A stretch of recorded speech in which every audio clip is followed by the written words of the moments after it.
Testing, testing, 1, 2, 3. Testing, testing, 1, 2, 3. Can you all hear me?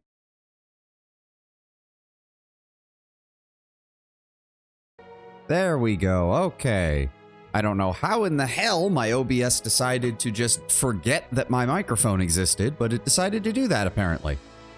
That's literally all I had to change, was for some reason the mic settings on OBS were set to default rather than to specifically my microphone, which means it wasn't picking anything up.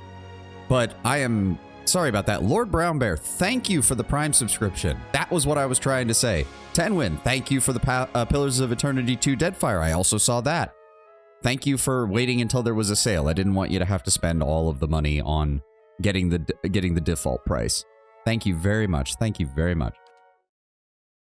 Oh, so everybody ready to finally finish this up? And then we will figure out what we're doing for the rest of the stream, because I don't actually know.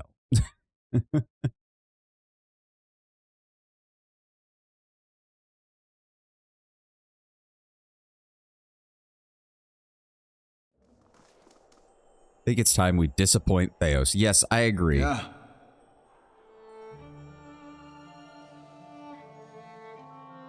Got our resting bonuses. The only person who's got any real damage is Haravius, and it's very light. We've got plenty of spells.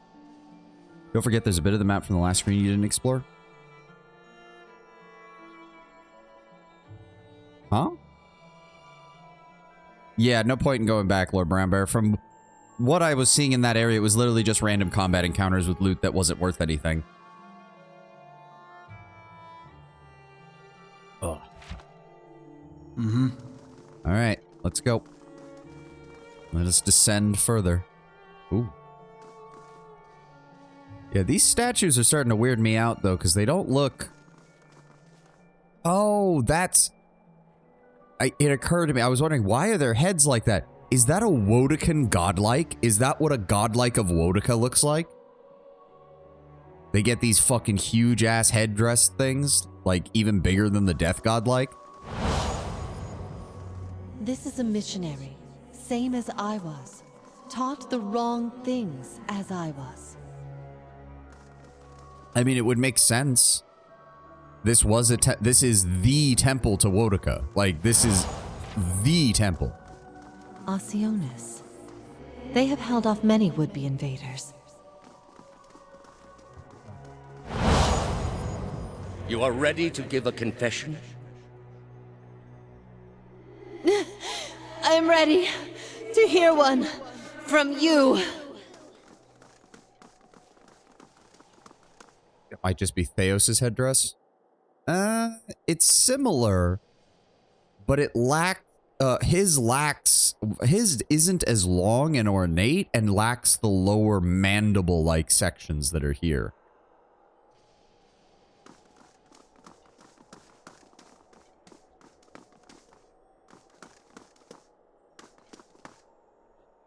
Let's quick save.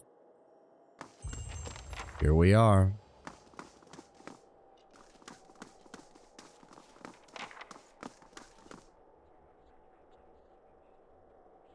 Oh dear, he's got a whole thing running down here, doesn't he? And there he is. The biggest machinist. Yeah, pretty much. I mean, it basically looks like a gigantic version of the smaller machines that we've seen at the other Ingwithan ruins.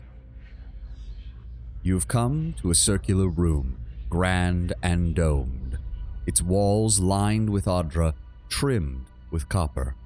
At the far end, a great pillar of Adra pierces the floor from below like a ragged spike, its shimmering texture giving the illusion of boundless depth.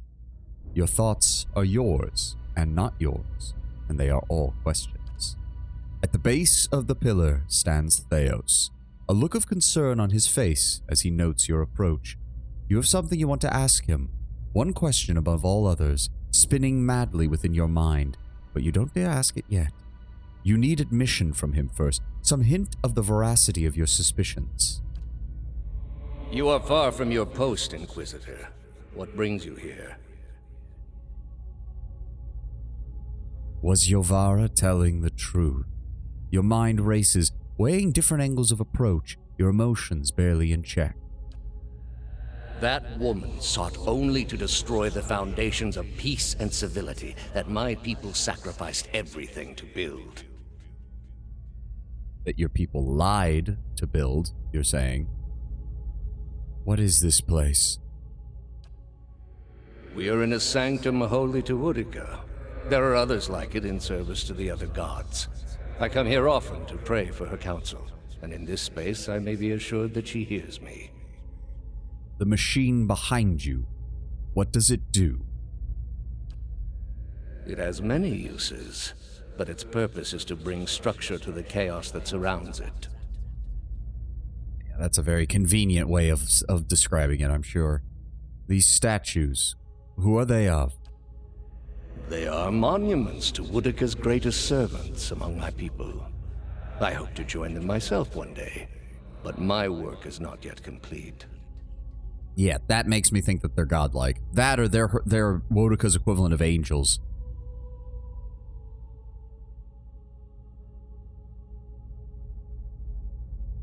Was the entire Inquisition based on a lie?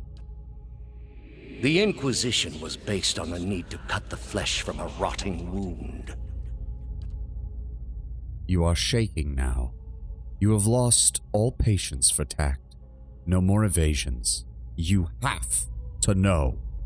Everything you believed, everything you've done for the gods. Did you lie to me when you said the gods could end suffering? Theos says nothing. Are there no gods? What is a god? A higher power? A rewarder of good deeds and punisher of the wicked? Something men can turn to in their darkest moments when their days seem only like bridges from one tragedy to the next. Our gods are all these things.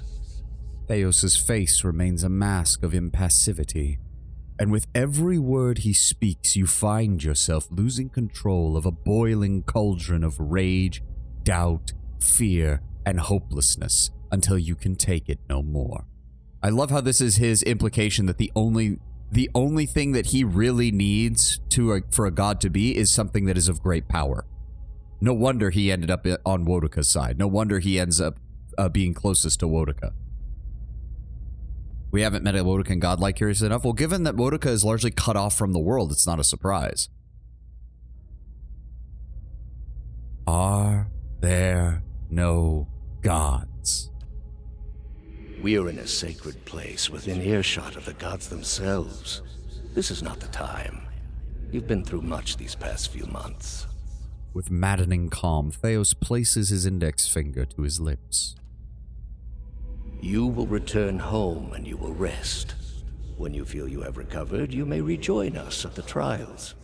The Inquisition is far from over, and I will have need of you.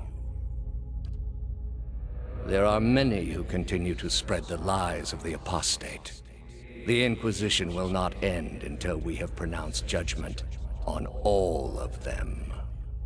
His eyes linger upon you, and there is no mistaking the threat behind it, and your rage shrinks at the image of an iron wheel in your mind, monolithic, caked with the dried blood of thousands, and you do not dare to ask your question a second time. He is very Lorgar? Yep. In some ways, he's worse than Lorgar, because he was, it even said, he was one of the Inquithans that assisted with the initial creation of the lie. Or at least he's descended from those Inquithans directly and trusted with that knowledge. Yeah, no, your past life is not a hero. And to be fair, Tenwin, that fits with a lot of the past lives and awakenings that we've seen throughout the game. Almost every past life has some kind of great regret or great tragedy that it's either trying to forget or trying to run away from, or is seeing you as the next person that they've awakened into as being an opportunity to make up for what happened to them.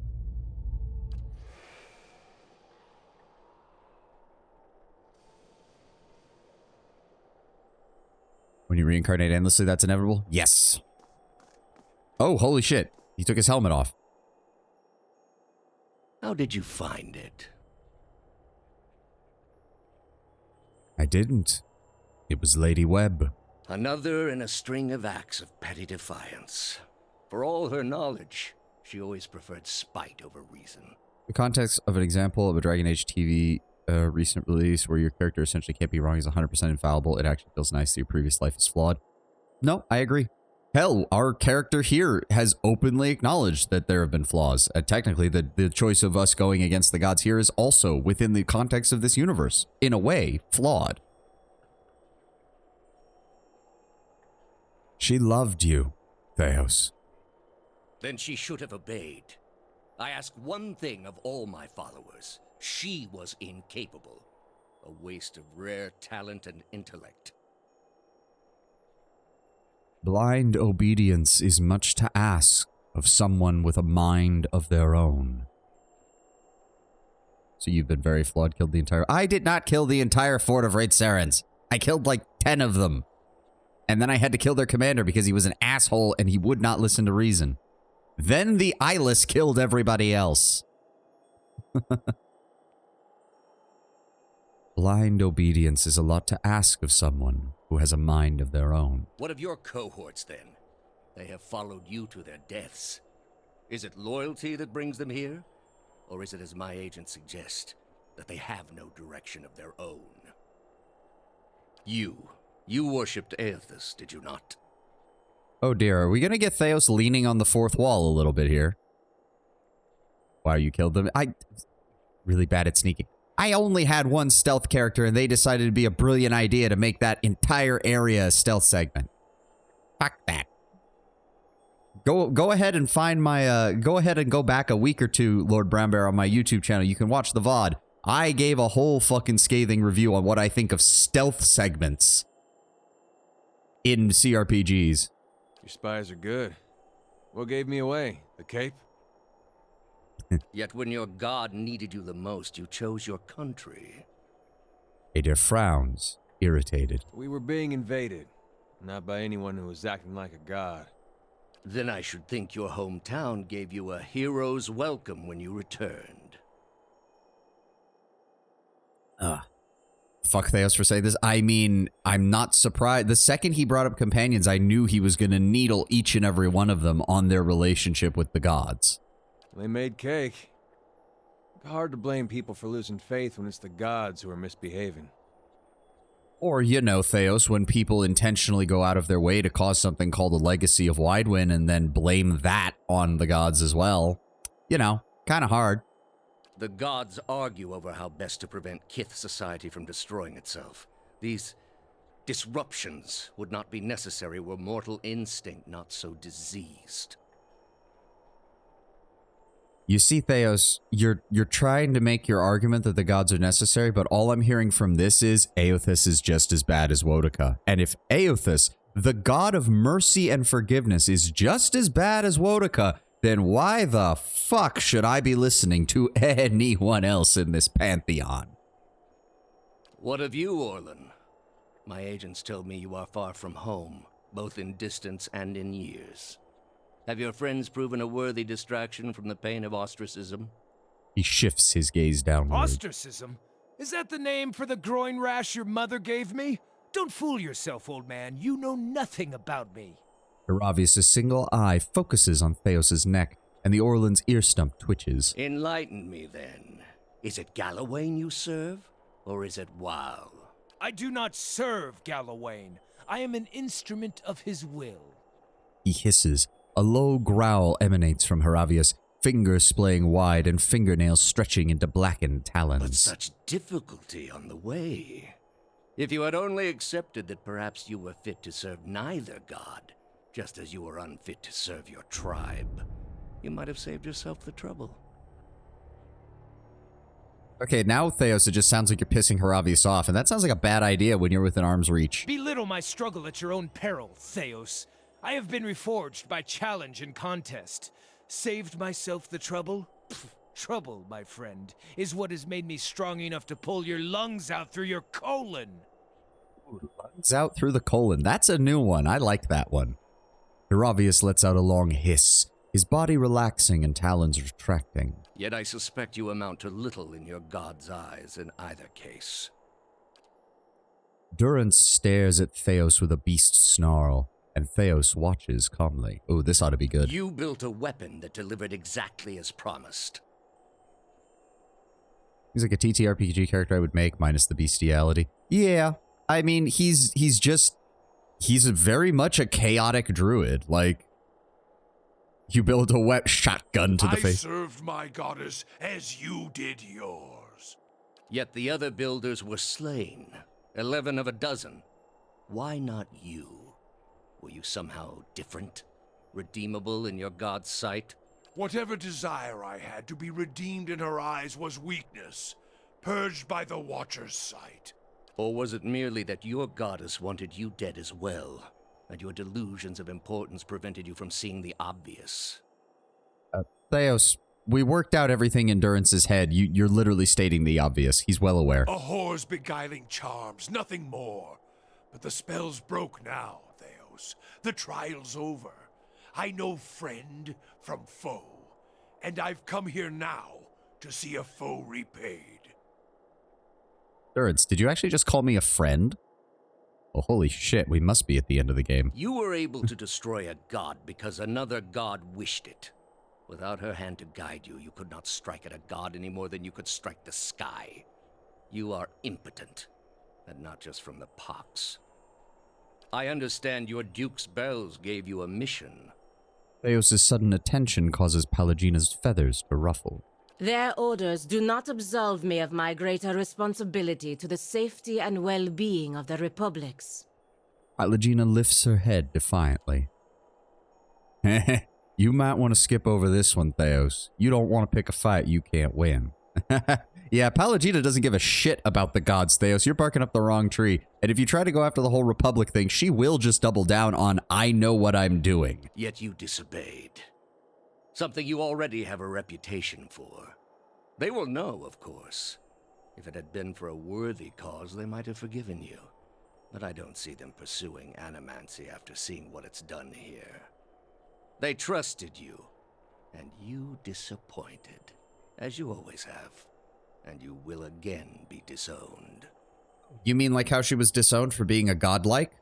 You know, being touched by the gods that you keep talking up, the gods that you claim are so good? The parents scold, but the children are safe. Whether animancy research continues in the Republics or not, they will survive. For now, that's enough. In any case, I wouldn't be so smug about my fate, Theos. I imagine Woodica responds to disappointment much more severely than even my dukes. She takes a long step forward, and a sinister smile spreads across her face. Ooh, that's a good one, Pallegina. And a very true point. It does occur to me, you've been brought back so many times, Theos. How many times has Woodica been a bit disappointed in you when that happens? I have to wonder. Does she just torture you for a while before letting your soul return, or does she just shove it back into another mortal vessel and force you to keep going? State your name and purpose, young acolyte. At the sight of Aloth, Theos' mouth twitches derisively. My name belonged to the gods and my hand to their service. No more. Aloth's eyes darken. You serve none but yourself. Without contact with your order, you can have no higher purpose. Only the base concerns of the flesh. You have cast yourself from our ranks. And I should have done it years before. I'd rather live in uncertainty than servitude. Yeah, start the fight with a hammer on Theos. I mean, if he's gonna be this close to us when we start the fight, absolutely. And that uncertainty would lead you where it leads everyone. To doubt, to emptiness, to the many cruelties inspired by disbelief. You will have to forgive your Grandmaster for remaining skeptical of his initiate's choices. You are here because you are lost. The gods cannot reach everyone, I'm afraid. May you fare better in your next lives. Theos looks over your company, each in turn, before directing his gaze at you. I gather you have had your soul awakened. Why else would you shadow my footsteps like some stray mongrel? You think I have something to offer you, but our business was concluded long ago. I lived my past life by the lies you told. You owe me the truth, old man. I answered your questions once. That your soul is not fit to accept the answers is of little concern to me. I lied to no one. Not to you, not to anyone. The gods are real. They are everything we need them to be, and the world is better for it. You denied an entire generation its place in the world. You purposely activated these machines. You purposely caused the suffering through the Deerwood. Right after it had already suffered another incursion by a different god. The heart of this country has skipped a beat. Nothing more. I have done far worse. I plunged the peaceful kingdom of Telosus into civil war.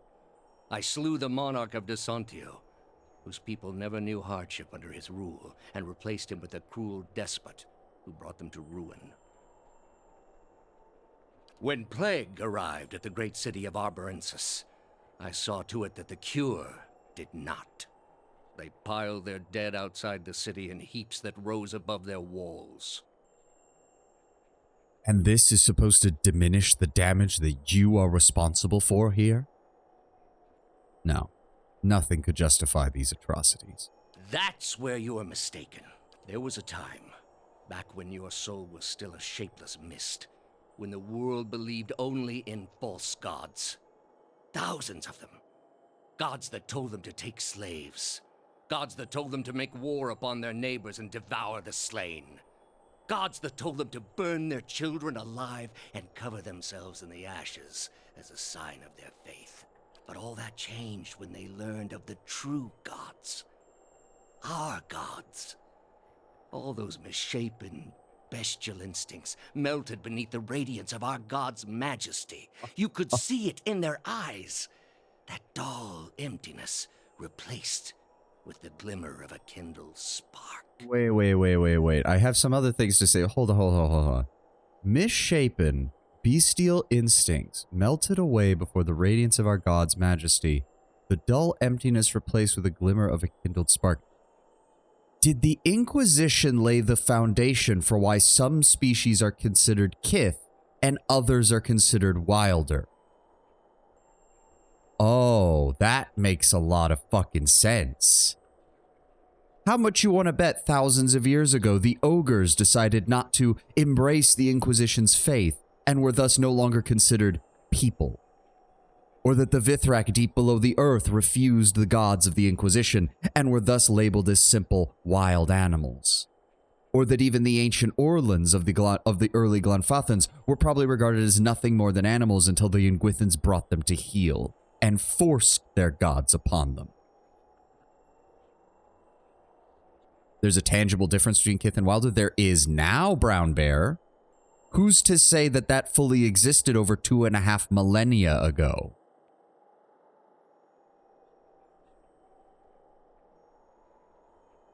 My other point is the gods told them to take slaves. There's still slavery in this world, and state-sanctioned in various religious societies at that. Gods told them to make war upon their neighbors and devour the slain. Boy, what was Aothus doing, by the way, just a few years ago? Gods told them to burn their children alive and cover themselves in the ashes as a sign of their faith. Do I even need to bring up Skane? There is no major inherent difference between Kith and Wilder with the exception of Zaurips or potentially Vithric. Yeah. Doesn't Wotica encourage indentured servitude? The only difference with Wotica is she encourages essentially state slavery rather than personal slavery. Wotica does not seem to encourage the ownership of people by people, but the ownership of people by the state and by the authority of the government, since Wotica represents divine authority. Do we have to bring up the whole issue of Zao's backstory? Exactly. That is literally the kind of thing Theos described. Yep.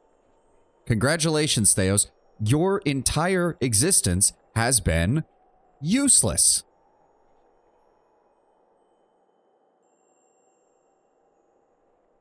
You gave... No, I know, like, as soon as you mention hope, he's going to use that to justify himself. Teaching them that there were no gods could have begun to achieve the same purpose. It might have taken longer, but your people decided not to take that road. And replaced it with one far worse. Kind of wish Zao was here, but he maybe would have been a bit begged. Yeah, he might have been like...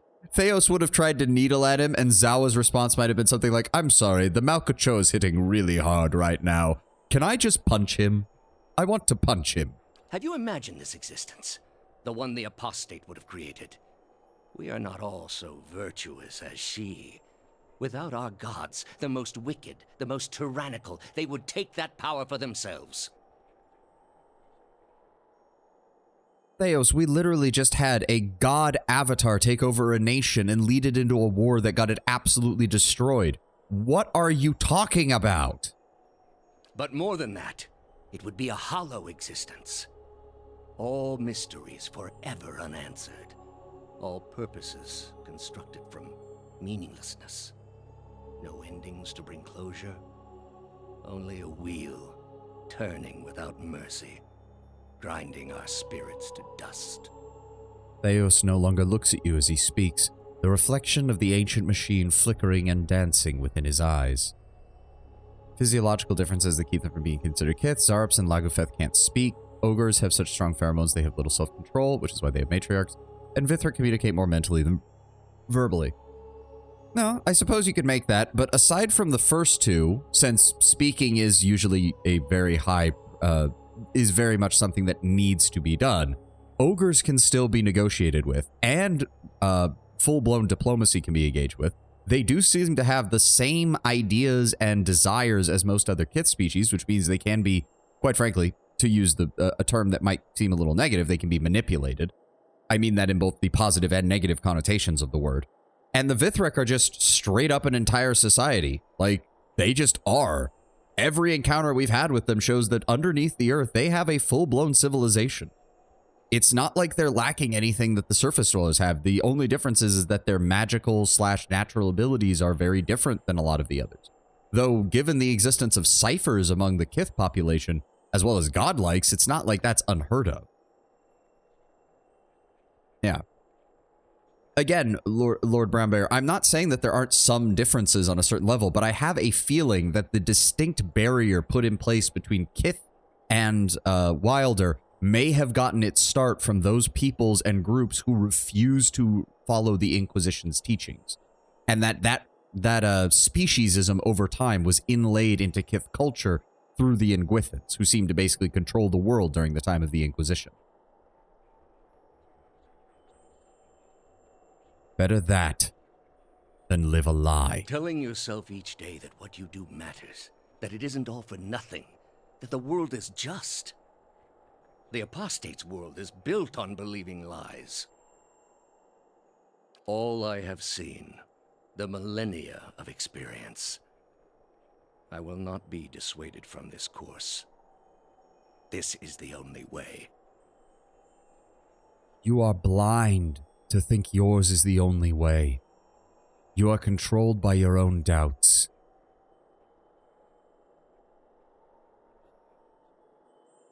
We are all controlled by our own doubts.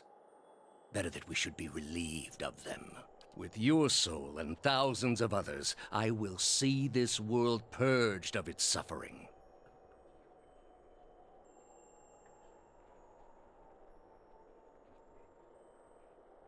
You're trying to bring back Wodaka, my dude. Even the other gods think that's a bad idea, and here you are just still justifying this. Hear me, Wodaka.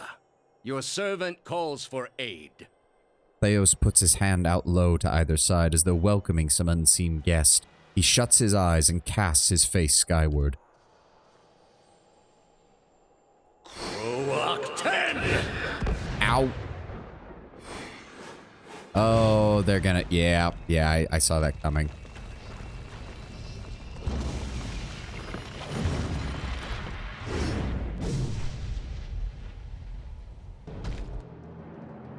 And here we are.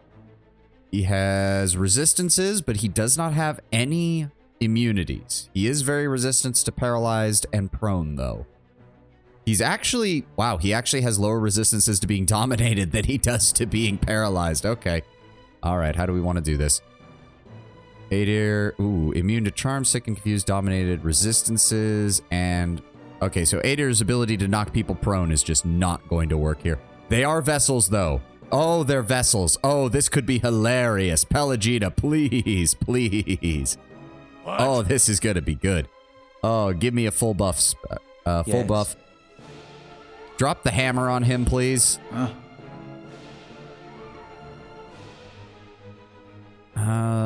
They are resistant to paralyze, but they are not fully... Let's go ahead and try and do this. We're just gonna start up his spells. Arthur, Okay, yeah, we're taking damage already. Aloth, I just need you to... He only has a basic resistance to petrified, so let's go ahead and try that on him next. Pallegina just one-shotted that piece of shit. Fuck you, game. Ah, glorious. Fuck you, Wodaka. Fuck you. What? Durance, go ahead and give me that. Ow. Holy shit. There's no way we're gonna be able to heal him in time. Fuck. What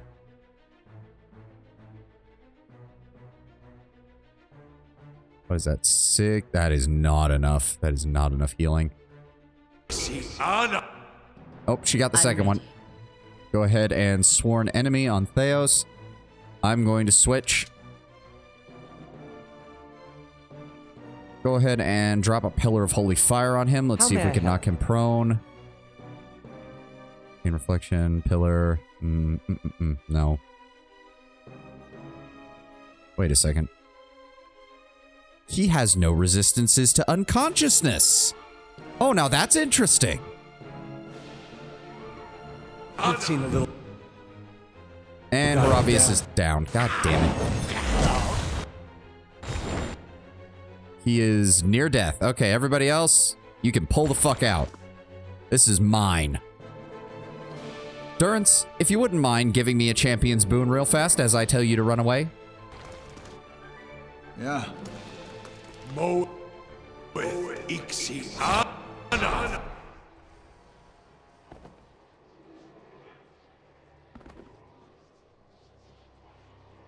Theos' body crumbles to your feet, hollow, the dense wrinkles shaped by the silent shouldering of the eternal burdened. The hammer got him. Well, I mean, I did get one shot off with the Disappointer. I was really trying to get it, guys. I really was trying to get him killed with the Disappointer. The silent shouldering of an eternal burden now smoothed across his color-drained face. His soul remains still for a moment, defenseless, its energy expended in defeat. It lies sprawled across his body like a death shroud. That's the servant down, and the mistress still to go. A good start, worthy of being built upon. You could say the gun is called the Disappointer, Brown Bear. It had to let me down one last time. It had to let me down one last time. I hope this is the end, but what's to stop him from being born again with the same ill intent? And before you suggest the option, no, I'm not eating his soul. I'll put almost anything in my mouth, but not that. I'm glad that Obsidian remembered that this is a plot point with the Autumn Stalgar. I'm glad they actually acknowledged that. Haravius stands over Theos as well, arms folded, and gives the body a firm kick. He then gives his body another kick. In his own way, Theos must have truly believed he was caring for the people of Eora, protecting them from themselves. A shame his soul won't have a chance to reflect on his errors before it enters the wheel. Some point, you have to look at the things your god is telling you to do, and ask yourself if it's worth it. But that's just it. As they even said, he never really saw Wodaka as his god. Wodaka was just a partner needed to maintain all of the lies. He spent his lives, more than any of us will ever know. For what? Binding the world to a lie. Could a man like that ever be redeemed? Prisyatka? I have no idea what that is, Tenwin. I have no idea what a Prisyatka is. It's time to explore his soul. Oh, the Russian kick down. Okay. Yeah, I could see Haravius doing that. I could see Durance doing that too, even. Durance has a very Slav kind of style to him. With a deep breath, you reach out and plunge into Theos' soul. And where in Brackenbury it had been a maze of narrow corridors and dead ends, it is now expansive and borderless, its walls crumbling into heaps like the ruins of the Ingwith that you pass through as you pass through them. You travel for what seems like an age, rushing to a known destination, a memory you glimpsed once before, and at last you see it, no more than a pinprick of light at the end of a long tunnel, expanding slowly at first, and then quickly as you near. You come upon a room that you are standing in now, but it is new and pristine, filled with people, thousands of them, all turned towards the great Adra pillar and the machine that encases it. Theos stands at the machine, and you are one with him now. You look out upon the crowd, at the faces of shriveled old men and cherub-cheeked little girls, at mothers bouncing infants to quiet them, and fathers clasping their child's restless hands and watching you with somber acceptance. A woman with tears in her eyes gives you a small nod. You turn back towards the machine, your breath constricted beneath the weight of unwanted knowledge, preparing yourself to set out alone on a journey without end. You close your eyes and open them again to find the machine still in front of you, beckoning. You take your place in front of it and place your hand upon a large mechanical disc at the base of the great crystal column and speak a single word. Giant rings creak to life, building speed, setting arrays of carved draconic mouths aglow and sending tremors through the platform beneath you. The entire room shakes now with the force of an accelerating machine, all sound drowned out by the deep, deafening thrum. Brilliant tendrils of light arc outward from the pillar in all directions, and you look over your shoulder to see them engulfing the crowd, burning them like hot iron. One by one, the tendrils disappear, leaving naught but ashen effigies where people once stood, many of them already disintegrating into gray heaps under the stress of the tremors. You look up, above, to the Adra pillar and the glowing spherical mass that has begun to coalesce atop the column where the arcs converge. It grows and pulses, translucent and bulbous like some immense chrysalid, suspended in a slow rotation as though it were being spun from the arcs of light. Darkstar, welcome. We're doing good. We just laid Theos out on his ass, which means we probably have a whole lot of talking to do here for the next little bit. When the last arc disappears, the spectral mass hangs but a moment, no longer rotating, so bright you must shield your eyes with an outstretched hand, and it seems to you as though it is looking at you. So you remember you asked long ago in the sanitarium about why there was no awakening from the Ingwithans? There was, Theos. Every other Ingwithans was no longer in the cycle. They had become the gods themselves. Yep. What Andra did not destroy of their civilization, Theos and potentially maybe a few others brought into themselves in order to maintain the Inquisition and the lie going forward. Because I feel it would seem almost too good to be true that Theos is the only one who managed to survive from the Ingwithans.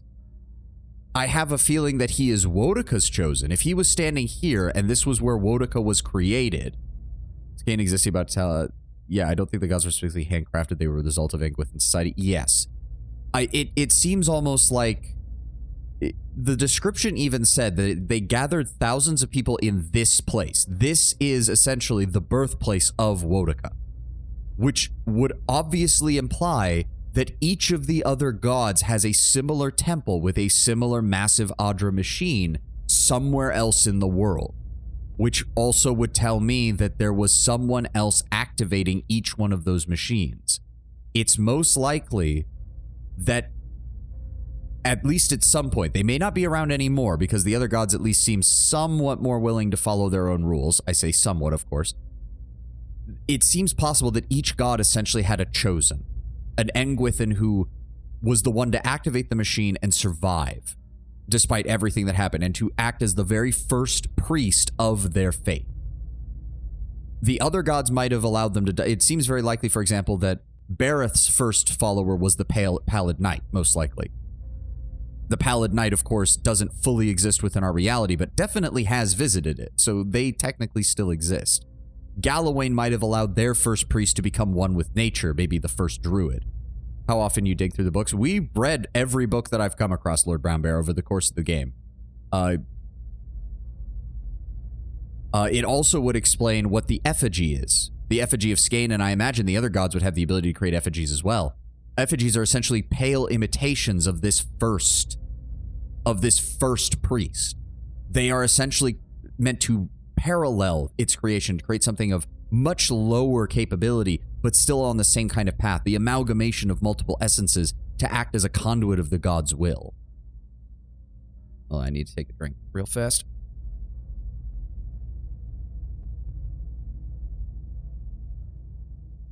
Like, does it make sense? I think it makes sense. Like, I don't think any of the gods would have allowed their singular high priest to remain, but Wodaka, as they even said, Wodaka enjoys breaking her own rules because she sees herself as the enforcer of rules, but also being above them because she is the queen of the gods. She is the head. So it makes sense then that of all of these first priests or these first followers, Theos is the only one who's still around because Wodaka has intentionally used him to circumvent the system for thousands of years. You bow your head in acknowledgement and look back up to see it melt into the pillar like warm candle wax. The pillar flares with a flash of light, bright as the sun itself, then fades to darkness. The machine slows down to an abrupt halt, and when the last echo of its grinding cogs has passed, the chamber is still, and you are alone. From all sides, reality begins to bleed back in through the memory, and you find yourself in your own skin once more, looking down on Theos's lifeless body. You sense a listlessness to Theos's soul, an overwhelming fatigue that hinders its immediate escape, that makes it vulnerable to manipulation. You feel as though your victory has given you some kind of hold over it, and you finally have a chance to do with it as you please.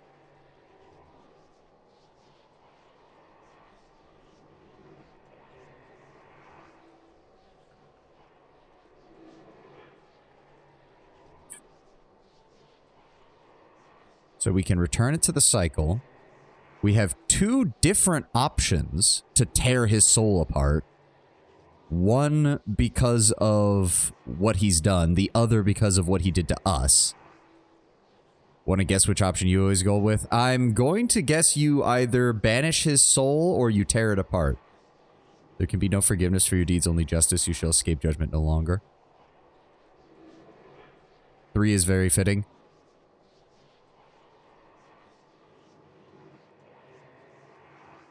You always pick 3? Yeah. But at the same time, that's not how this world works. And even Yovara mentions that Braith Aemon exists as a form of torture by the gods against mortals who defy them. Theos Ix Arcanon. Your memory makes you a slave to your own past.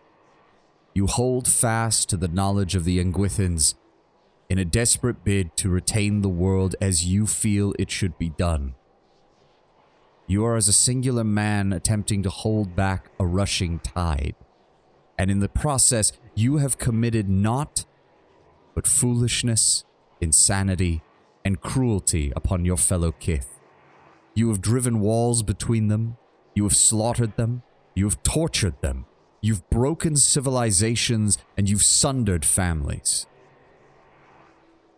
But some of this can be undone, because it can be forgotten. Your soul shall finally have the chance to do what all the rest of us have, to let go and be reborn. That memory will be forgotten, and it shall trouble neither of us any longer. No! You cannot allow this. He will have no reminders. He will not remember the message we wrote on his fragmented bones and carved into his flesh. The lesson we burned into his soul. Durance, it is the loss of his memories that is what we wrote in his bones, that is carved in his flesh, that is burned in his soul. Those memories, 2,500 years of knowledge from the Engwith, that is what we tear from him now. That is what we break. You've given him a clean tablet, and a chance to be of use in his next life. This is a kindness Theos does not deserve, but perhaps whatever merit is in him will be known to the world the next time around. Let us hope his old nature dies with his memory. Okay, that was weird. The line cut off right as he said memories. That's a, okay, weird audio bug. And yes, this is a middle finger to Wodaka. This is a final destruction of her last true servant. The last person who could actually help her with what bullshit she's trying to do.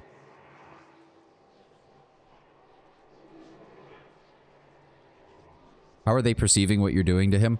I mean, to be fair, I did just announce it. Like, we actually say this. So Durance is like, absolutely not. You are kinder to that man than I would have been. A questionable act. Without his memories, there will be nothing of Theos left to appreciate your mercy. Exactly. There will be nothing of Theos left, Pallegina. Focus on that part of what you just said. There will be nothing of Theos left. Interesting that Adair was the only one who didn't say anything there. You plunge back into the landscape of Theos' memory, to a vast terrain of deceptions and despair. You can feel your agency in this world, an ability to reshape it to the whims of your will. You focus on a vision of pure emptiness, and your will becomes a swirling vertex around you, sweeping through the landscapes and bearing away moments and lifetimes like an apocalyptic Beowulf that would tear away the essence of the world itself. The storm builds until the very crust of the world peels from the fabric of the soul that anchored it and is borne off into the sky until it is too distant to observe. The last thing you see, a white void, boundless in all directions, unfettered by the shackles of experience or of doubt. And in the stillness that follows, a single word echoes through your mind, a word you spoke when you were one with Theos in an ancient memory. You realize it is the word that activates the machine.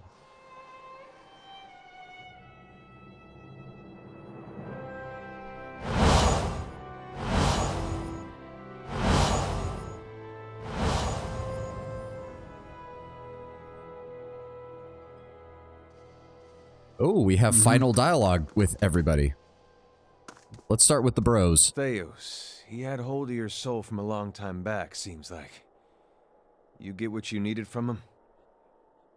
I received an answer to a very old question. Those can be hard to come by, but maybe that's best. Forces you to find your own footing. Adair grins at you. You'll be feeling better soon then. Good. That's real good. You got it figured out what you're going to do about all that? I think so. I hope so, Adair. Got a lot of people out there thinking they've been abandoned by their gods. There's not much that'll put the fear in you more than that. You can take my word for it. If it was in my power, and I know it's not, but if it was, I'd find a way to give them the courage to face it. Not because they think there's some god looking out for them, but because they've just got it in them. And after what you've been through, though, I'm sure you got your own ideas. Better make it good. He winks. Honestly, no, Adair. I like what you're saying here. I do. Because there's no going back. We know the truth now. The gods are not true. They are immensely powerful. They're capable of great acts of greatness, kindness and benevolence, but also of horrible atrocities, malevolence, cruelties, and tyrannies. They are just as fallible as all the rest of us, and it's not because of some divine mandate. It's not because of something in their nature. It's because they too were once mortals. And they really aren't that different than what we are now. I'll save Durance for last. So much for Theos, then. The membranes of Pallegina's golden eyes sweep out and retract as she gazes upon the great machine. So you may recall how certain parts of the world are barricaded from further travel. The Deadfire Archipelago is the last stop east because it's barred by monsters, so the Inquis may not have been so numerous as to not be completely erased by their ritual. Huh. Last stop east because it's barred by monsters, so the Inquis may not have been so numerous as to not completely be erased. You think the monsters are part of the Engwith's plan? Is that what you're saying, Lord Brownbear? Because I'm kind of having difficulty parsing how the existence of monsters equates to the Engwithans still being around or still having influence in that now area. you have a chance to set things right, back to the proper order of things. It will take the Deerwood generations to recover, but at least these souls will find their way back to the wheel, as it should be. Yeah, I figured Pallegina wouldn't have too much. Hey, Law. Astounding. I always knew the Leaden Key stood for something big, but I didn't quite realize what I'd gotten myself into. And now, you're in the middle of something even bigger. With a decision that will affect millions.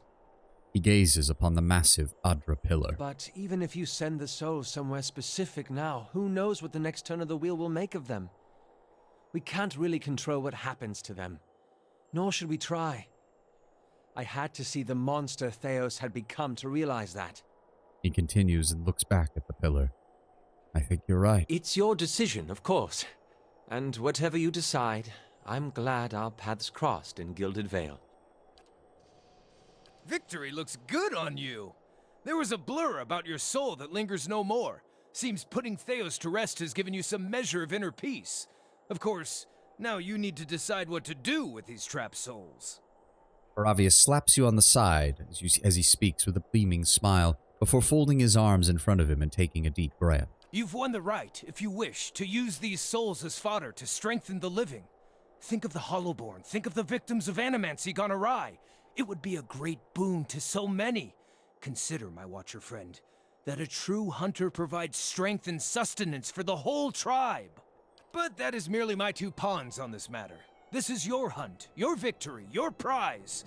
When I lost my way, you helped steer me back to Gallowayne. I sincerely believe the Seeker God has returned the favor by guiding you to this moment. It has been an honor to be a part of your pack. Horavius bows, holding his lowered head for a long moment.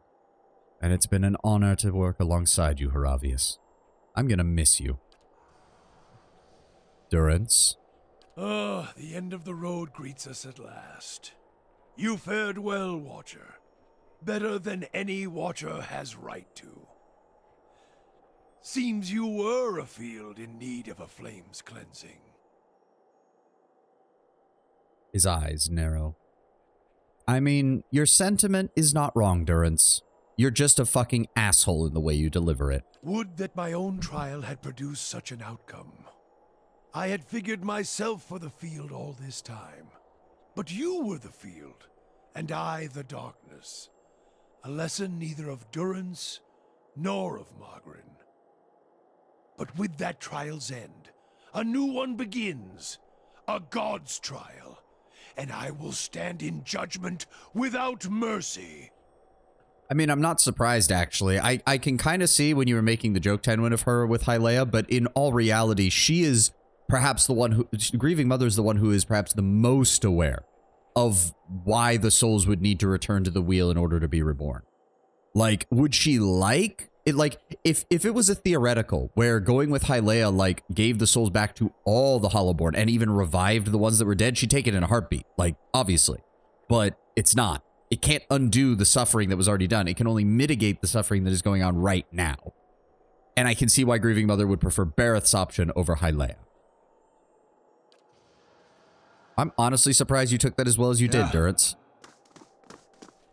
Also, we can't loot his body. That's kind of a shame, game. You can't put, like, a final really powerful item that you can't use otherwise. Oh. As you approach the machine, the path underfoot suddenly changes to a cobbled road. If you hadn't experienced visions like this already in Ter Evron, you'd be tempted to believe that the machine had sucked you into it and deposited you in the middle of nowhere. The sun blazes overhead, and the rolling meadows and thick forests on either side of the road could be anywhere in the Deerwood. A shrill cackle turns your head.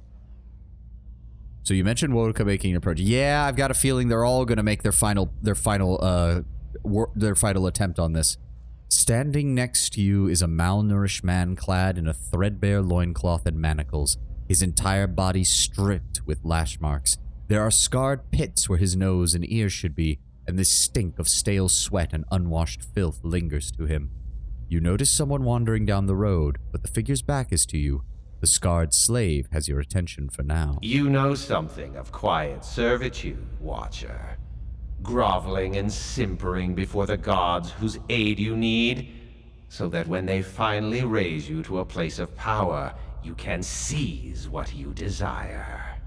Oh, Skane, I should have known it was too good to be true that you'd actually work with your fellow gods. You're here to encourage me to stab them all in the back, aren't you? You have labored at the pleasure of others. That shriveled hag in Hadrit House, those preening soldiers with more taste for silk than steel, the wretched tribesmen playing out their fantasies of grandeur. And then you cowered and knelt before the gods themselves, begging one paltry favor and receiving riddles and visions in response.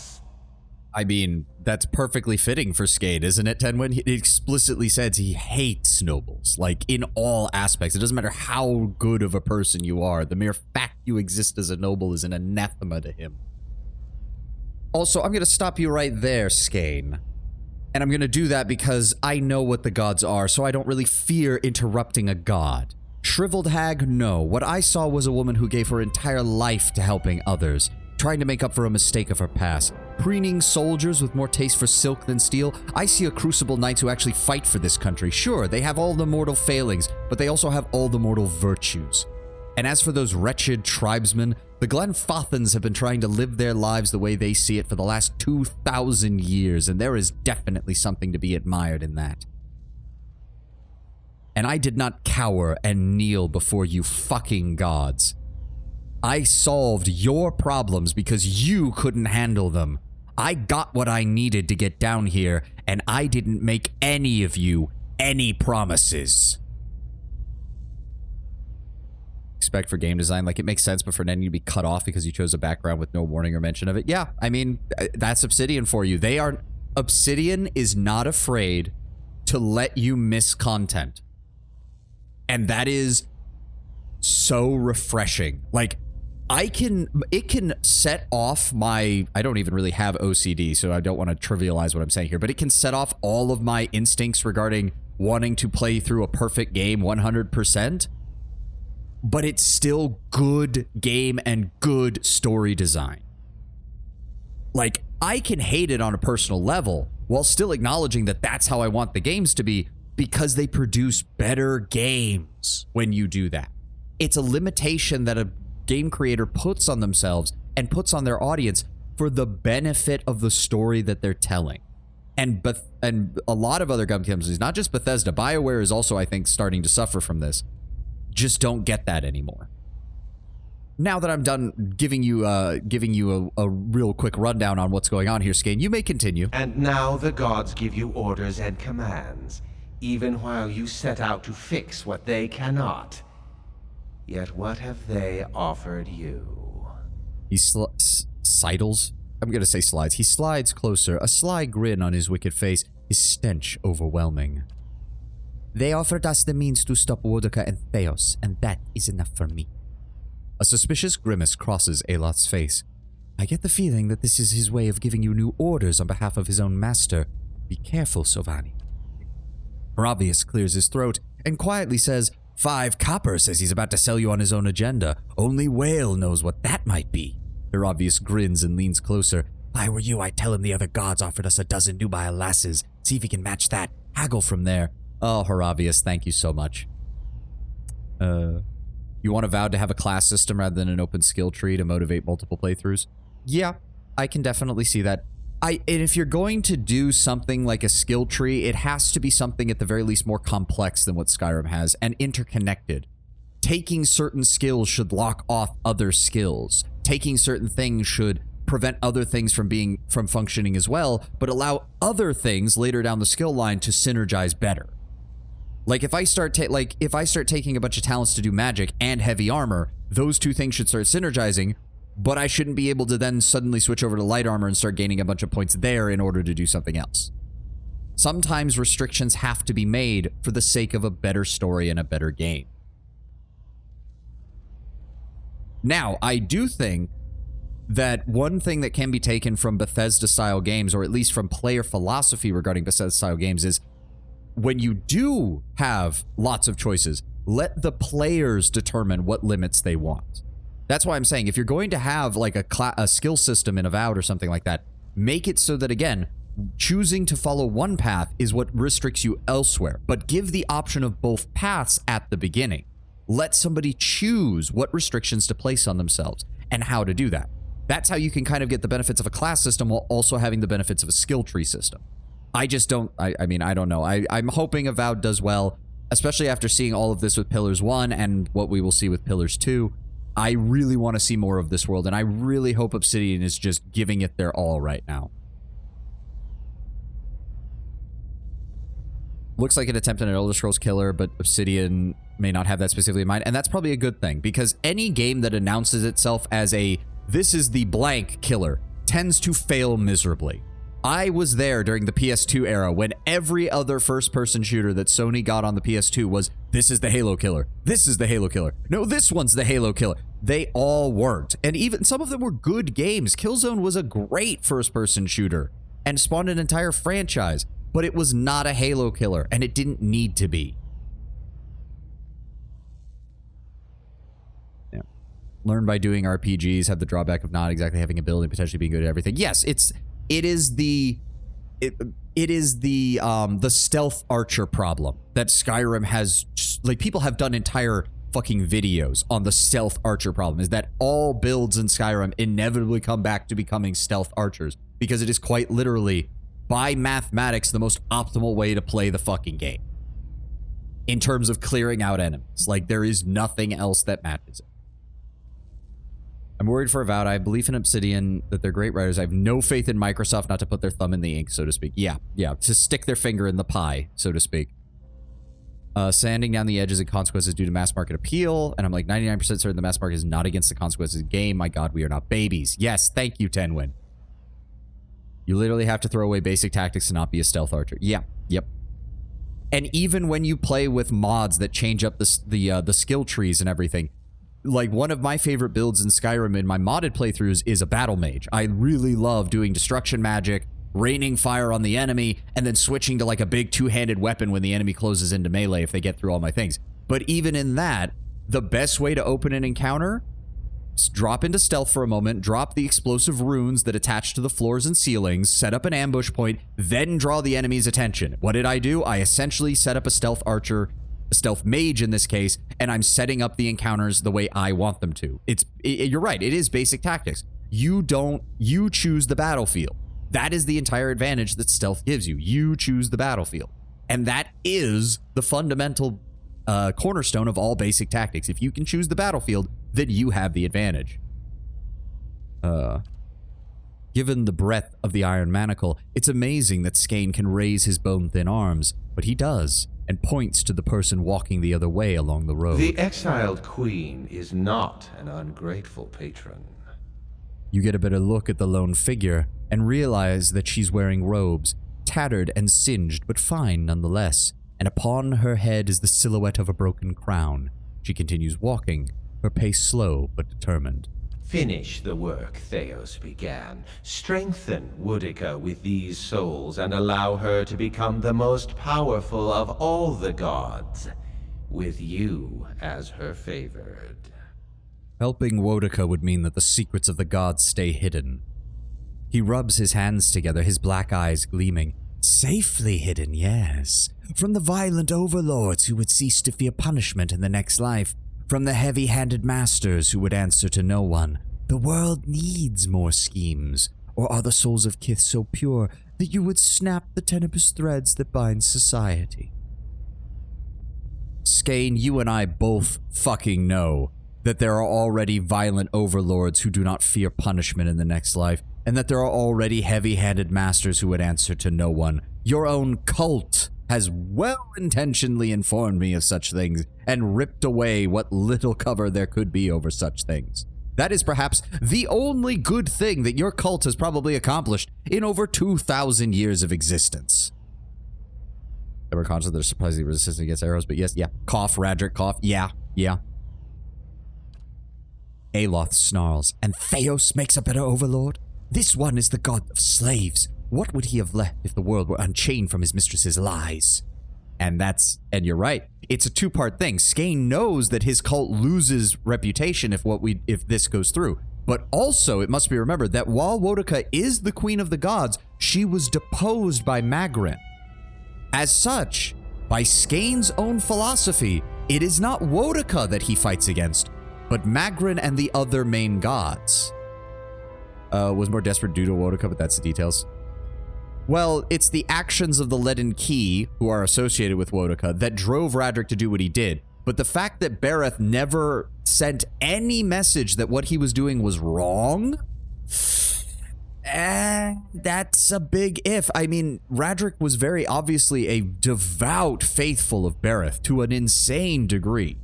It was very obvious he was a man of intense religious faith, and that faith was utterly destroyed by the legacy.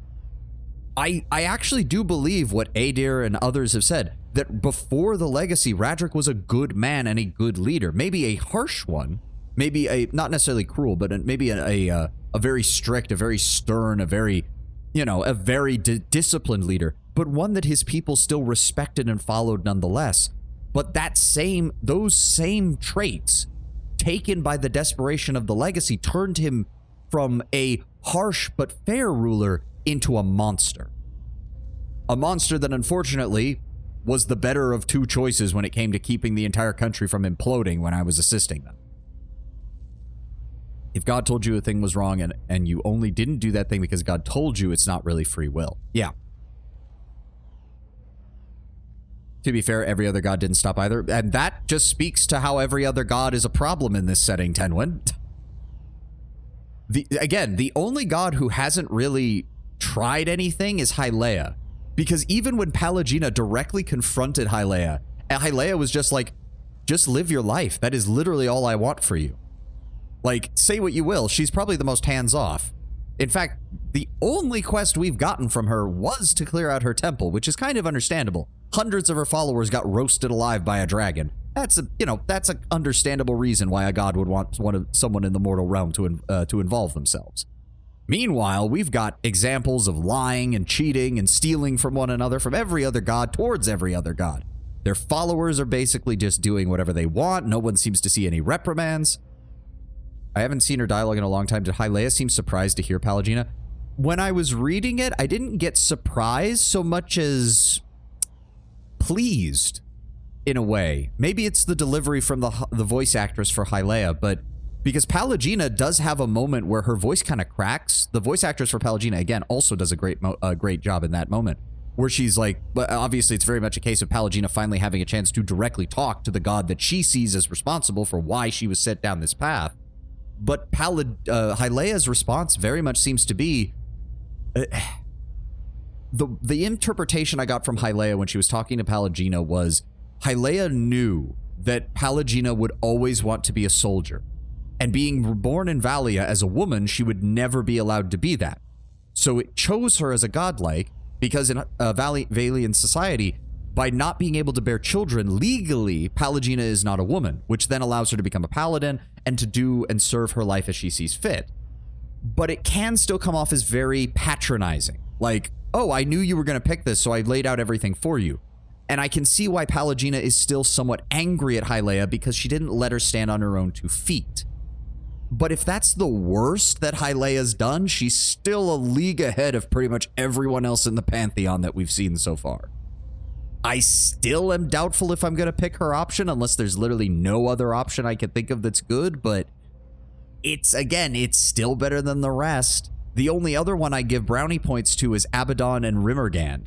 Rimmergand seems to actually embrace the idea of, yes, entropy is inevitable, which also means I don't have to get involved. I don't have to go after people. That lore tidbit about the Republics can be a can of worms in some circles. And yet it kind of makes sense from a practical standpoint.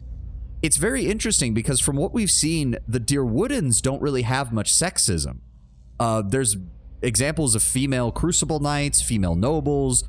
It's heavily implied the Dirwoodens are a fairly, at least in Defiance Bay, are a fairly egalitarian, at least as far as sex goes. Whereas the Valians are, as we said, very much a much more traditional patriarchal society. So it's very interesting that they define it that way, and thus godlike, who cannot bear children, are automatically considered legally men. It's an interesting sidestep and an interesting lore tidbit. I actually really appreciate that Obsidian did that. It's a very interesting way to build that part of the world. And it would be interesting if we ever get a game set in Valia. Well, I say that, but it would be interesting more from playing a female character that's from somewhere else and seeing how the Valian society deals with it. Can be a can of worms in some circles. It doesn't matter because it's a fictional universe. It shouldn't matter, Tenwood. It should be a way to discuss things and use the fiction to explore our own world as need be. But people get wrapped up in a lot of this. Like, I can understand why someone could get upset about it, but at the same time, they shouldn't be telling other people to stop. There are fantasy universes with slaves. Doesn't mean that's a problem because it's a setting thing. People complaining about a universe lacking negative and dark elements honestly is bad because it kind of reduces worlds down to fairy grounds that treat us like children. Yes, Tenwood, I agree. Trust me, I am a massive 40K fan. If you've been paying attention to 40K in regards to how people talk about it on the internet, this shit has been popping up a lot in recent years. If you all remember when Space Marine 2 came out, watching normal people find out what a servitor is was quite the experience. Yeah, people finding out what the cherubs were, the little baby servitors that fly around the ship. Yeah, some people were not ready for that when Space Marine 2 hit the mass market appeal. They were not ready for that at all. No. And trying to sanitize fantasy worlds is doing both the fantasy world a disservice and our real world a disservice. These things happened. They have to be looked at. Human beings are capable of these things. Trying to pretend that they're not is infantilization at its worst. Infantilization of fiction is a corporate move to avoid dealing with controversy. 90% of that is that, and 10% of it is genuinely activists who really do think they're doing the right thing. They scream loud enough that the corporate people go, well, there must be something to this, so we should be careful, else we'll lose a lot of money. The ship is so dark, so cruel, the creepiest thing is the Roomba. Professors, ugh. Yeah, no, we've all been there, Brown Bear. We've all been there. As my rules for my chat say, I don't like to bring up politics, but in regards to storytelling, in regards to this is a genuine conversation that people should have. That said, I think the market is showing that people don't want that anymore. They want their stories. They want to see a flawed universe, and they want to see heroes who both have flaws of their own and rise above them over the course of their adventures. Now, those heroes can be anyone and everyone. White, black, yellow, red. You could have every skin color under the rainbow and every form of whatever. Those don't matter. That can be whatever you want to identify as and whatever you want to portray your character as. But that's not what makes you a hero. But it also doesn't take anything away from you being the hero. And that's the important part. Again, the hero has flaws. Part of the journey is rising above those flaws and rising above the flaws of the world. As we've even seen here, the flaw of this world is the lie. And funnily enough, honesty wasn't even going to be one of the traits that I mainly focused on until I noticed just how many of its options were objectively correct. Made the most sense. It wasn't even a case of, I was mainly going for the benevolent diplomatic playthrough, but I expected with diplomacy you were going to have to lie a few times. But honestly, a lot of the times, the combination of diplomatic and honesty made the most sense and helped break down a lot of the issues this world was having. This world's main theme is that these lies do not service anyone except those who are already powerful. And the DLC story with Andra and the Eyeless nailed that lesson to a fucking tree for everyone to see. When I attempted to be as nonviolent as possible, I ended up 3 in honesty and deception because so many nonviolent options include lying. Yes, and that was Theos's point. Theos just went down the route of like rational, to use the game's demeanor system. He was rational, honest, deceptive, cruel. And he honestly believed that he was doing the right thing. I don't doubt that for a second. I do not doubt that for a second. The way he talked, even in the final confrontation, he was convinced to the moment we stripped his memories from his soul that everything he had done was justified and everything that he had done was correct. And he would never change on that. And that is exactly why stripping him of that memory, giving his soul a chance to be reborn the way it was always meant to, was so important. It's why I vehemently disagree with Durance. Durance is saying, oh, no, he needs to know. He needs to feel the damage we've dealt to him. Stripping away his memories, removing the Engwithan that he was from his soul is how we show that we've defeated him. Because he is no longer Theos. We, as Pallegina said, when she said that Theos will not realize the mercy you've given. It's like, that's the point. Theos won't realize because Theos will be gone. Finally, for 2,500 years, he will finally be gone. And that is the victory. I have been working against Woedica this whole time. Why would she thank me now after I've defeated her most loyal servant? The ragged hole in Skane's face wrinkles with disgust. Loyal and weak. Theos proved his inadequacy when he failed to anticipate you. A plan exposed is worse than none at all. But you've proven resourceful, equal to the schemes of gods. Woedica has a long memory watcher for friend and foe, and you know she keeps her oaths. Someone with a powerful soul who can reincarnate can potentially do some real good if they're more in touch with their own humanity than Theos. Yes. Our character even made that point at one point, I think, when we were talking with the gods back in Twin Elms, where my character even said, like, hey, if there's a way to redeem him, there should, I should try it. Someone with that much skill, that much experience, that much knowledge could potentially do greatness for the world. But that was not an option, so I took the closest thing I could get, which is allowing his soul to return to the wheel properly this time.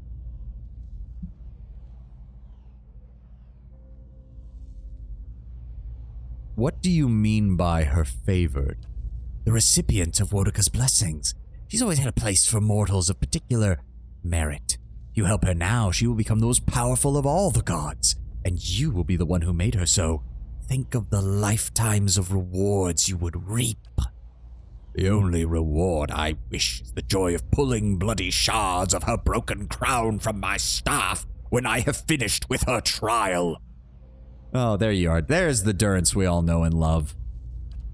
Skane turns his flinty eyes upon Durance. So says your companion who's been abandoned by his own god. Do you really trust him to make alliances for you? The question is not, do I trust Durance, Skane? It's, do I trust him more than you? And the answer is, oh my, yes. I would literally trust a wild animal in the woods coming to kill me and eat me before I'd trust you. Trial is just a code for beatdown, isn't it? I mean, emotional beatdown, physical beatdown, mental beatdown. Technically, you're not wrong.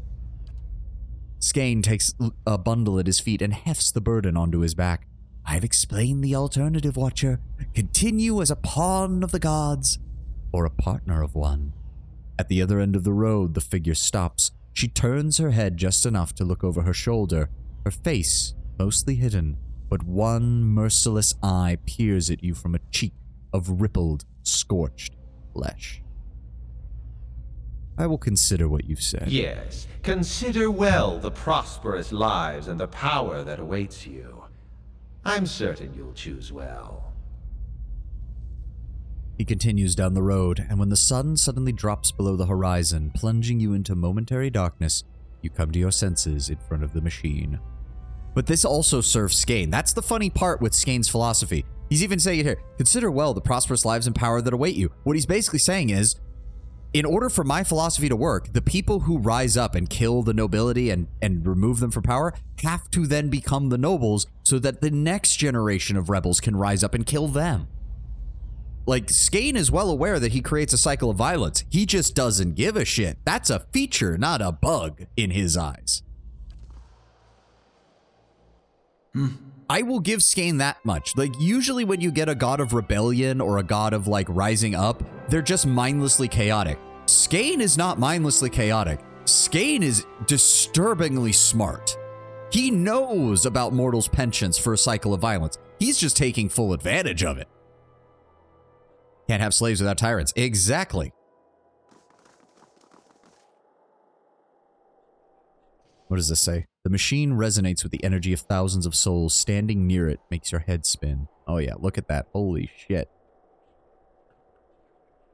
Here we go. As your companions bear witness, you step up to the place where Theos once stood before his own people long ago. The great machine lines in front of you, idle, ready. You have seen this machine and others like it in operation. You understand how it works. It is a device for directing souls. As a watcher, it should be a simple matter to influence that direction. Though as big as the machine is, it may be the last thing you ever do. Speak the command. Activate the machine. There is a shrieking of stone grinding against stone as old cogs loosen and begin to turn. You have only moments before the souls will be sent into the Adra vein. This will be your only chance to direct them. Okay. Final choice.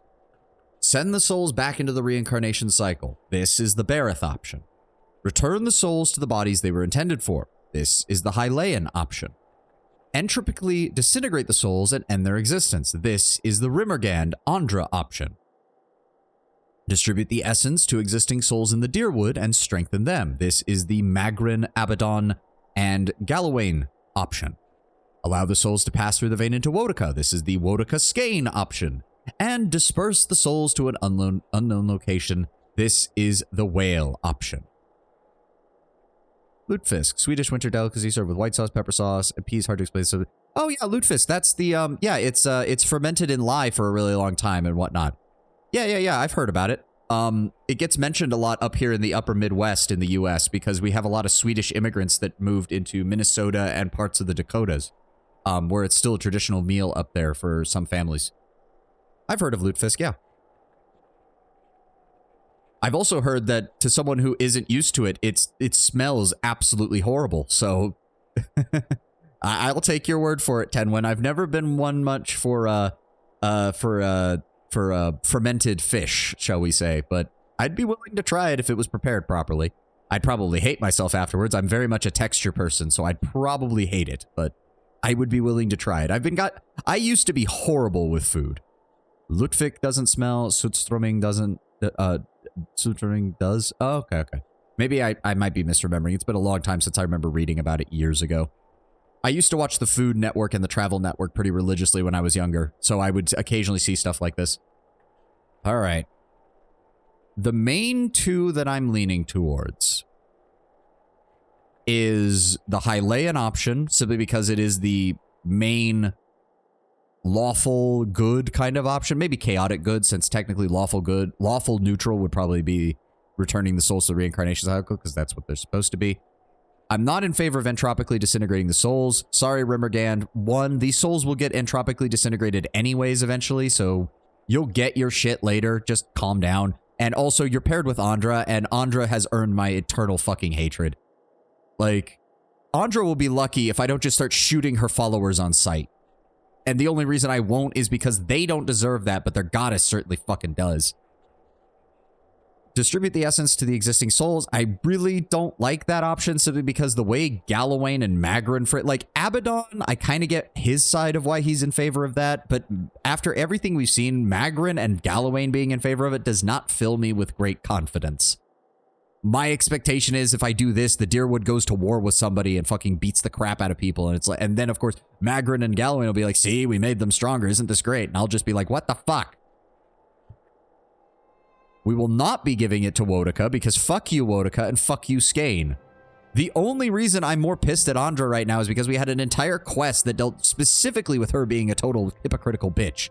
Wotica's just an asshole who's been out of the picture for the last 2,000 years, near as we can tell. And Skane is just, well, Skane.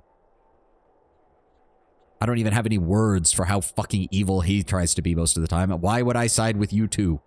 You're dicks. I'm not doing it.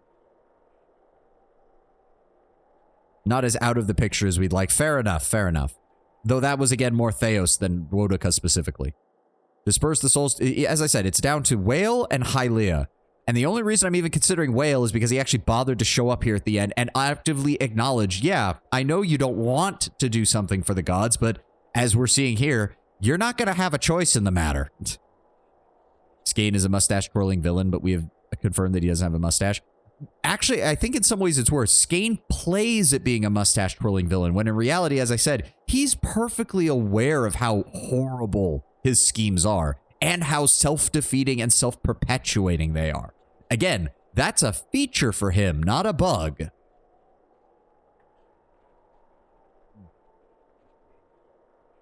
Oh, I needed some more gamer subs. There we go. I really am leaning towards either 6 or 2. And again, the Whale at least has an option. So the Hylian option is attempt to repair the tragedy, while the Bareth option merely ends it. Well, the Bareth option also has the added inference of we know now that the reincarnation cycle existed before the gods. The reincarnation and soul essence cycle existed before there were any gods. That was a definitive fact of this world that has always existed. Which means that sending them back to their soul, sending them back into the reincarnation cycle is, as I said, the lawful neutral option. It is simply resetting the world back to where it is supposed to be. Again, Bareth at least gets some credit from me for that. He does seem to actually follow the whole, I will not intervene. Even when my followers are saying things, I won't intervene for good or ill. Now, I cannot like that now that we know that the gods are able to intervene, but I can at least acknowledge that he's the only one who's seemingly following his own fucking rules. Due to, I am leaning towards 2, Tenwin. As I said, it's either 2 or 6. 2 at least tries to repair some of the damage that was caused by the Leaden Key, and quite frankly by the other gods for not trying to intervene and do something about it until now. But I am curious why Whale waits until the very end to suddenly show up and be like, just disperse the souls to whatever they want. But again, given the other god's reputation, I can't ever think that Whale is doing this for anything resembling a benevolent motivation, especially not Whale. Whale is the true neutral god. He does not care one way or the other.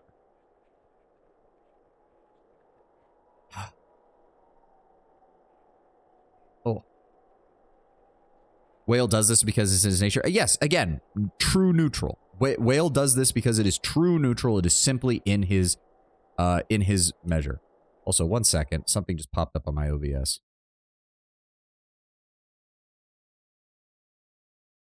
Okay, I think actually an ad just played. So we're going to keep talking because if anybody is here who doesn't have a subscription, I don't want them to miss anything. So we're going to talk for another minute and keep brainstorming this until the ad is fully played. I don't know. Again, I wish we had more information on Whale to make a proper decision regarding this. Because as it stands, a lot of this just, I feel, has to do... It is made slightly worse just by the fact that Whale doesn't show up much. We literally have, I think, 2 quests with him. One where we find the scroll, and he tells us to hide it, and then here where he shows up and talks to us.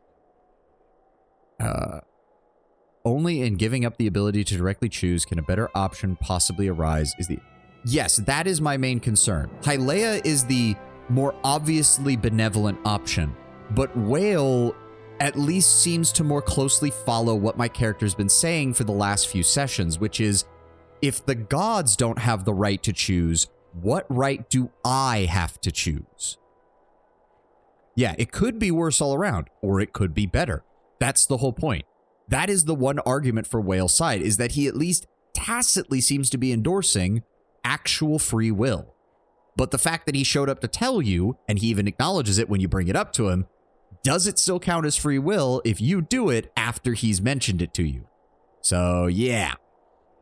Also, I have just noticed that on my PNG, there is a white spot under my character's collar that disappears and reappears as I'm talking. And now I can't unsee it. Oh god, this is going to drive me insane now. I'm literally staring at it while I'm talking to you guys, watching it blink back and forth right on the collar, and it's going to drive me insane. You saw it multiple sessions ago. I'm honestly glad you didn't bring it up, because now it's driving me nuts. God damn it. I'm gonna have to edit that or something. What drove the design choice behind your PNG design? Well, the PNG is literally just a headshot, Brown Bear, of my character's concept art. You probably have not been here. You usually show up a few minutes after we start. So I've been using my character's concept art as a starting soon screen so people could take a look at it. Oh, the character as a whole? Oh, just stuff I threw together. I kind of had a mental image, and then I worked with my reference sheet artist to put it all together. I don't know. I just thought it looked cool. He's got like a kind of military style jacket. It's a little torn up. He's got, you know, ponytail kind of style hair. I mean, I just thought it looked cool. Like, why does anybody choose, when it comes to VTubing and like using a character model in place of your actual face for a webcam, like, why else does anybody do it? That while indeed, what right do you have to choose? You currently have the opportunity to choose, and avoiding the choice, it is itself a choice of ignoring responsibility. Exactly. That is, and that I think is what Whale was trying to point out when you bring it up to him. He just did it in his very roundabout Whalian style. That is, again, that is the only thing, is that if you do have the choice, you have an obligation to do something better for it. But again, with the way this universe works, is what we're doing actually better, or are we simply making another, are we simply reinforcing the issues with the gods? And if it's reinforcing that, then it might be benevolent in the short term and bad, oh, pardon me, I burped there for a second, or bad in the long term, or vice versa. But ignorance is not an excuse, and we do not have the benefit of ignorance in the first place. If we do have the option to try and make things better, then we should try to follow through on that. If we didn't, that would be one thing. We made no promises to the gods. We have full choice here to do as we will and to do as we wish with everything that we've been given.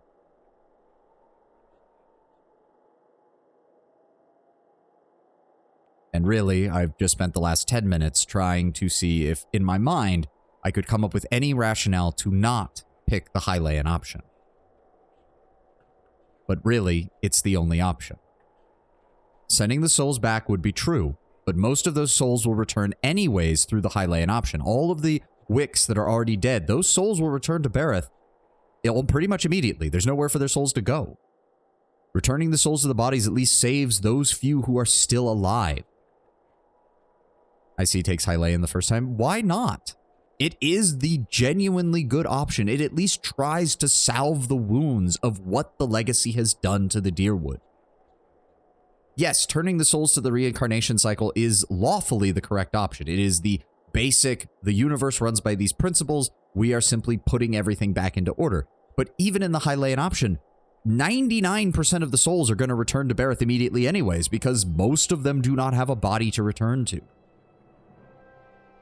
Entropically disintegrating the souls is just speeding up what already is going to happen. Rimmergan openly acknowledges that all souls eventually are crushed to dust. Now, of course, we also know that souls split and reform and shape, and new souls are created. So entropy may be inevitable, but we don't know when that entropy will actually be finished.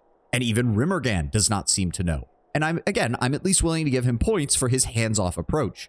He's not actively trying to cause the end of the world. He's just aware that a world exists, all worlds eventually end, and that will happen eventually to everyone anyways. Distributing the essence is purely an act of, quite frankly, just trying to make do with what happened. And it makes sense. Magrin and Galawain rose to power by taking advantage of Wodaka's nature and defeating her. It makes sense then that her attempt to break out, they then once more used to their advantage. Abaddon is along for the ride because as a lord of civilization, he sees making do with the hand that one has been dealt as being the best choice one can make. Also, I'm pretty sure that his mind has been made a bit more mechanical and a bit more logical since he became a machine god, essentially. So he's more in favor of why would you throw away a resource that you have access to? Just allowing the souls to pass through the vein to Wodaka is obviously stupid. The bitch can go spin on a dick for all I care. And Skane, I am doing this to you purely out of spite. You are an asshole. You know you're an asshole, but you're still an asshole. Abaddon is the Omnisci. I mean, he's a god who forged his own body and gave up his original body after he died, technically. So yes. I mean, technically, the Mechanicus would have a hell of a time if they found Abaddon. Let's just put it that way. They would have a hell of a time with that. But I wanted to really look at each of these. And again, Whale is the only other option. But again, as Brown Bear so carefully pointed out, if we know that we can do good with the Hylian option, then surely our goal should be to do good. I wonder if soul prosthetics could be a thing. In this universe, maybe. You'd probably have to make it out of Audra. You could probably make Audra out of it in order to create a prosthetic that functioned in such a way. We will return the souls to the bodies they were intended, and allow the rest to pass away. This is our choice. You close your eyes and expand your perception outward, taking in the immense totality of the tens of thousands of souls orbiting the chamber. Your grasp upon them is tenuous. You find yourself fighting to keep them all within your influence, and you can feel them slipping away from you as the machine gains speed. There is a functioning prosthetic in the sequel. Ooh, interesting. Can't wait to see that. A brief moment comes when it feels as though you can hold all of them at once.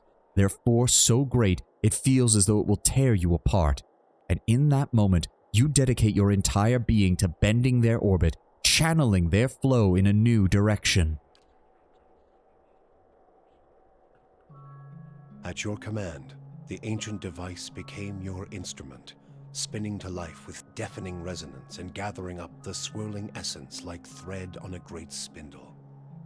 There, in the pale, pulsing glow of the machine that set you on this path long ago, you summoned all your strength, focusing on your objective and blocking out all else. With a single concussive blast that rocked the chamber and sent you tumbling to the ground, you freed the souls from their stasis. Exhausted, your consciousness slipping away, your last sight was of the machine, dark and dormant. I'm going to guess that this final ritual strips us of our power, and that's why we're at level 1 again in the sequel. After coming to and searching for some time, you discovered the route Theos used to enter Sun and Shadow, and embarked on a long and arduous ascent back to the surface. You emerged in Ter Evron after days of tunneling through the rubble Theos had left behind, and when you stepped into the daylight, you were faced with a different Deerwood than the one you had left. At your direction, the souls diverted by Theos were guided back to the vessels originally meant for them. For the first time, parents of hollow-born children woke to the cries of their infants and looked into their eyes to see them staring back. I kind of wish I could control how quickly these slides go to the next one so I could talk in between them. Because I'm not going to be able to say much with him talking. But for all the relief that had come to some parents, others only found new grief. For many thousands of Hollowborn had died during Wide One's legacy, many by their parents' own hands.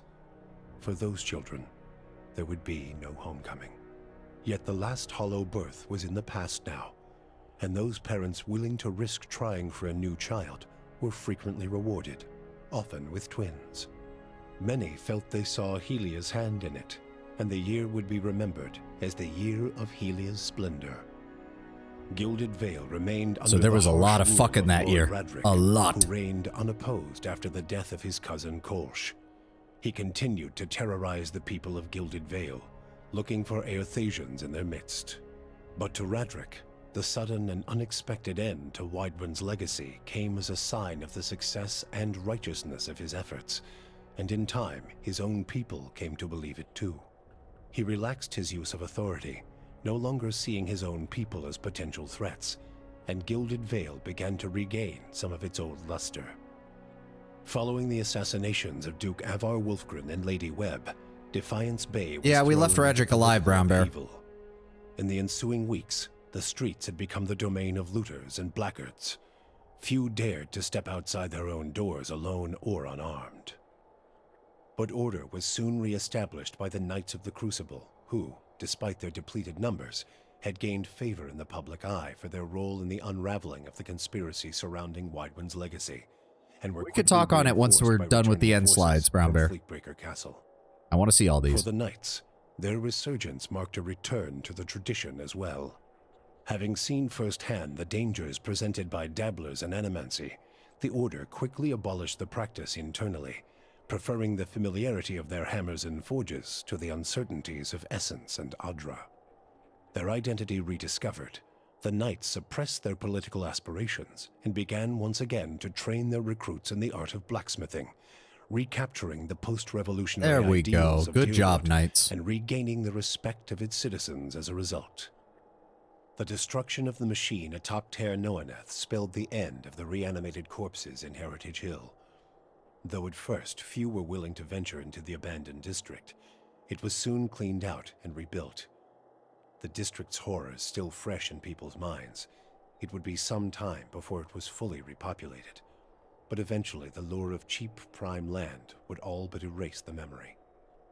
The Duke's assassination at the apparent hands of an animancer had caused catastrophic rioting in the streets of Defiance Bay.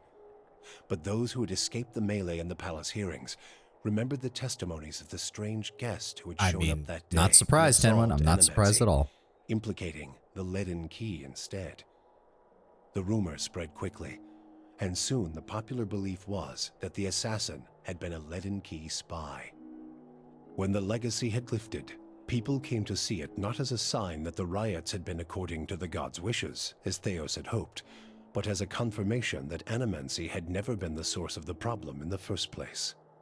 Deerwoodans instead convinced themselves that the riots had somehow purged Defiance Bay of leaden key spies, and that the end of Widewind's legacy was people their lying to themselves well-deserved a bit, reward. but The rage against animancers I can't was stop them quickly from doing forgotten, that, unfortunately. And those who had survived were permitted to return to Brackenbury Sanitarium and rebuild it so they might resume their studies.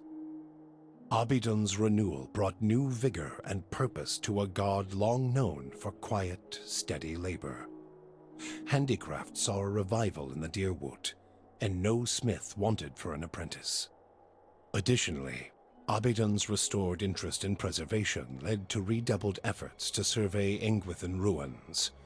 Animancers and craftsmen alike found much to study, but tensions with Air Glanfoth rose. That's a bit unfortunate, but we tried. The Battle of Caron's Scar only strengthened their resolve to unlock the mysteries of Durgan steel and build new marvels with the White Forge. However, Stalwart's ambitions brought them into further conflict with the Raid Serens, as more and more impoverished communities gathered at the border and vowed to finish the work of the Iron Flail. It would be many generations before the region saw peace. The battle against the Eyeless left Stalwart more hostile than ever toward the ogres in its midst, and the villagers grew bolder as they grew more prosperous. After a handful of bloody skirmishes, the Flames That Whisper clan left the Russet Wood to seek a quieter, more isolated home in the White March. While many such places existed in the mountains, the crossing was treacherous, and the ogres often found themselves embattled with other clans whose territory they passed. Less than half of the Flames That Whisper survived the journey, but those that did found a haven far from Kith lands. Harmka's death had brought the Devil of Carrick little satisfaction. In time, her taste for vengeance soured. What replaced it was a hunger to feel something, anything, new. Summer had thinned the snowpack twice over when she felt the joint at her elbow first begin to stiffen. She turned her back on the hopes of animancy and civilization and walked east. She pushed through the mountains, past Raid Ceres, and into the broad plains of Ishamiddle. She had forgotten what it was like to simply journey, no goal or destination in mind. Though she felt nothing more than the steady thump of her feet on the road, the endless horizons and grassy meadows were new to her. She measured her time in the gradual rusting of her body and was satisfied. Her movements slowed, but so did the world around her. Waist-high grasses undulated and tacked in the wind, as gradual as the tides. Sparrows and blackjays made steady pilgrimages across the sky, each flap of their wings a solemn salute. I wish we could have done more for her. She found something she had never seen before, the ocean. With the last of her strength, she pulled herself beneath the water, content at last to feel the movement of currents and the constant caress of the waves. Zawa came to understand that the time of the Takan had passed. With his soul no longer fettered to worldly concerns, he grew to become the enlightened Anitle his shaman had foreseen. He took up in an empty monastery near Cold Flow Lake, and word began to spread of his presence there. He taught pilgrims and students how to leave behind their vanity, their fear, and even go sit in a fish barrel. He invited those who studied with him to share their newfound knowledge, so that all might free themselves from suffering. Free from the burden of her memory, Maneha soon left the gift-bearers and resumed adventuring. Now that she had a taste for the world, she wanted to experience it anew. Maneha rediscovered her zest for battle, extravagance, and romance. She kept her gaze on the horizon, looking from one journey to another more distant. I mean, I'm glad we helped her, but still the least interesting companion. Fervent. Hers was a life of excitement, violence, and passion. She moved too quickly for regret to catch up with her, and she hoped only that she might outpace it in the next life as well. The fortress of Cadnua emerged as a bastion of security in the midst of an untamed land, becoming the envy of every thane and earl in Deerwood. Legend grew over time of its impregnability, and stories of formidable invaders easily scattered by the keep's defenses became popular around the hearths of Deerwoodinians. Likewise, it also became a beacon to travelers, merchants, and visiting dignitaries alike. Reputed as the finest fortress in all Deerwood, people would journey from near and distant lands alike to experience its fabled hospitality and grandeur. After the death of the master below, a strange quiet fell over the endless paths of Adnua. The attacks on the fortress above ceased, Adnua's silent titan the closest remaining thing to a master in its musty, forgotten passages. Palagina had gone against the Duke's Bell's orders by inventing a new trade arrangement with the Anamenfath to accommodate the recovering Deerwooden market. With the Deerwood's people still weakened by Weidman's legacy, the Valian republics easily pushed their would-be competitors out of the market. For her outrageous insubordination and audacity, Palagina was banished from the republics. She traveled north in the eastern reach. Well, she'll always have a home at Cadnua. And entering the ranks of the kind wayfarers. Despite her bravery and dedication to those in her care, her strange appearance made her feel like an outsider wherever she went. With your business concluded, Haravius quietly took his leave and headed home to Thane Bog. The elders of the Fisher Crane had not warmed to Haravius in his absence, and when he arrived, he was denounced and scorned. Haravius spoke of his deeds and of his communion with Galawain, yet none would support his petition to return to the tribe. One by one, starting with the oldest, Haravius challenged each member of the council to single combat, humiliating the Riau in a series of savage duels. With half the council bloodied and shamed, the elders at last acknowledged Haravius' strength, announcing him a hunter of the Fisher Crane tribe. Upon being granted this title, Haravius calmly left the village and embarked again. I wish I could talk through more of this. I don't want to interrupt too much. Adair chose not to return home to Gilded Vale. Still most comfortable far from cities, he settled in Deerford, which, like many towns in the Deerwood, was beginning the slow process of rebuilding. Believing now that it was the obligation of Kith to be the leaders their gods had not, Adair was soon named mayor of the town, and under his guidance, Deerford soon began to prosper. Job, Adair. He expelled the last of the Scanites from the area and drew new settlers with the offer of land, a trick he had learned from someone he otherwise preferred to forget. With each passing day, Deerford would come to more closely resemble the Gilded Vale of Adair's childhood, the one worthy of its name. When the dust settled in sun and shadow, Aloth looked upon the remains of Theos Ixarchanon, his former master. He saw where the Grand Master had gone wrong and what would be required to undo the harm Theos had wrought. With a flick of his wrist, he burned Theos's robe, headdress, and every other symbol of the man's power. Never again, he vowed, should Kith live in fear and blind obedience to an authority they did not understand. Armed with the knowledge and courage he had gained on his journeys with the Watcher, he set out on the long and lonely task of dismantling the Leaden Key. With both their aims fulfilled, Kanarua bid the Watcher farewell and sailed back to his beloved Rawatai. There, he reported on his findings to the Lore College. Kana spoke of the Engwithan people, describing both their vile experiments and their inspiring accomplishments. There we go, Kana. Walk the narrow path. He spoke too of the destruction of the tablet by the Leaden Key, the good and the bad. And the group's efforts to erase the Engwithan legacy from the world. Both inspiration and cautionary tales, he said, could be found in the world beyond Rawatai's borders. Kana urged his people to continue to pursue knowledge abroad so that the lessons found there might benefit Tekoa. Kana's inability to prove his theory of Engwithan influence diminished his academic standing, but his passion drew much interest from those less concerned with degrees. Kana swiftly became an influential figure in the move toward a more collaborative approach to expansion on the northern continent. In his personal life, he came to enjoy the reputation of an affable eccentric, willing to share grand and impossible secrets, along with a drink and a song. With Theos defeated and the souls released from Sun and Shadow, healthy children were born once again in the Deerwood. The grieving mother sought a place where she might do penance for the birthing bell. She returned to Deerford, where, to the astonishment of the villagers, and don't go mentally manipulating them again, okay? In over a decade.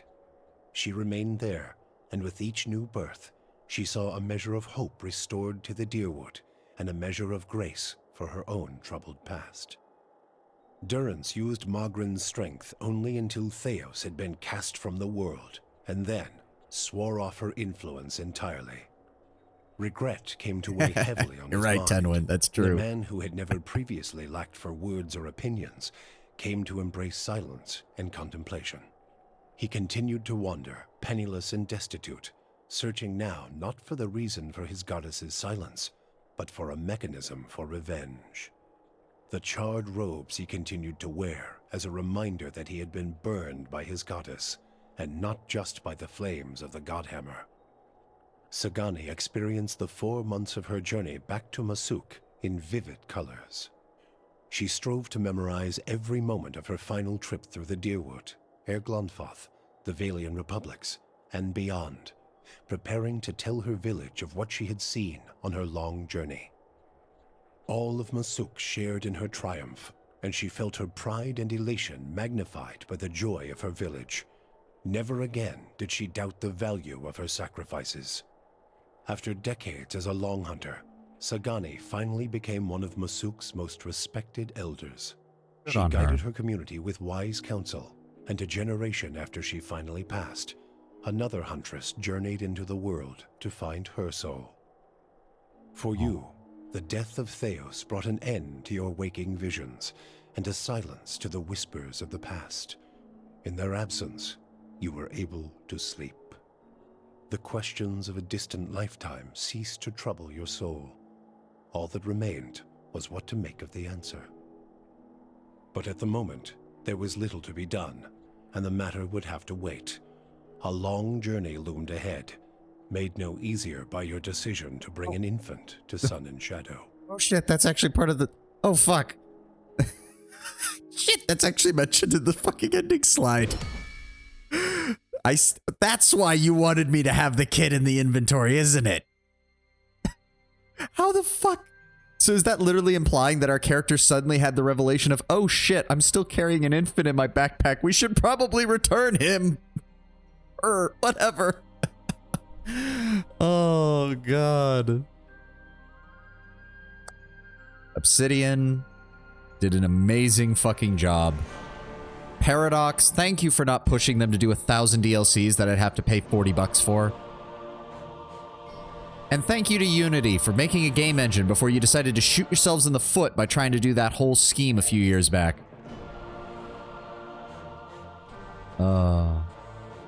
So we will just let this play, and we can talk about the ending slides.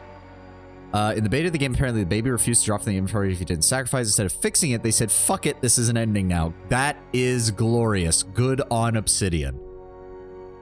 Let's start with Radric. Okay, so if you really want the full breakdown, Brown Bear, you can go back and watch when I actually faced Roderick. And I basically came to the conclusion that I did not see his cousin as a better solution. And quite frankly, while I didn't like Radric, I was willing to keep him in power in order to maintain at least some level of stability in Gilded Vale. And to be fair, this was purely from a pragmatic point of view. Radric had already done most of his damage long before we got there. Like, killing him was not just going to miraculously return Gilded Vale to how it was. You want to know what happens if you kill him? Tenwin has already helpfully informed me that he comes back from the dead and just straight up starts killing people again. Like, that was fucking funny to hear. I'll admit, that was funny. Round 2, Death Knight Boogaloo. Yeah. Man literally too angry to die. Or at least too angry to stay dead. But yes, I kept Radric. He's at least trying to make amends for what he did. And he is at least keeping that portion of the Deerwood stable. I am so glad Adair got the literal nice ending of just, I'ma go retire for a while and make a town a better place. On the one hand, it's fucked up he comes back. On the other, it's a pleasure to kill him a second time. I can see that. I will also admit, Brown Bear, and Tenwin can agree to this, I was still in that awkward place of the combat system, and when he mentioned that the battle with Roderick is one of the toughest fights in the early game, I was not in the mood to be like, I'm gonna have to do this fight like 6 times before I finally kill him, aren't I? And I just decided, you know what? It's just not worth it. It's not worth my mental health, and it kind of is because you do not have a lot of the tools and there are so many enemies. Yeah. But let's continue with the ending slides. I'm glad that we got the Knights of the Crucible back on track. And it's good to see that by following through on showing them what Animancy can do, they at least acknowledge that Animancy is a tool. It's just not a tool for them. And it helps them to regain their old ways. My early builds, I used to agree to help Radric kill his cousin, set up traps in his throat, and then just attack him on my terms. See? And that's where I said those traps could be useful. They definitely could be useful. But it has to be in a scenario in which you set up the battlefield. Fun fact, you know how you can promise the gods and then make your choice? Nothing stops you from just breaking your promise, and each god has unique slides for it. Interesting! I assumed that making that oath would have them do some kind of binding or something that would force you to select it. But then again, each of them did say that they were like, oh, you better do this, or will, you know, if you make an oath, you better follow through on it.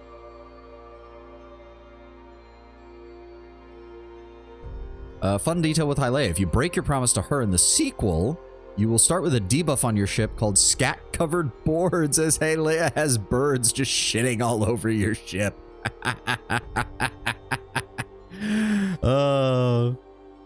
That's a good one. That's a good one. I have to imagine the only god that likes it if you swear to do one of the endings and then immediately renege on it is Skade, because that's his whole thing. Affecting free will seems to be an established limitation. Fair. But I figured with the way they were setting it up that there was some kind of exception with what was going on, considering we were directly talking to the gods. It also seemed like something Obsidian would do. Like, oh, what's that? You completed this quest and you were just mindlessly clicking through the dialogue options. Guess what? You've just set in stone what your ending is.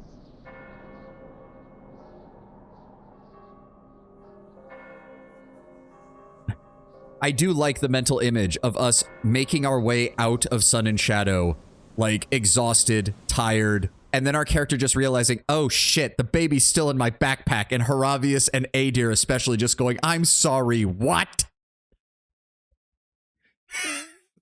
The mental image of that is too good. Because Durant, well, actually, it would be everyone but Durance. Everyone else in the party except Durance would immediately just be like, I'm sorry, what is still in your backpack?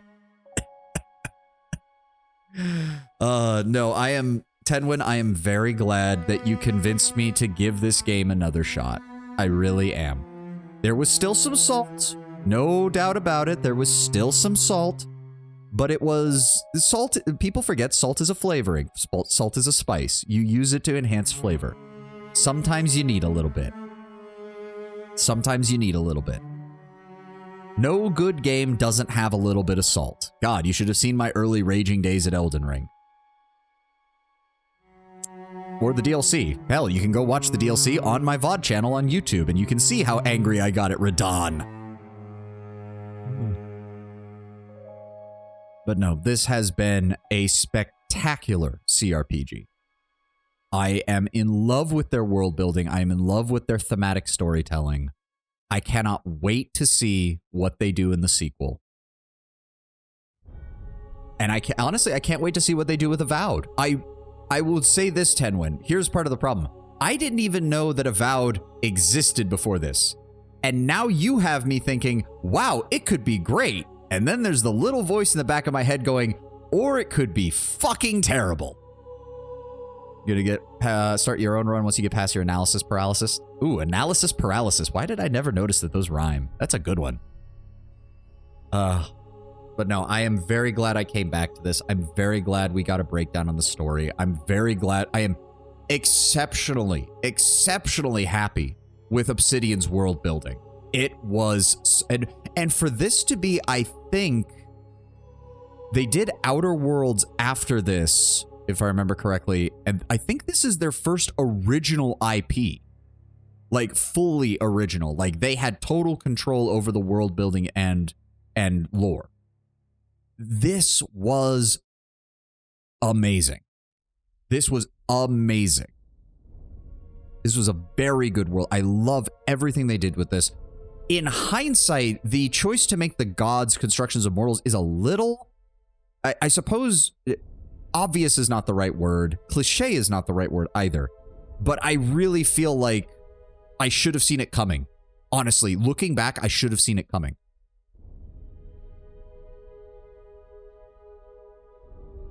I want to know more about the Ingwithans. I want to know more about the nature of the gods. I want to know if there's other gods out there, potentially.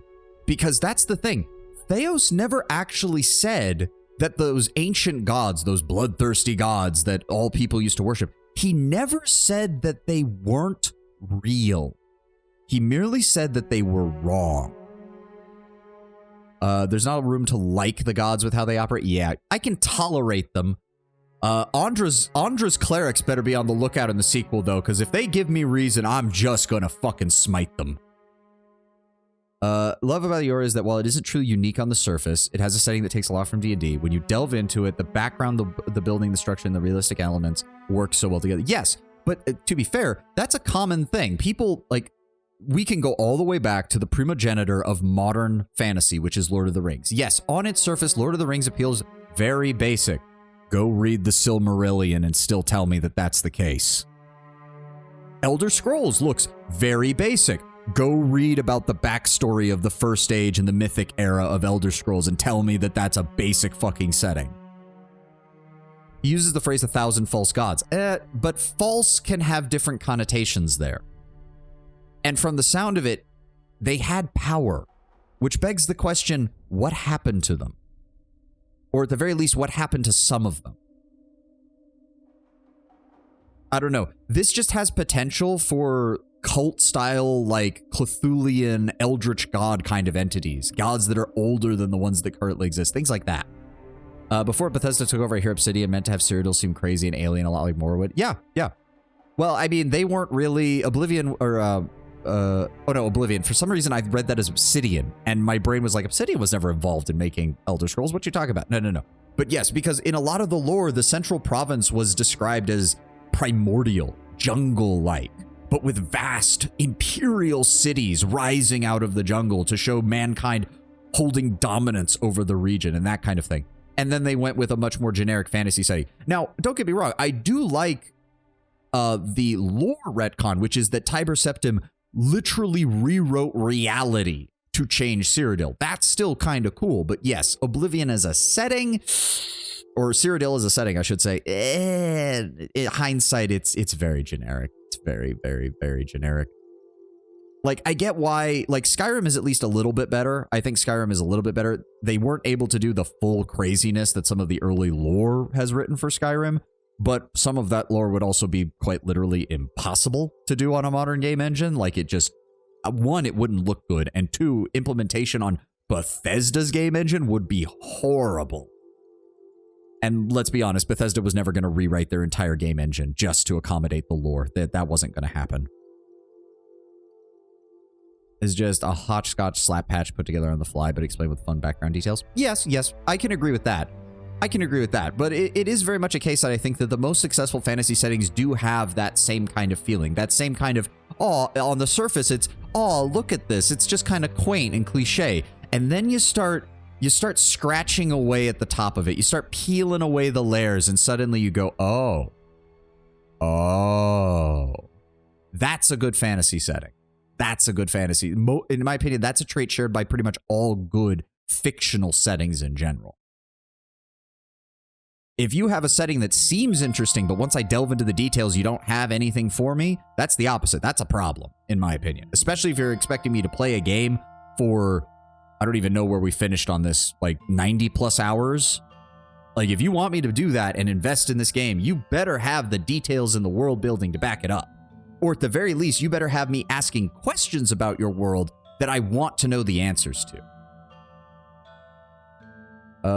So speaking of Oblivion, did you notice that Aora seemed to lack a fantasy angle settings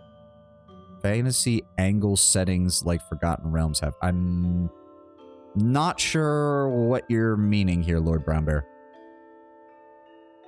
Fantasy angle settings? You're gonna have to explain, buddy. You got plenty of time. They're still going through the credits. We still got plenty of time.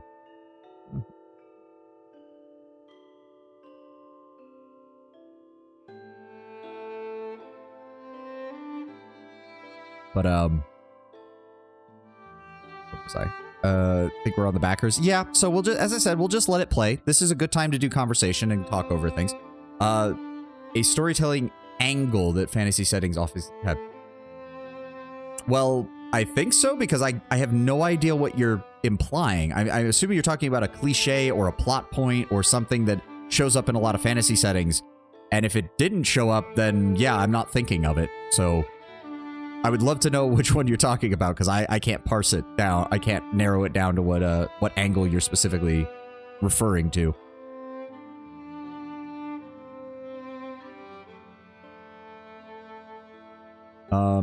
Sorry, where were we? So setting like Forgotten Realms and Elder Scrolls have multiple planes of existence. Oh, you're right. Guaranteed afterlife / guaranteed like alternate realms. The planes of Oblivion, the realms of the Aedra, which are implied to exist as well in Elder Scrolls. Forgotten Realms has all of the cosmology of D&D. Aora seems to only have the one that layers directly on top of the real world. Yes, the wheel. The soul essence, the power of the essence of the soul. And, as we've stated, that existed before the gods. Now, that is the thing that's interesting about it, in my opinion. It existed before the gods. Because Aora is, by comparison, a low fantasy universe. Yes, magic is not used to solve every problem. You don't see, aside from the archmages, who are all described as amoral, unethical bastards for the most part, you don't see people just walking around casting spells to solve every single... Oh my god, that person's name. PoE is not Path of Exile. Okay, someone actually called it out. All right. Oh, I caught that just while we were talking. That's a good one. But yes, aside from like the archmages, even sorcerers of great power like Aloth don't have spells that can just allow them to manipulate reality. A lot of their spells are very straightforward, combat-related, war-related, that kind of thing. Like, wizardry seems to exist as a tool to fight, or a tool to engage with things. It is not an all-encompassing magic system that allows them to just affect things as they will. Ciphers have inbuilt magic, but all of it is based on using soul energy, either their own or their enemies, and using it against them. And many of their abilities are essentially just tricking the soul into thinking something.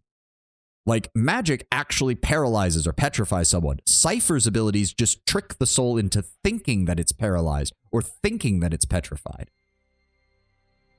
Or disintegrating a portion of the soul's essence in order to damage the physical container that it's contained therein.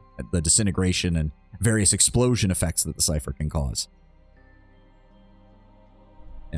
Again, the biggest implication that we have uncovered is that the wheel existed before the gods, and that is a very interesting concept that I really hope they investigate in the sequel, because that is important.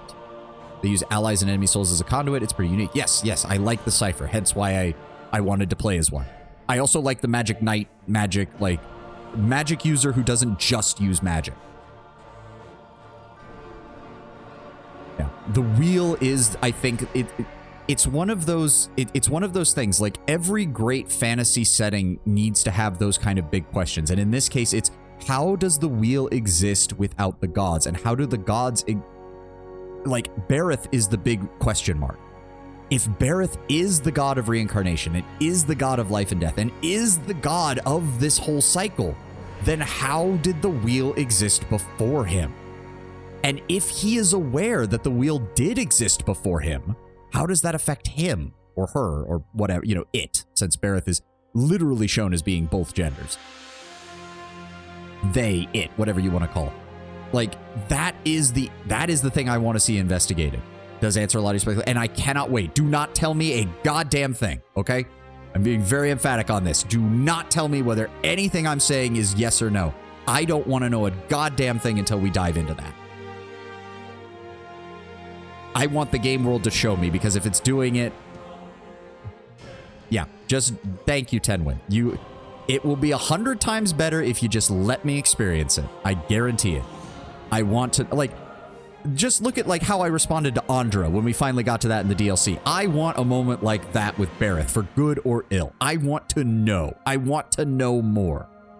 I don't need to know everything, because that is not the nature of any game. I don't need to know everything. It's always good to leave a little speculation. But I want to know. You've been biting your tongue so many times. And I thank you for it, Tim, especially since you've given a lot of advice on practical stuff. And I've been very, very open on not wanting spoilers. I thank you very much for working with me on that. Because I know you wanted me to see everything, but I also did not want direct spoilers. I also can't wait to see how in the sequel we're going to convince Aloth, Adair, and Pallegina to join us again. Because it looks like at least Adair seems to have finally gotten his happy ending. And I don't know how we're going to convince him to leave Deerford and come with us again. I've only been here for 3 days. As I said, Lord Brown Bear, I upload everything to my YouTube channel. There should be a link or a URL in the About page that you can copy and paste. Paul Badass Brain. Oh, was there another name on here? I haven't really been paying attention to the backers. I do appreciate that all these people helped Obsidian fund the game, and it is glorious that they've managed to do so. But yes, Lord Brown Bear, if you really want to watch more, you can find all of my VODs uploaded to my YouTube channel if you want to check out certain portions. I don't mind if you do it just to find specific moments, because I don't know how you'd manage to go through the 90+ hours of VODs that I've got on there. Just shows how dense the lore is. Yep. No, I've been appreciating all of this. From Act 1's questions over what goes on with Bareth not talking to Radric despite his faith, to Act 2's issues with Animancy and the Sanitarium, to Act 3 with the Glenfothans and the gods and everything, all of it has been good. Every single bit of it.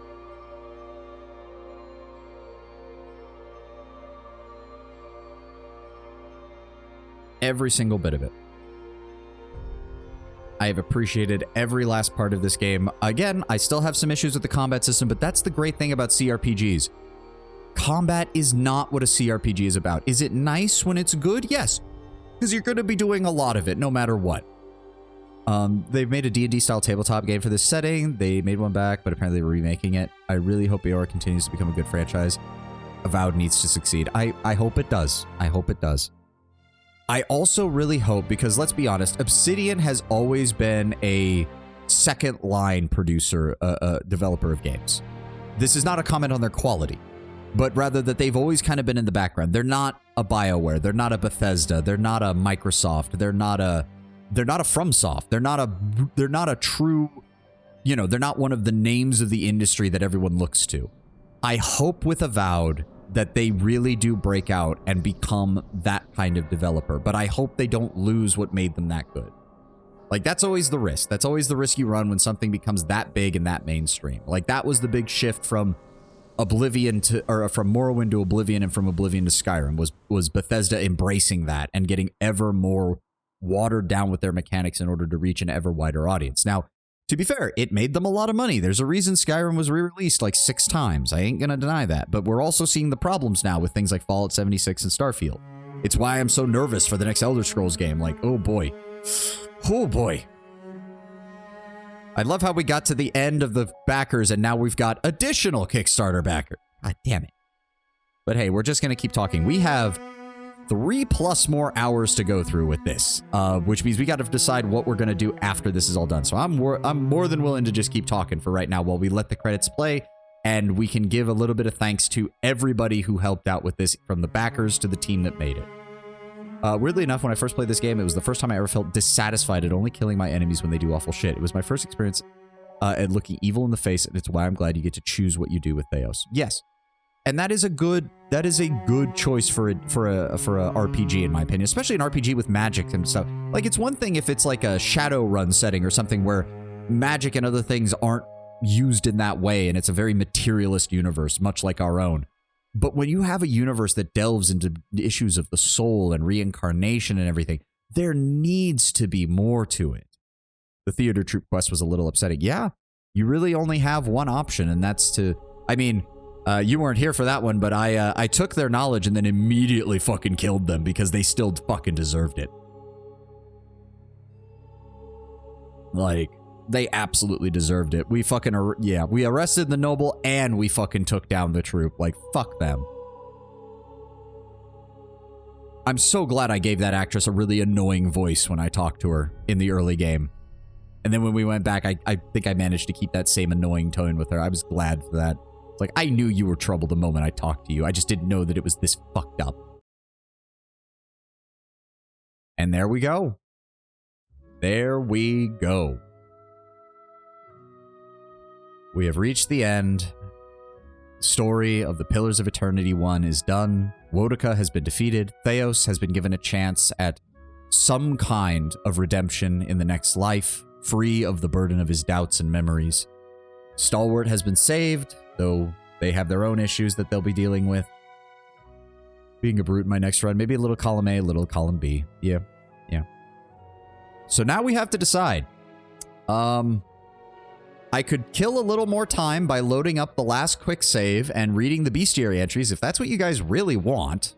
Like, in hindsight, I kind of, like, it might provide a little bit of world building stuff, but I kind of don't care. Tenwin, I think, his vote is to jump right into Tyranny and get started, which I am perfectly okay with if everybody else is. I mean, if you haven't read them, they're a good read. I might read them on my own time. Like, I don't know. I just don't think that would be very good content. I don't know. Like, again, I'm not adverse to reading them, but if we want to jump right into Tyranny, I'm certainly not against it. I'm certainly not against it. You're good with either? Well, since you're the only two talking, I'll take that as a vote of endorsement. Maybe if we really need like just a decompression stream where I don't play anything and we just talk about lore, maybe I'll go back and read the bestiaries. Actually, Tenwin, does the second game have bestiary entries as well? I'm assuming it does. I'm assuming they kept the similar experience system where you build up your knowledge of the various creatures you fight. Okay. Yeah, we might do it there then. But I think for right now, we're gonna go ahead and exit. And I'm going to, for the first time, have to change out my tags and my category real fast while we get set up for Tyranny. So give me 1 second. Tyranny, where are you on my board? There you are. Go ahead and get that launched. I have to change this. There we go. And let me just...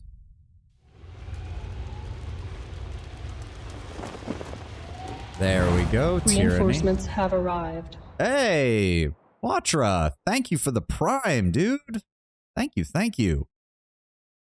You just joined in with us finishing Pillars of Eternity, and we're about to jump into Tyranny. Did Chris Avalon write Tyranny too? I think so. I'm pretty sure he was still writing for Obsidian at this time. Let me go ahead and take that off of the tags. Go ahead and add that. There we go. Is there anything else I needed to switch out? No. Let me update that.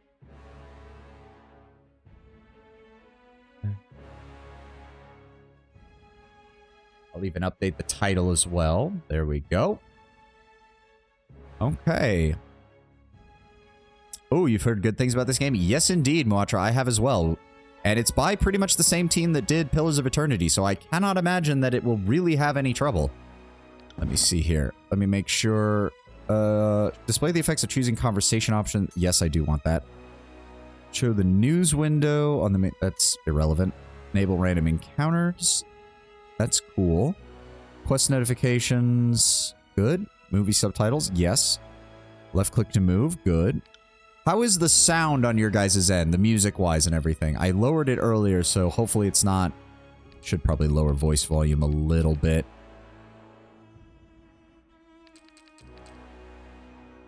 From what I gather, Chris Evelyn did write some parts of Tyranny, but was not the main writer at the end. Okay, okay. Yeah, 50% there. Music volume's nice and low, so we're not getting overridden. Graphics. Do not cage the cursor. It will make it easier for me to handle OBS stuff. Do not need colorblind. Yes, Gibbs. Give us Gibbs. Hide off-screen photos? No. Selection circles? No. Big heads? No. Everything else is good. Just go ahead and up that. Why not? Don't need full screen. Everything's good. It's not triggering anything. Auto pause. We'll keep using. Do not auto level my companions. I don't want death. I don't need permanent shit. Everything else is good. Save changes. Yes, thank you very much. I did run the game earlier to get an idea for what kind of character I wanted to run. But otherwise, I have not seen anything past, like, literally the initial combat. Like, the initial tutorial level combat. Paradox essentially is holding the Tyranny IP hostage, and the fandom is angry about it. I mean, it's Paradox. Paradox is that horrible combination of, oh my god, sometimes they do things amazing for their community, and other times they are money-grubbing assholes that are worse than some of the worst fucking publishers on the planet.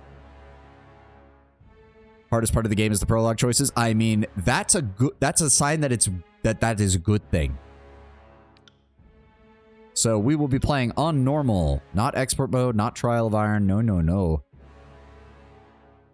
New Game Plus. Interesting. I didn't even realize that was an option. That's cool. All right, here we go. Welcome to the world of Tyranny. Now, I do know the narrator for this is great. Ooh. I'll let this play. Oh, yeah. For over 400 years, we're definitely going to have to lower that voice volume again. The Overlord have swept across the known world. All who stood against them fell before their might. Even the Archons, women and men of immense power, were forced to kneel, chained to the Overlord's will. Now Kairos' final conquest has come to our corner of the world, and two of the Overlord's armies compete for the honor of taking our lands. The elite disfavored, and the teeming horde of the Scarlet Chorus. The voices of Nerat, spymaster and Archon of secrets, guides the fierce and undisciplined masses of the Scarlet Chorus. With each battle, the Scarlet Chorus grows stronger, as the defeated are given a simple choice: serve or die. Graven Ash, Archon of War and the Overlord's most loyal general, leads the disfavored. Though small in number, Kairos' ironclad legion has never met true defeat in open battle. Watching over the two generals is Tunon, the Adjudicator, Archon of Justice, eldest of Kairos' minions. Tunon brings Kairos' laws to newly conquered lands, aided by the Fatebinders, judges and executioners of the Overlord's laws. You were among the youngest of the court of Fatebinders when Kairos' armies came to our lands. How could we have known that the fate of thousands would rest in your hands?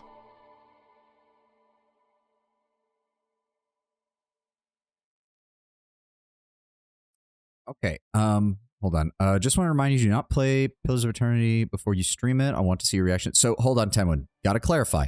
Because I'm going to have to open the game to make sure all the settings are set up before I start. Is that cinematic going to play as soon as I start the game? Or does it start when I start a new game? Starting a new game. Okay, so I will be able to access the option menus and stuff like that. That's fine. Just wanted to clarify. Secondly, time to be the most cruel and evil being in the world, a middle manager. Worse, Tenwin, a lawyer middle manager. Gonna go with a dude.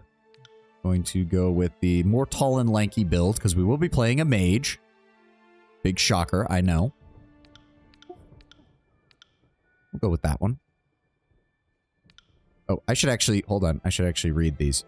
Within the Northern Empire where you were born, men enjoy equal protections under the laws of the Overlord Kairos. Oh, shit. Okay, I'm going to have to ask, because I have not played anything more than the prologue of this. Do you want me to read these little highlights as we come across new ones?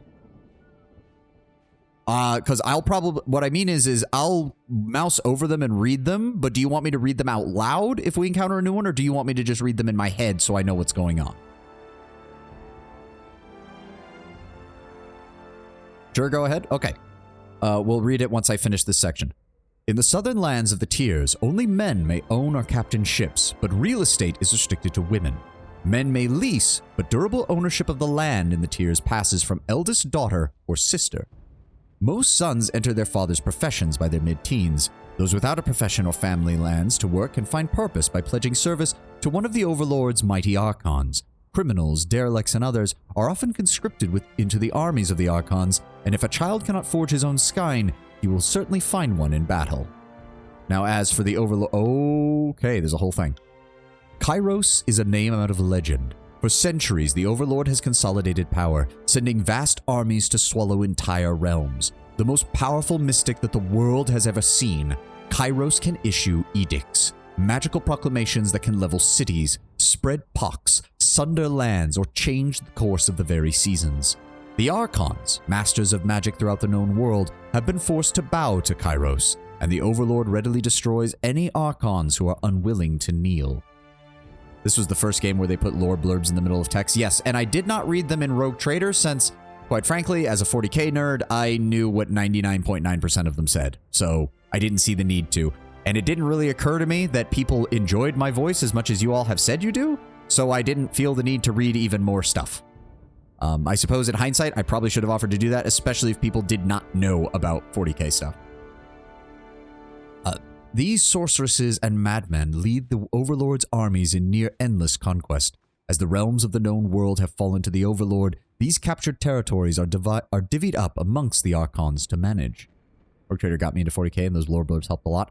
They do help a lot. But again, my main thing when I was playing it was I very quickly realized that I knew what 99% of them said. So it's I kind of ignored them, I'm afraid. Able to deliver suffering and woe to every corner of Taratus without leaving the capital. Few have seen the Overlord in person, although Kairos' name is the single most recognized name in the world. Only the Archons can say what the Overlord looks like. Pillars of Eternity 2 has lore blurbs as well as translations for other languages.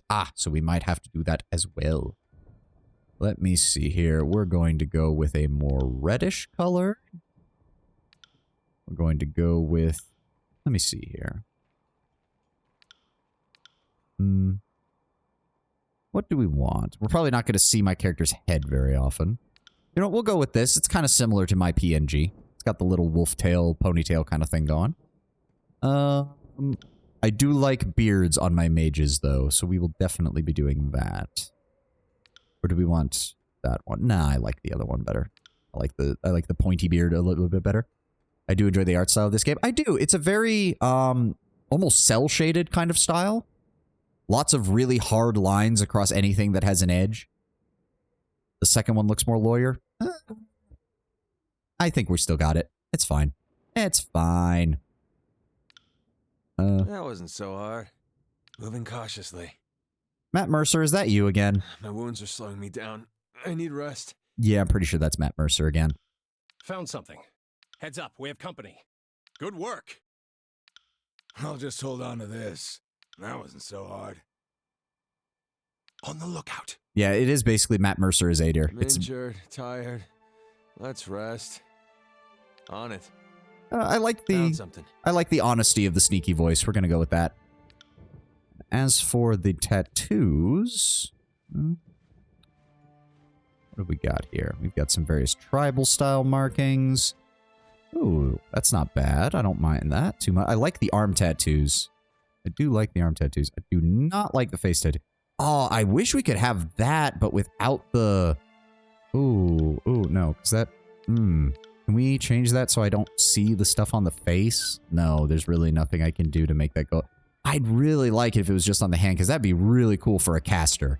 To have, like, the hand that they use to cast magic have all the tattoo on it. That would be kind of cool. Leg markings, arm markings. That's not too bad. Shoulder marking. Not my favorite. Okay, see, that's a little understated, but that could be good. The marked hand of death. Yeah, a little bit. Facial tattoo? No. Okay, see, there we go. There we go. So if I wanted to do that, we'd probably go with something like this. Oh, yeah, okay. So that's a strong contender. That's a strong contender. That's actually a good one as well. Oh, yeah, because the roots are a different color. Ooh, ooh, ooh, ooh. That could be interesting. That could be interesting. Shoulder marking. Oh, I like this one. It does have some stuff on the face, but it's very under. It's much less noticeable. I like this one. I like that one a lot. More leg tattoos. I don't really care. And an arm tattoo. Yeah, I'm liking this one. Can we... Oh, I was hoping that each arm would be a separate color. Oh, well, still. We could go with the black. Ooh, that's a really sharp black. Or do we want something more...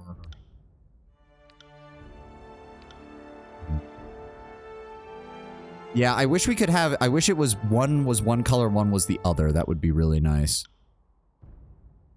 Do I want, like, the burnt red, or do I want the bright red? Or we could go purple. Purple's not a bad color. Let's see about this. No, that's too skin tone.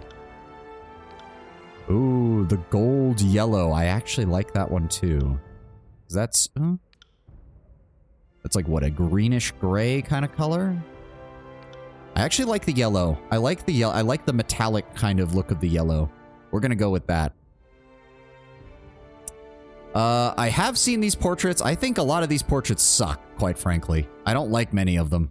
I don't think many of them look very good. And I couldn't figure out how to do custom portrait. Bro has gold inlays. Hell yeah. I don't know. I don't like most of these pictures. I really don't. I kind of wish there was a generic one that had your character's face in shadow so that I didn't have to actually see it, but that doesn't really exist. Yeah, I'm not the biggest fan of these portraits. Does anyone even have my character's beard as their... Like, that's the closest. I really don't like these. See this hand? The tattoos are more valuable than your entire face. See, that's kind of the vibe we're going for. That's kind of cool. That's what I like, but I really don't like these portraits. I really don't. Again, I really wish there was a generic one. Like, give me something like this, but where I can't actually see his face. Like, that would have been fine. I'd actually been fine with something like that. Same issue I have with Pathfinder. Yes, but Pathfinder, when Owlcat does that, has a whole system for putting in your own portrait. This does not. I remember looking and not being able to find a way to do it. Maybe there is. Maybe I didn't look hard enough. But Pathfinder, at least, they openly made it pretty easy to insert your own portraits. The bearded ginger is probably the best. This guy? Or are you... Hold on. I don't think there's anybody else with red hair. Kingmaker doesn't have that system, but it's very easy to find the folder and just drop it in and add it in. Like, I've done it. Trust me, Tenwin. Kingmaker didn't have the system, but it was fairly easy, and then they formalized it in Wrath of the Righteous because they saw how many people were doing it. Yeah, you're not wrong, Brown Bear. That's probably the closest we're gonna get. That's the closest we're gonna get. War Mage. Sorry.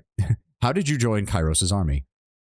Few have the combination of wits and courage to be accomplished casters and warriors, and those cursed with such a combination of talents are invariably pulled from their mundane lives and assigned to the armies of the Archons. Use my actual character commissions for the Pathfinder portraits. Nice! Your earliest memories are a painful slog of training, study, lecture, and exhaustion. All the elements of being groomed for war. You knew better than to ask what became of your family, nor to question the missives allegedly penned by their hand that were part of your earliest lessons in reading. Their portrait sucks. Want to be a Damphir? You got to play an Inquisitor or a woman in a dress. No other option. Yeah. No, believe me. I've seen the Wrath of the Righteous portraits. I've also uploaded my own. Trust me, I'm well aware. When you reached adulthood, Tunon, the adjudicator, came to the barracks personally and laid claim to your life. seeing you as too valuable for the crucible of frontline combat. The Archon of Justice deemed your life better spent dedicated to the art of punitive legal remedies.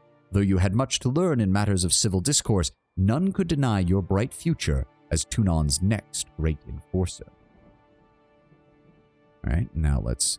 Tunon, the Adjudicator, is the Archon of Justice, ruler of the conquered realms, arbiter of disputes. Oldest of the Archons sent to conquer the Tiers, Tunon speaks with Kairos' authority, his true appearance remaining hidden behind an iron mask known as the Face of Judgment. Tunon with the kissable lips. I am not kissing the judge. That will not win us any points in the realms of law, Tenwin. The Alcat portraits are well done, but way too defined. Yes, they are all really good pieces of artwork, and some of them do fit certain character builds really well if you want to use them. But if you don't want to use them, well, you're going to have to either figure out the system or swallow your pride, because you're going to have to deal with it. Tunon is an impartial and somber creature, wholly obsessed with justice and order. Though assumed to be a powerful combatant, Tunon has rarely strayed from his throne room, entrusting his court of fate-binders to act as his eyes and ears, as well as judge, jury, and executioner. Just wish they were a bit more generic. That's a rare complaint that you get in games like this, let's be honest. But yes, we will be playing a war mage. You were trained in the following combat style. Now, if I recall correctly, you want Frost at the beginning of the game because it's one of the better elemental spells. Frost magic is an offensive school that focuses on slowing enemies and dealing cold damage. You also received training in an additional combat style. And if I remember correctly, they also suggest going for frost spells as well. You really just want to double down on having a magical ability if you are playing a mage. Shield, spear and shield for Sparta. That'd be interesting, but we will, as I said, we are building a mage. We are very much building a mage. Aw, my gloves cover up my tattoos. Damn it. We'll find a piece of armor that lets us show off those. Beat them with your staff. That is the plan. That is the plan. Magic and staff use. And then... Find yourself or a party member. Or the thing is, I have heard staffs are not very good in this game. But as a mage, you should be using your spells pretty much constantly anyways, so... Release a powerful burst of energy that explodes in a small area around the target. Or do we want a shield? Granting +4 armor. When attack hits, armor is the primary... Hold on. Attack that initially deals 20 damage to target with 7 armor will be reduced to 13. Armor can never reduce incoming damage below 1. Note that many pieces of equipment will grant different armor types. Yep. Some types of attacks, such as damage over time, and weapon attacks are only reduced by 25% of the armor's value. I did look up a little bit just so I'd know how mages work. The general consensus for mages is you go light armor and you just cast spells all day long. And you try to accumulate as much lore power as possible because lore is the god stat of this game. If you are playing anything other than a melee brawler.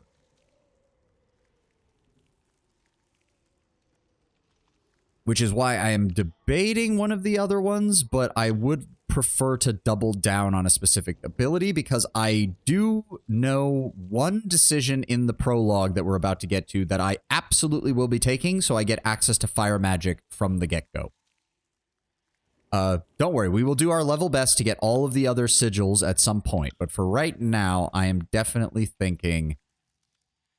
And if we're going to be using other things, we probably want Energy Shield just for the versatility. So we're going to go with that. We're going to take the Energy Shield, which gives us an additional +2 to control Frost, +1 to Magic Staff, +5 to Lore, which is the really big determiner. We're going to take that, and we're going to dress up our character colors. I like the burgundy purple that we've got going here. I prefer that, especially once we get our fire. Or do I want... brighter red is the question. There we go. Burgundy with red highlights. I like this. As for our symbol on our banner... Let's see here. There we go. Give me... What would be the best color for this? No. I like the gold flame. I like the gold flame. We'll do that on a red field. We're just going to use what I've been doing with everybody. So Vani. Frost Mage and no blue. We're starting with Frost Magic. That does not mean we will be mainly using Frost Magic, Tenwin. Because I know how to get access to Fire Magic right out of the get-go in the prologue. So, yeah. Drop our Might, because that is not needed for our magical capability this time around. Instead, we are going to be pumping Wits, Resolve, and Quickness, if I remember correctly. Hold on a second. I need to double check. Which school of magic teaches testicular torsion? Unfortunately, I don't think there is a, like, telepathy or telekinesis style school. So we're just going to set things on fire eventually. No differenza. That was for Rogue Trader because we needed a suitably fancy name. Atrophy, that probably would be the closest, yes. I did want to check. Oh, I hate how that turns off the music, but I really do need to check the guide that I was looking at just for character building. Because attributes are so fucking important in Obsidian's games. Is that the one? Yes. Mage priority, trying to get wits, fitness, and quickness as high as possible from the beginning of the game. Okay.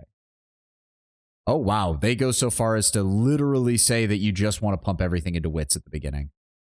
Okay, interesting. The reason you want to level these skills up is because the first attribute is your damage attribute. Finesse, when combined with a low broken leather, with how broken leather armor can get maxed out as second. Quickness is leveled up as last to make you faster. You want War Mage. Okay, yep, makes sense.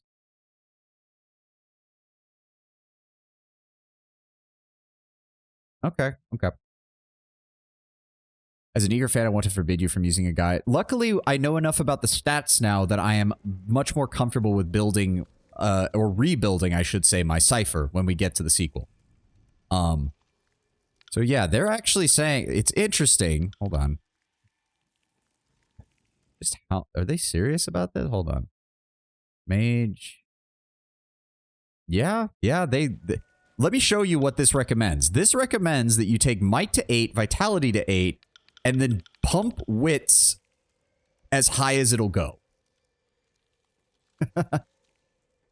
Which leaves very little room for anything else. But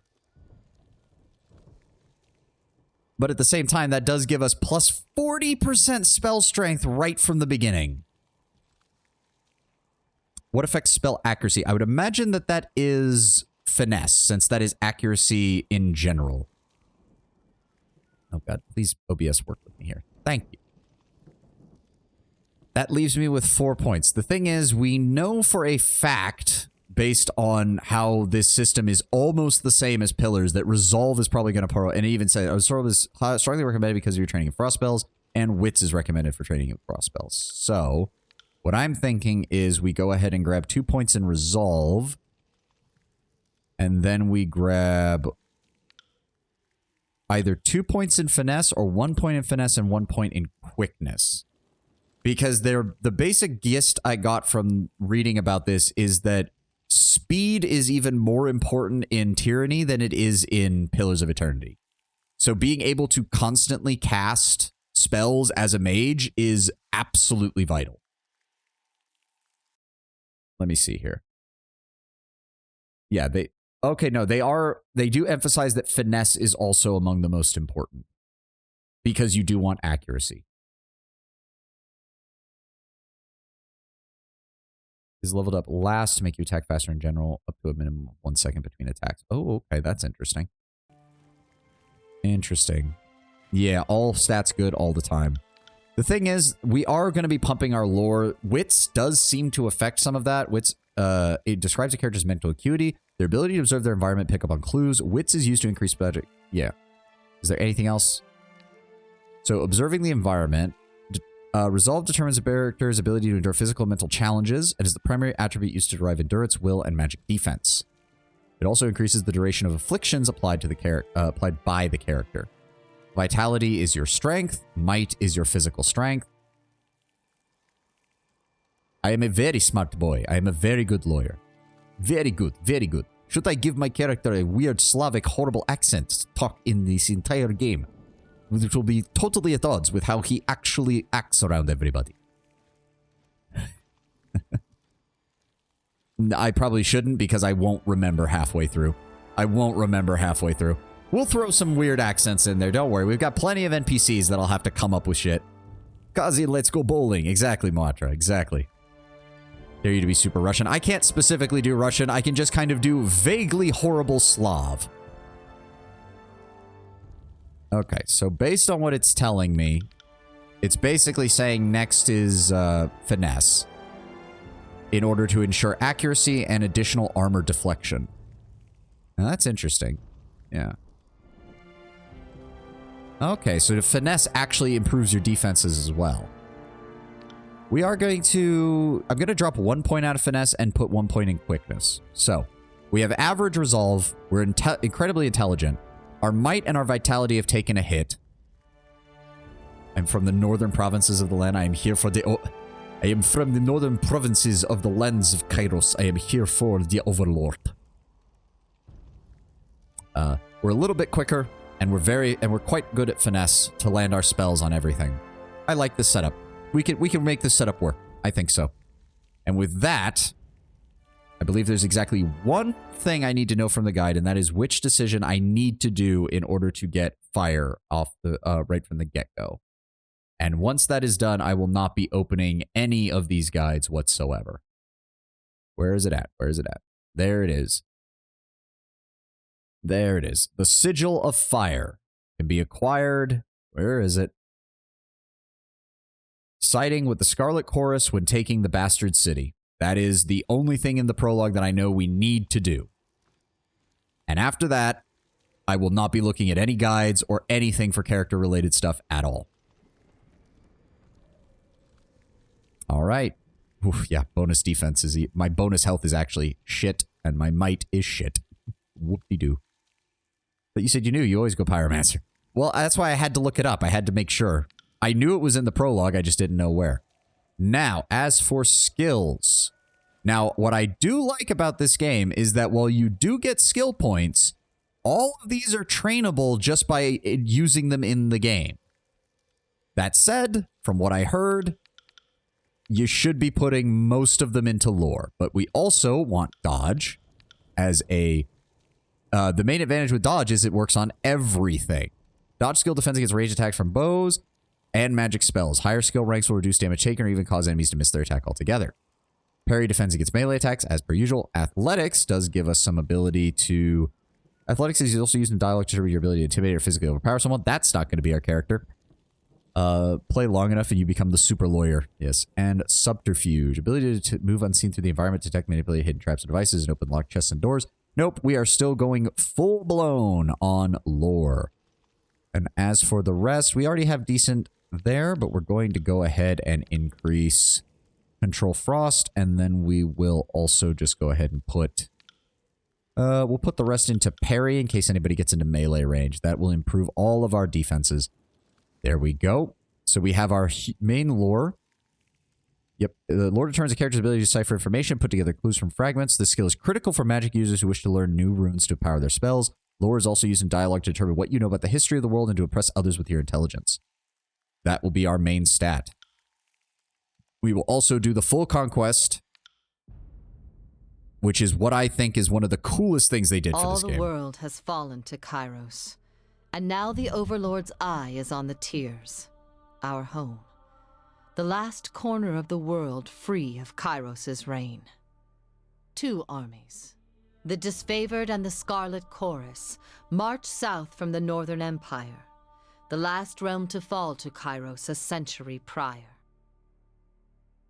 Conquest Prologue is the hardest part, especially when you don't fully comprehend the lore. Yep, but we're going to do it anyways, and aside from that one choice, we're doing it totally blind.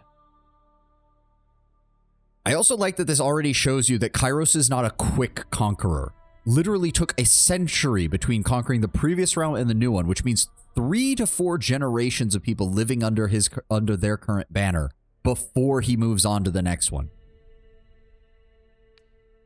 In the early days of 428, Kairos' armies arrive at the Gates of Judgment, the mountainous border that we Tearsmen so long believed unassailable.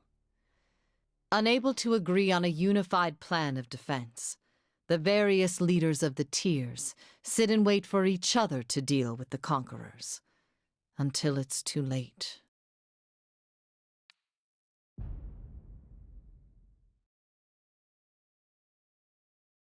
During the conquest, you will decide your character's actions during the invasion of the Tears, shaping the world through which you will adventure over the course of the game. Each choice you make affects your character and how major factions of the Tears respond to you. Your decisions matter. Choose wisely. 428, Year 1 of Kairos' conquest.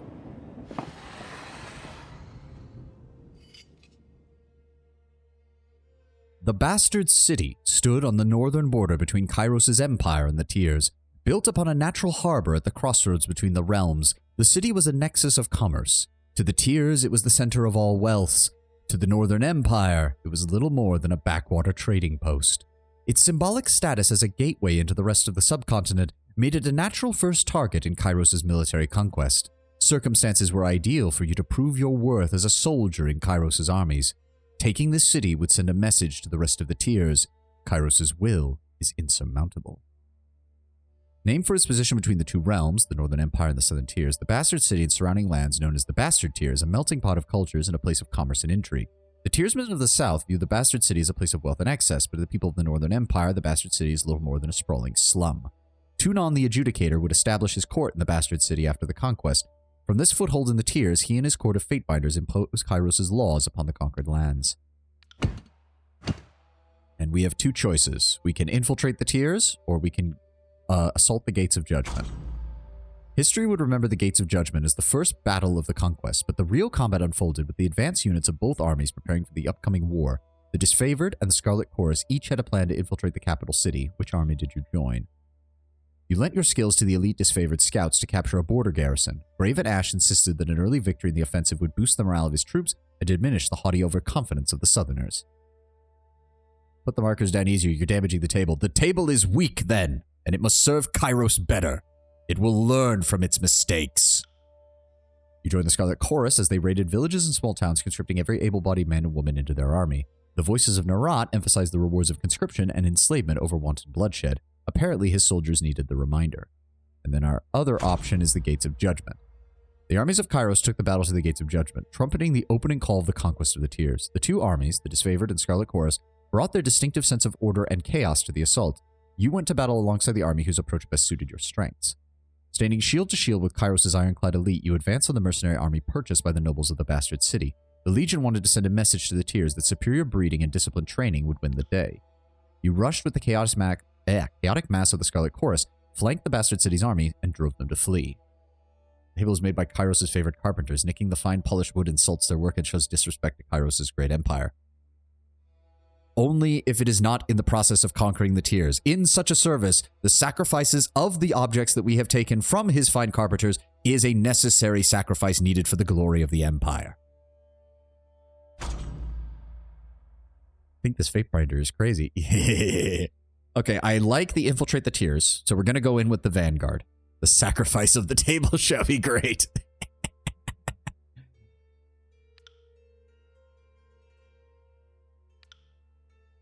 For right now, we're going to aid the Disfavored scouts. We lent our skills to the elite Disfavored. Disciplined and battle-hardened, the Disfavored are an elite legion within Kairos' army. They have spearheaded the conquest of the Younger Realms, finding themselves always outnumbered but never outfought. Led by the steadfast and dutiful Graven Ash, whom they follow with obsessive devotion, they are committed to imposing their interpretation of order upon the relative lawlessness of the Tears. Seeing the officers bicker over the table and being creeped out? Yes. We have the luxury of doing so, for we serve Kairos' will. The Legion only tolerates Northerners in their ranks, priding themselves on their high standards and their cultural purity. And then, of course, Graven Ash, last of the great Northern generals to stand against the Overlord in ages past. Archon Graven Ash now serves Kairos as supreme commander of the Disfavored and is charged with conquering the Tears. Graven Ash shares a powerful magical bond with the soldiers under his command and regards each of them as family. The death of a soldier at enemy hand represents a grievous loss to the old general, who bears the burden of his love with mournful stoicism.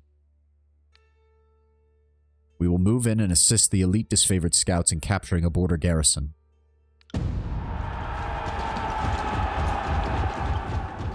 The Oathbound scouts identified a modest border defense and collaborated on an organized attack that would leave the enemy uncoordinated and cut off from aid.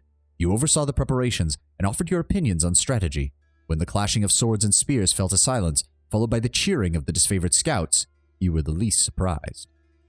The conquest is over. Oh, the table shall get an honorable death, akin to the Northmen of old, to be burned on a boat on the sea for its great sacrifice.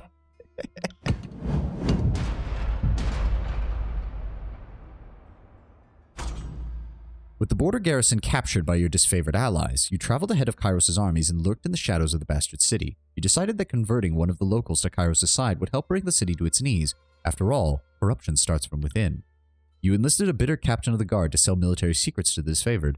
Better that Kairos' forces march to their next inevitable victory well informed. You came to an arrangement with a well-connected smuggler who knew how to sneak agents of the Scarlet Chorus behind the city walls. The Scarlet Chorus were better operatives than soldiers, and this work required a subtle touch. The other is containing the fire. Your fiercest opponent within the bastard city were the mages of the School of Wild Wrath. Too barbaric to use their power responsibly, these unbridled practitioners needed to be stopped. How did you trick the hot-tempered mages into their own undoing? You lured them into an ambush, where a legion of disfavored waited to spring the trap. The soldiers were hungry for a chance to subdue the arcane branch of the Tier's resistance. You tricked the guild elders into meeting with the voices of Narat, the Archon of Secrets. The Archon was notorious for his cruel and mysterious interrogation techniques, and the mages were never seen again. The servant moved the markers. Nudge disrupted our planning. 20 lashes! Servant stubs his toe on the table and is executed.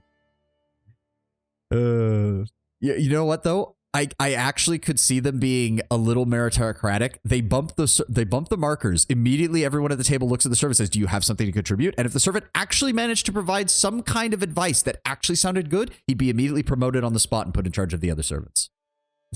But if he didn't, then yes, off with his head. He obviously was intentionally trying to sabotage the great works of our empire.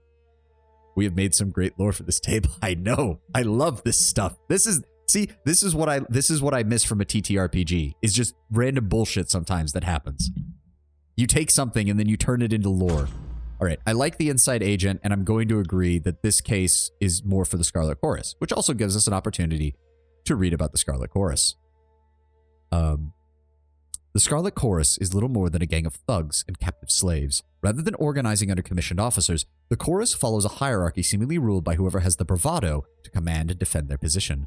At the head of this chaotic pecking order is the Archon of Secrets, better known as the Voices of Narat, who treats the Scarlet Chorus as his own personal army. The Scarlet Chorus often suffers tremendous losses after battle, only to swell in the aftermath as captured enemies and collateral prisoners are given the cruel opportunity to join or die. And if we want to see the Voices of Narat's page, we'll go over here real fast. Known in his official capacity as the Archon of Secrets, the Voices of Narat is equal parts genius and madman. Rumors abound that he can steal the minds of others, though few, if any, are alive to confirm as such. The subjects of his interrogations are never heard from again, and the Archon is able to recall the memories of all of his victims with startling accuracy. He is the inconsistent leader of the Scarlet Chorus, vacillating between commanding from the vanguard and directing his armies in absentia. Despite his strange methods, none doubt that the Voices of Narat is an accomplished strategist, even suggesting that his madness stems from thinking hundreds, perhaps thousands of steps ahead of his enemies. Again, hence why we will be doing the Inside Agent choice. This definitely matches the strict meritocracy attitude. Okay, this is really loud and really long. Can we finish the sound effect? Thank you. But yes, this definitely matches the strict meritocratic attitude. There we go. Speak English. After accepting his deserved payment, the smuggler uncovered a long-forgotten tunnel that intersected with the sewers of the bastard city. Armed with maps of this subterranean layout, the Scarlet Chorus allies fanned out to occupy several city districts undercover. They spent the ensuing weeks murdering key officials, sabotaging defenses wherever possible, and weakening the Tier's capital under the very noses of its leaders. Your tactics of infiltration placed you in the bastard city ahead of the main armies. Your work softened the city's defenses for the arrival of Kairos' forces, but you wanted a decisive gesture that would give your allies a meaningful advantage. How did you assist in the fall of the bastard city? There it is. Searing Palm, the existence of our fire spells. Spreading the word of Kairos, you began to convert the poor and disaffected into the hidden army of the Scarlet Chorus, and once the dust settled, the army wished to bolster their troops with these sleeper cells.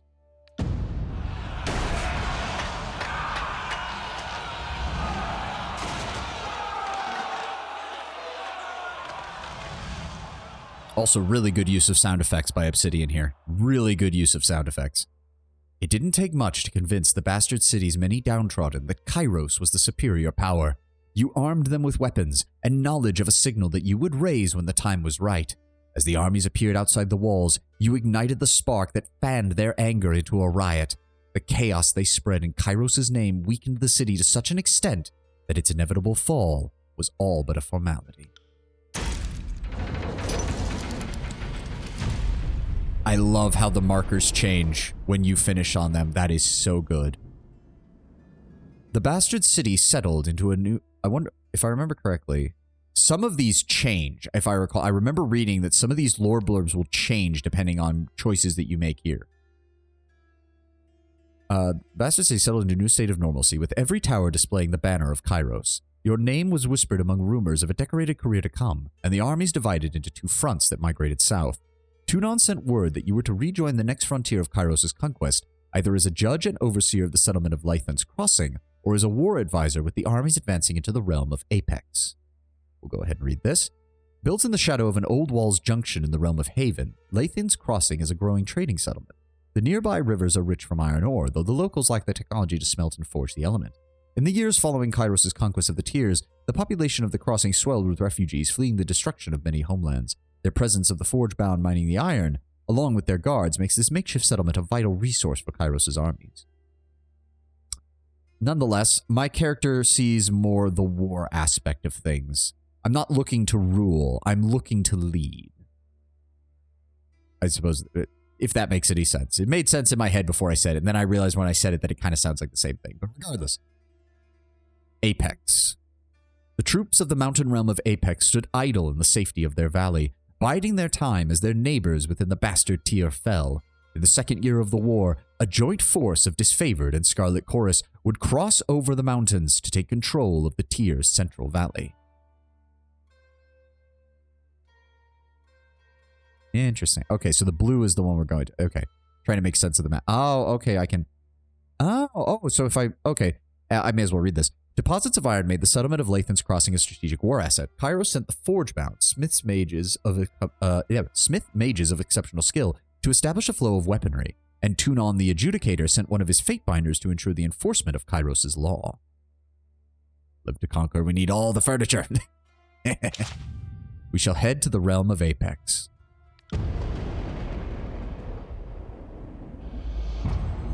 .429. The second year of Kairos' conquest.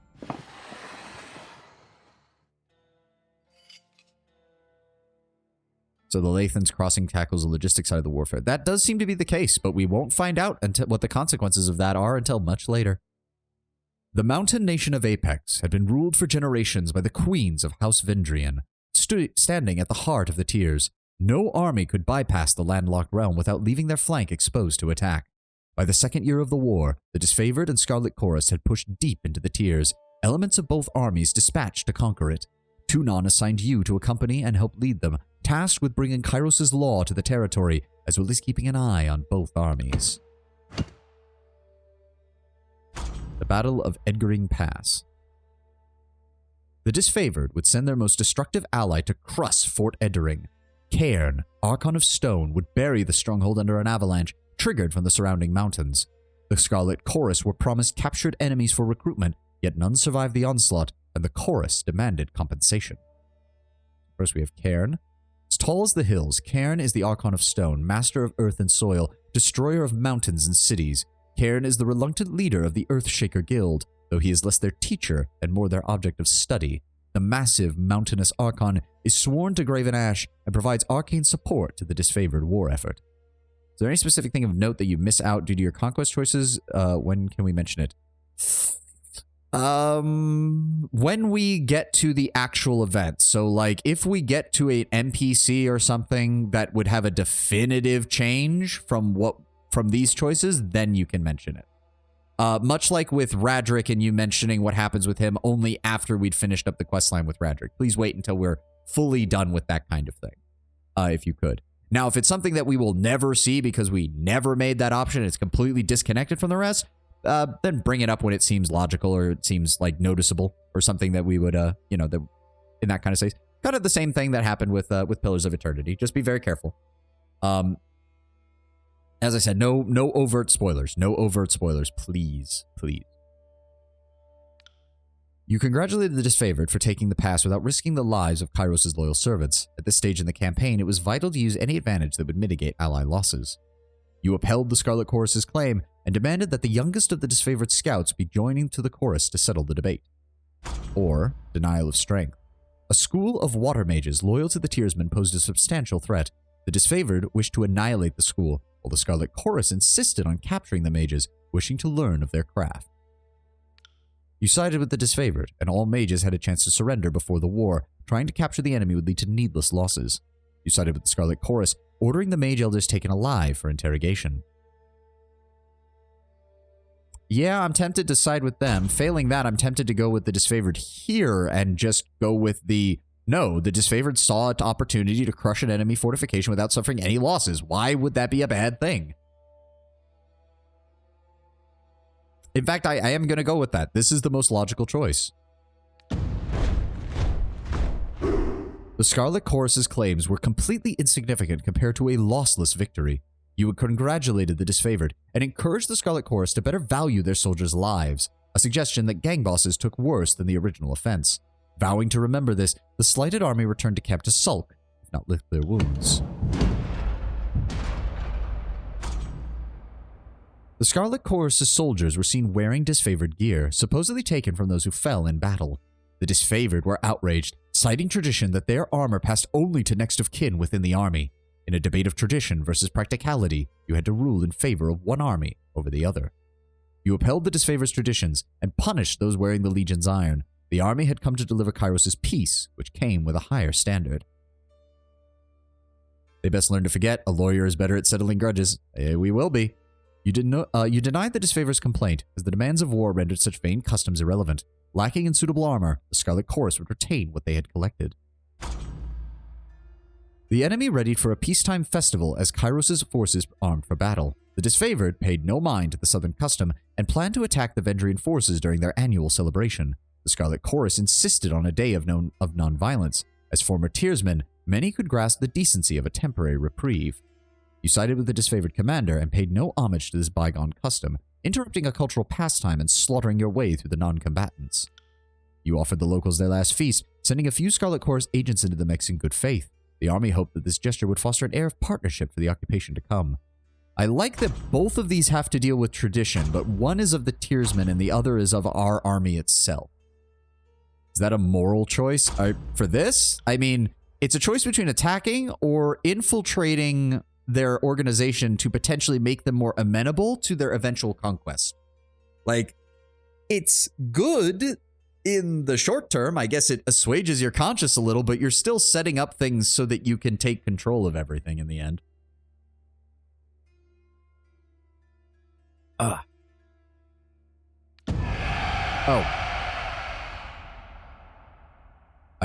I actually didn't mean to click that. I know that doesn't...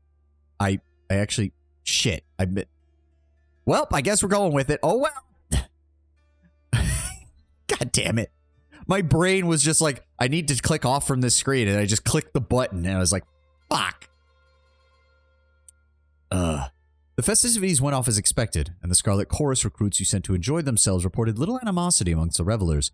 The disfavored protested your ruling as too merciful, and waged all-night training drills to combat the sound of celebration with an anthem of sword and shield. You sent forces to attack the following day, a battle from which the disfavored recused themselves out of protest. With the defeat of Apex and Inevitability, the armies of Kairos met to discuss how to put an end to this stage of the conquest. Both armies agreed to send an offer of parley, along with their acceptance. The enemy requested that you appear at the meeting, and word of your fair dealings had apparently spread to their ranks. How did you orchestrate the surrender of the realm of Apex?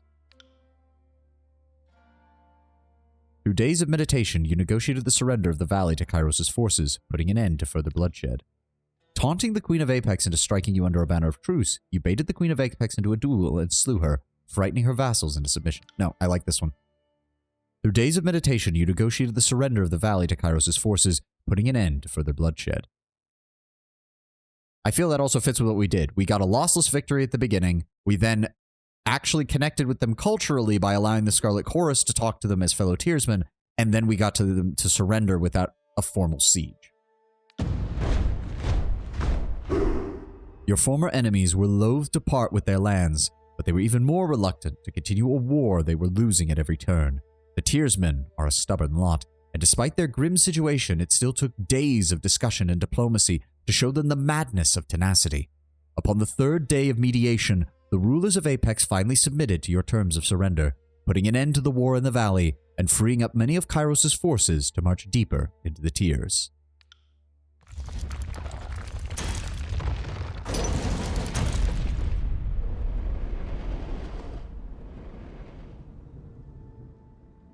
The land of Apex finally rested in the hands of Kairos' forces. The Scarlet Chorus paused to revel in victory, while the disfavored prepared for the next invasion, affording themselves but an evening's worth of rest. Kairos' armies began to radiate out from the conquered central citadel and worked their way across the tiers. The disfavored and Scarlet Chorus aimed to dominate as much territory as possible in the coming year. Your distinguished reputation now in Kairos' military left the choice of your next destination yours to make. Stalwart, with its easily defended position and rich military tradition, the realm of Stalwart was the most formidable realm within the tiers. Kairos' conquering gaze fell upon the Vellum Citadel, its treasures, its knowledge, and its secrets. For the realm of Azure, Kairos dispatched the Archon of Stone to subjugate the nation of Azure. I want to go with this. We already did a military conquest, we already did Apex, and Azure just sounds kind of boring. It sounds like even the picture just like, oh, idyllic farmland. We're going for the Citadel. Does these see anything? No, they don't see anything different.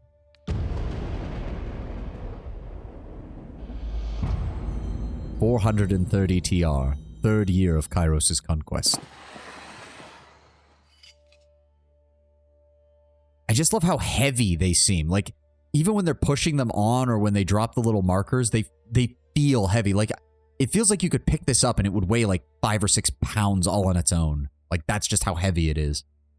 The Vellum Citadel was an archive and library of massive scale. Its inhabitants were known as the School of Ink and Quill, a circle of mages that centuries ago had carved out their own mountainous refuge on lands unsettled by the other major realms around them. Legends speak that the Citadel housed a treasure trove of arcane knowledge. The Overlord's spies infiltrated the school and confirmed as much. The time was ripe to send a detachment to the Great Library Fortress and force its scholars to yield to Kairos. The Vellum Citadel was a library fortress, the largest archive of the written word in the tiers, and the School of Ink and Quill protected and maintained the archive of ancient lore for centuries, standing apart from the political upheavals of the younger realms as an enduring pillar of knowledge and culture. A detachment of the army marched on the Vellum Citadel, expecting an orderly surrender. As they neared the main gates, a blast of arcane energy struck the commanders dead. Suddenly, the highest-ranking officer left. Kairos' forces looked to you for the next step. The call weighed on your mind, as it had an immediate influence on the soldiers' losses. Oh, that's the same thing. For some reason, I thought that was different. You ordered the expendable Scarlet Chorus to attack, commanding the disorderly mob forward to give the elite disfavored a chance to withdraw. Though a costly maneuver in terms of lives lost, this assured the survival of the most capable and effective soldiers. Fucking mages and their cheap shots, no offense. I mean, it's true. That's what mages are made for. In a fantasy setting, when you don't have things like snipers, mages make sense to be your special forces. You ordered the disfavored to advance their shield wall, knowing that a handful of Kairos' elite soldiers could hold off the attack until the Scarlet Chorus pulled back. You knew the disfavored would despise you for any losses at the Scarlet Chorus's expense, but that was a small price to pay for saving lives. Or the Song of Ensnarement. Siren, the Archon of Song, used her power to enthrall enemy mages who crept beyond the Citadel's walls. After Kairos' forces rounded up the arcane practitioners, the disfavored began executing the new captives before they could share dangerous knowledge, a crime under Kairos' law, with the Scarlet Chorus. You calmed the disfavored with a compromise. The sage's mouths would be bound with iron bridles, preventing them from speaking their forbidden knowledge.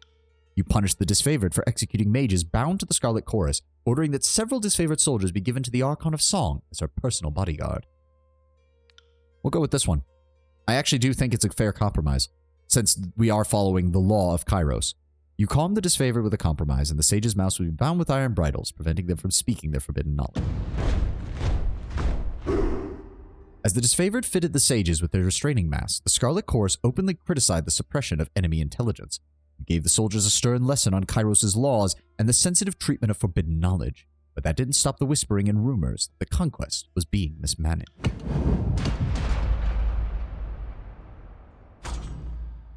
A group of enemy mages surrendered to the disfavored, claiming to be spies loyal to the voices of Narat. None in the army could verify the claim, and the disfavored readied to interrogate the mages, but the Scarlet Chorus protested, demanding that the prisoners be given over to their custody. They couldn't risk the voices of Narat's secrets falling into the wrong hands. Surprised you aren't anti-censorship? I mean, my character is basically of the mindset of we are following the laws given to us so we don't all get killed by Kairos. Like, that's kind of the only logical conclusion we have to reach right now. Also, this is Tyranny. We're not going to be playing the good guy.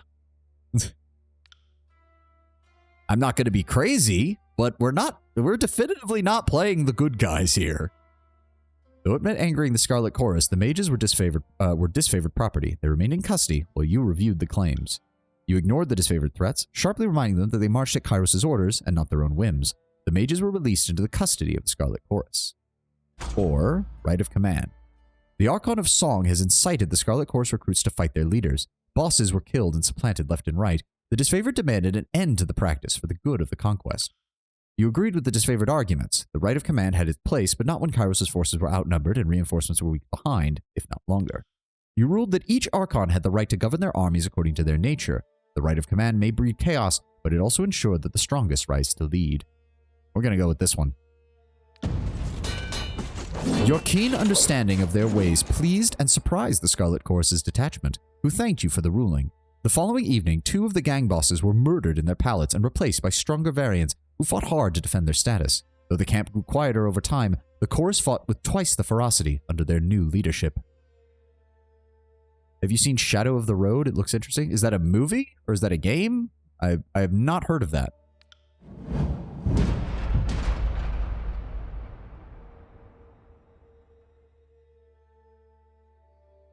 Food and morale dwindled as the siege party realized that the enemy would win in a war of attrition. Tunon sent word that Kairos' patience had run thin. The Overlord would cast an edict of fire upon the enemy. So, RPG by Studio got published by Outcat. Oh, interesting. I'll have to take a look at that. I didn't realize that Outcat was already pushing forward and becoming a publisher. That's very interesting. Needed some more water there.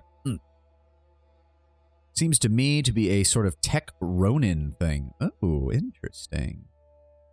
The parchment arrived in a slender case of engraved iron, and written upon it the words of a spell powerful enough to destroy the Vellum Citadel. You had the choice of when to read the edict. Reading it at sunrise would offer your enemies no warning of the devastation to come. You could also wait until sunset, giving them ample time to flee or make amends. Edicts. Kairos' most powerful magic is that of the Edict, commandments cast upon whole regions that can control and destroy man and nature alike. Once cast, an edict rains fire, withers crops, demoralizes cities, ushers in endless night, or can do whatever it is that Kairos' magic has envisioned. No known force, magical or mundane, can stop an edict, although each edict is often worded to include some condition or contingency that will see its end. Some edicts have been short-lived, delivering just days of wanton catastrophe, but just as many have lingered for centuries. Sent a Steam link via Whisper. I'll check it out after stream. Opting to give the enemy no quarter, you proclaimed the Edict of Fire at the first moment of dawn, granting the enemy no warning of the destruction to come. Though the chorus insisted your actions doomed their spies, the disfavored applauded your decision. Claiming they still had spies and informants within the Citadel, the Scarlet Chorus urged you to warn the mages of the Overlord's edict. Granting the request, you would meet with the enemy under a blue flag of peace, warning them of their doom, giving the Chorus spies and the enemy a chance to run. No, we are going to give this. I'm not in favor of their knowledge being spread if we can avoid it, but if that knowledge could be made to serve Kairos, if its survivors could be brought to heal, then this is needed. Plus, the Scarlet Chorus might be able to get certain artifacts and magical equipment out of the Vellum Citadel that Kairos would be interested in.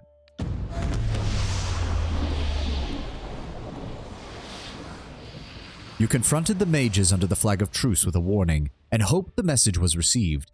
1 hour before sunset, numerous figures were spotted fleeing the citadel, and as the sun dipped under the horizon, you read aloud the words of the edict. The earth shook, and red-orange light glowed in the foundation of the citadel. Bubbling up from under the library, a torrent of lava heaved with explosive force, gushing from windows, loose bricks, melting winding trenches into the surrounding land. A few days later, the fires were still raging, the conflagration continually fed and renewed by the power of the edict.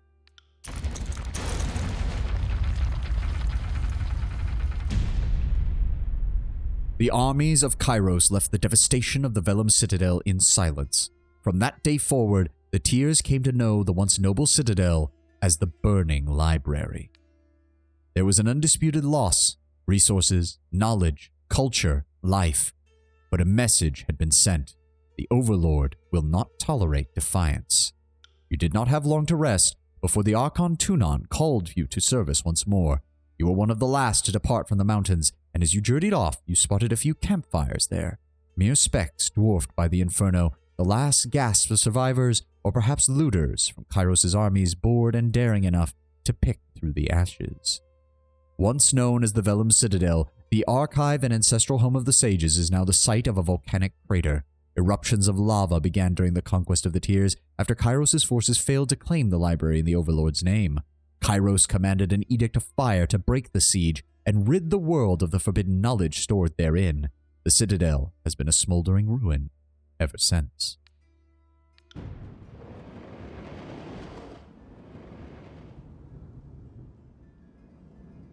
You have reached the end of the conquest. Do you wish to continue? Yes. And so it begins. The year is 431, and Kairos' invasion has shattered all major opposition in the Tiers. The Younger Realms, the Bastard Tier, the Free Cities. All who defied Kairos lay broken by battle, or bowed in surrender. The two armies of the Overlord, the Disfavored and the Scarlet Chorus, now control our lands. Also interesting to have the narrator be from here. I wonder if that's going to play into things later. But our will is not yet extinguished. Not entirely. In the Valley of Vendrian's Well, those of us unwilling to bow to Kairos have banded together in defiance.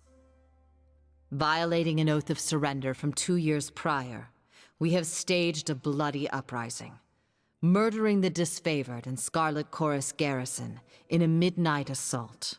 He does have a good voice. As I said, I hope to hear more of it as the game goes on. With their main forces spread across the Tiers, the Disfavored and Scarlet Chorus redeploy to Vendrian's Well to crush the resistance. But months pass with no definitive battle. As disagreement and discord paralyze the Archons, we bide our time and wait for our message of insurrection to spread across the Tiers. The Overlord is not amused, and Kairos has one message for the Archons: crush the Oathbreakers or die. Kairos backs this threat with an edict, a magical commandment that can slay all in the valley should the order be ignored. The honor of proclaiming this edict fell to you. Sent across the mountains to Vendrian's Well, you carry the Overlord's edict to read before the Archons. As you finally make your way through the winding mountain passes into the valley, the ground trembles, and Kairos' magic seals the way behind you. You are trapped in Vendrian's Well, with Kairos' armies and the Oathbreakers.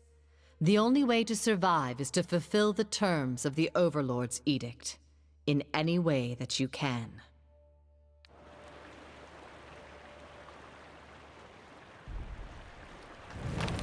Blood just pouring from that statue. Fatebinder Sovani, I assume. We've been expecting you. Kairos, Overlord be praised. When I heard the avalanche, we feared the valley was sealed with you on the other side. The disfavored warrior clasped her gauntlet to her breastplate, the traditional salute of the Legion. I bid you a welcome return to Vendrian's Well. The altitude is a little dizzying, and the locals are revolting.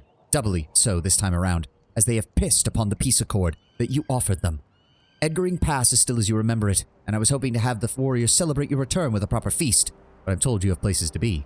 Okay, so we have some greater favor from them because of what we chose. Vendrian's Well is the name of a central plateau in the Tiers, a mountain-ringed valley of rivers, floodplains, and scattered farmland once ruled by House Vendrian in the realm of Apex. At the heart of the valley is the mountain spire, and at the base of the massive stone structure is an old citadel built centuries ago and largely left unused until recent times. Interesting. As the architect of the surrender of the realm of Apex, you played a vital role in the military conquest of the well in the year 429. Vendrian Guard, the oldest fighting company in Apex, reneged on this surrender in the beginning of 431. Involve you, another character, sometimes additional parties. Yep. Choices you make change how the story develops and will build a reputation for your character over time. People in the world will learn of your reputation, good and bad. Yep. Your character's attributes, skills, history, and gender, as well as decisions you made in the conquest may all open up new options for you in dialogue. These options are not necessarily superior to the other choices, but give you a wider variety of choices to choose from. Nice. The manner in which someone responds to your choices. Yep, we all know this. We'll display a banner. This banner indicates... and it shows. There we go. Favor versus wrath. Provide details about how that faction feels. We will often see the names of important characters and locations displayed in a gold text color. Tooltips. Yep. Okay, good. On a personal note, it's good to see another Harbinger. By Kairos' will, most of our old invasion force still lives, but most of us have been scattered across the Tiers, reassigned as needed, changed. I will miss those days, when there was so much battle ahead, and much glory to be won. But the Archons are expecting you. We shouldn't let us wax nostalgically about the old days. Oh. Barely 10,000 disfavored departed the Northern Empire to conquer the Tiers, and the disfavored in-country today were part of that original muster. Oh. While the Scarlet Chorus faces come and go, you've seen a lot of the same disfavored over the years. This is Aurora, Stone Shield of the second cohort, veteran of the original Vendrian Wells campaign from 2 years prior.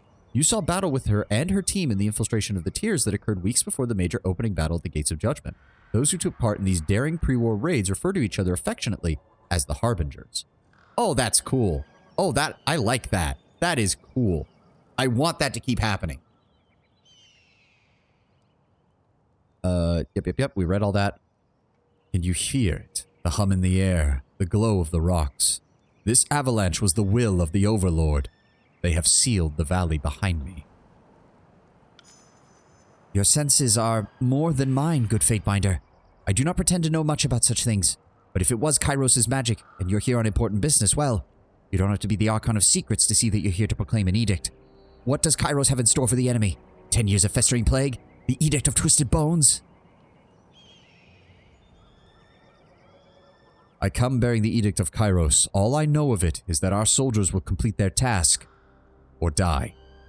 The edict is leveled against us.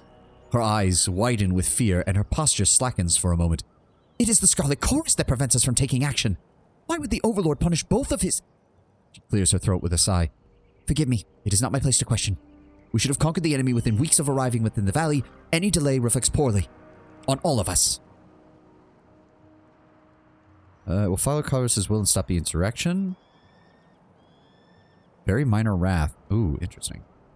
2 Archons in their armies cannot take a citadel they've taken before because Kairos is displeased. Your first instinct is to blame the Scarlet Chorus, and no wonder Kairos resorts to an edict to enforce order. Interesting. But I want their favor. I want the favor of both sides, preferably. We need to bring them together. Their ways of fighting are very different. Their attitudes towards war are very different. But they get the best results when they actually stop bitching at one another and do their fucking jobs. If we all follow Kairos' will and cease the insurrection, then no harm shall come to any of us. We must win. If following orders and killing the locals will save our lives, you don't have to tell me twice. I sure hope you don't have to tell the Archons that twice either. He looks at you with a nervous smile. Still, this is all coming from the fire starter. You're the Fatebinder that made fire bubble from the soil and reduced the Vellum Citadel to ash. You'll forgive me if I'm still terrified all the same. You have traveled a long way, and I won't keep you further. I'm sure the Archons will want to hear from you. Her voice falls silent, her attention snapping eastward with alarm. Do you hear that? More runners, third time this week. The Oathbreakers keep trying to send messengers through the mountain pass to gather help from outside the valley. She points over to the collapsed path by which you arrived. They're a bit too late now. Let's show these Oathbreakers a good fight. In honor of the Vendrian Guard reneging on their surrender in 429, soldiers among both the Disfavored and Scarlet Chorus refer to these Tearsmen as Oathbreakers. It is perhaps one of the few points of agreement between the Disfavored and the Chorus. Classic blame game. Yep. Now, if I remember correctly as well, yes, I can kind of see it in the art design.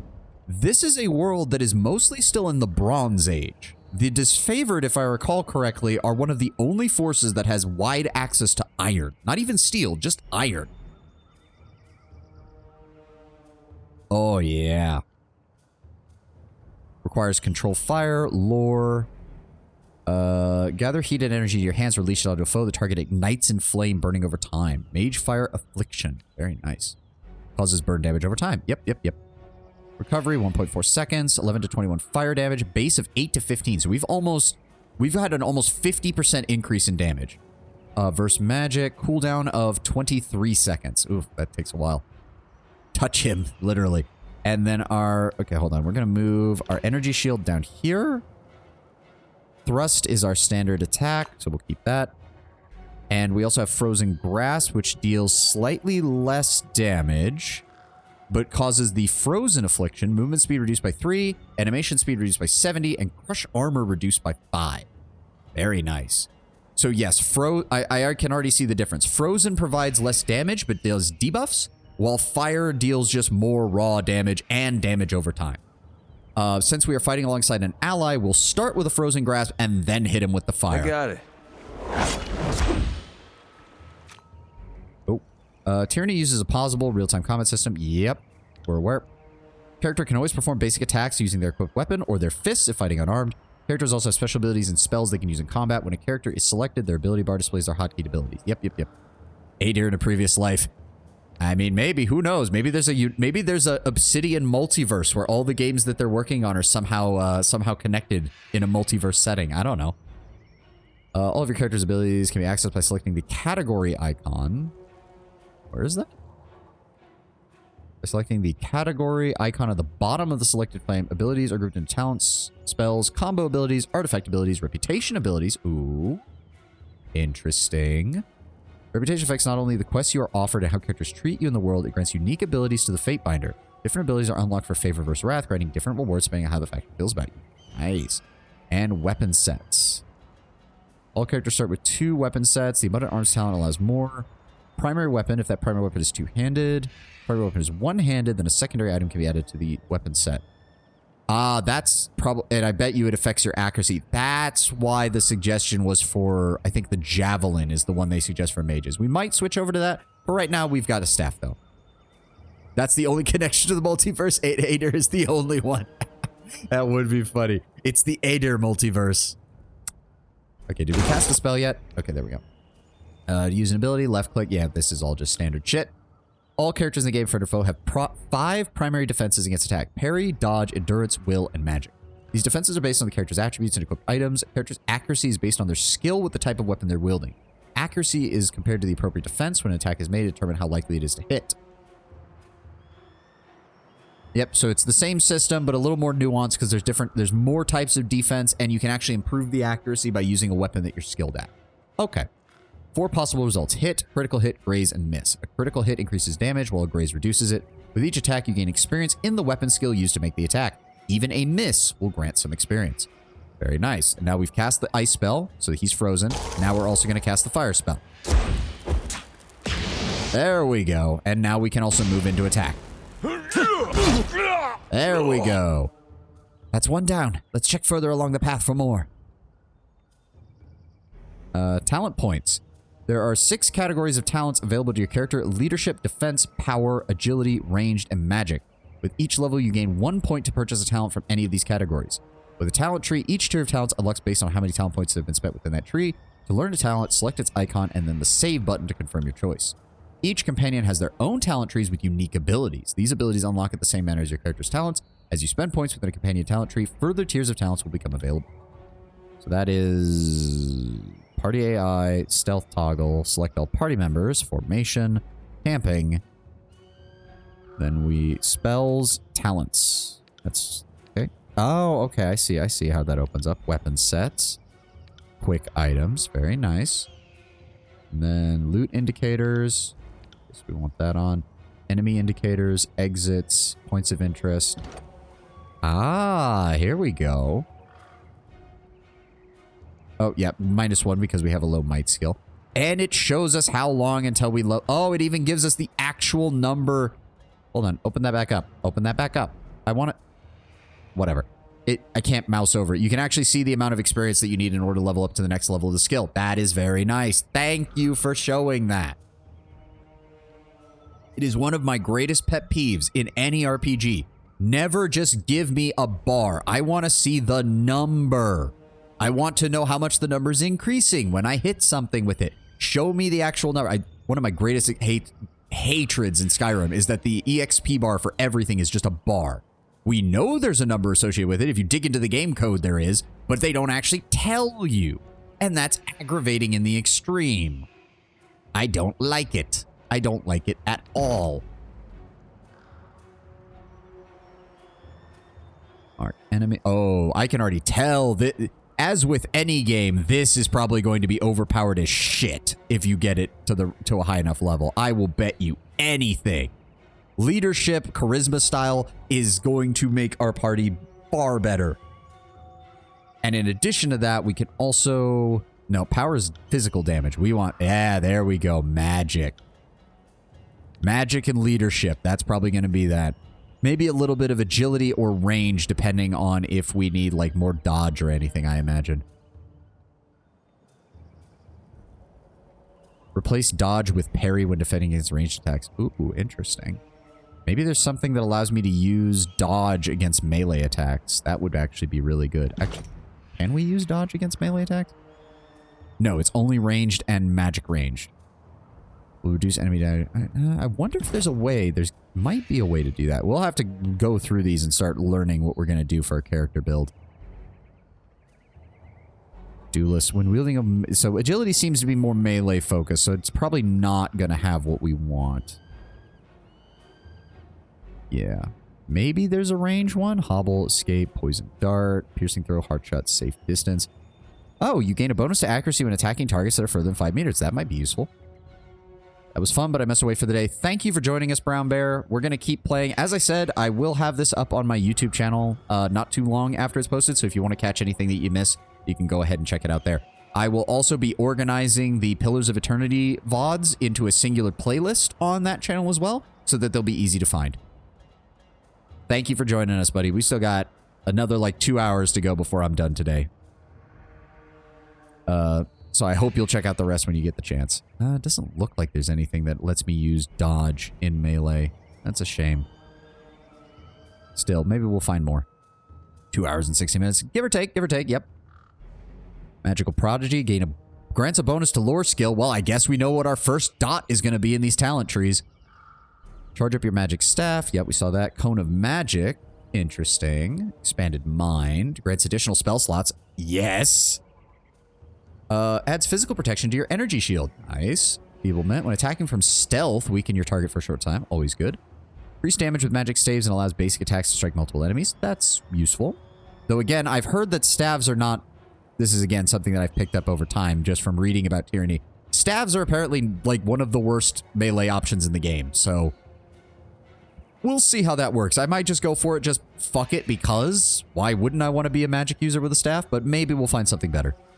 Increased number of additional spell slots. Very nice. Energy Shield has a chance to reflect traditional human spells back on their casters. Human spells. Oh no, that's interesting. That is true. We didn't have a race option. Everybody seems to be human, which begs the question, what does it mean by human skills? Channel Strength, Burst of Energy from Magic Staff. Imbue the Elements. Add shock damage to weapon attacks. Nice. Release a wave of energy around yourself. Very nice. Adds fire damage to weapon attacks. And frost damage. Empowered Chaos. Use an Empowered Chaos Blast to back enemies and affect them with random. Let me also see what the leadership skills are. 2 additional quick slot items. Adds a marking effect to the thrust ability. Attacks against the marked target gain bonus accuracy. Very nice. Abundant arms gives everybody an additional weapon set and can switch weapons in combat with a lower recover penalty. Use your command... Oh, there is defense. Maybe that has a parry ability that works with that? Hold on. Nah, that just boosts armor. I imagine we'll have a companion who is well suited to armor stuff because it's not going to be me. It's definitely not going to be me. Use your commanding will to inspire allies, boosting the damage of you and your party. Adds a defensive bonus to you and nearby party members when the thrust ability is used. Generate an aura that removes harmful effects from you and each ally every few seconds. Very nice. Once per combat, when you fall to low health, you let out a battle cry that heals you and your party members. Very nice. Additional spell slots to everyone in the party. Ah, I see why this pairs with Mage.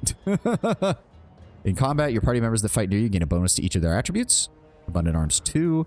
Seize the initiative after attacking a target from stealth. Increase the damage dealt by you and your party members.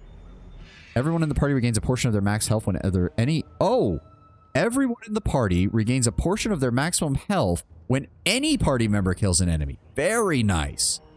Point to a fallen ally, Point to a fallen ally and command them to get back up. Switch positions with a target ally. Also good. Inspire a companion, granting bonus might, wits, and vitality. This bonus increases based on their loyalty. Ooh. Companion loyalty. Oh, this will be good. Victory and death. Once per combat, when your health becomes critical, nearby allies have their damage and quickness increased for a short time. Nice. Extort a companion to improve on the battlefield, granting bonuses to finesse, quickness, and resolve. This bonus increases based on their fear.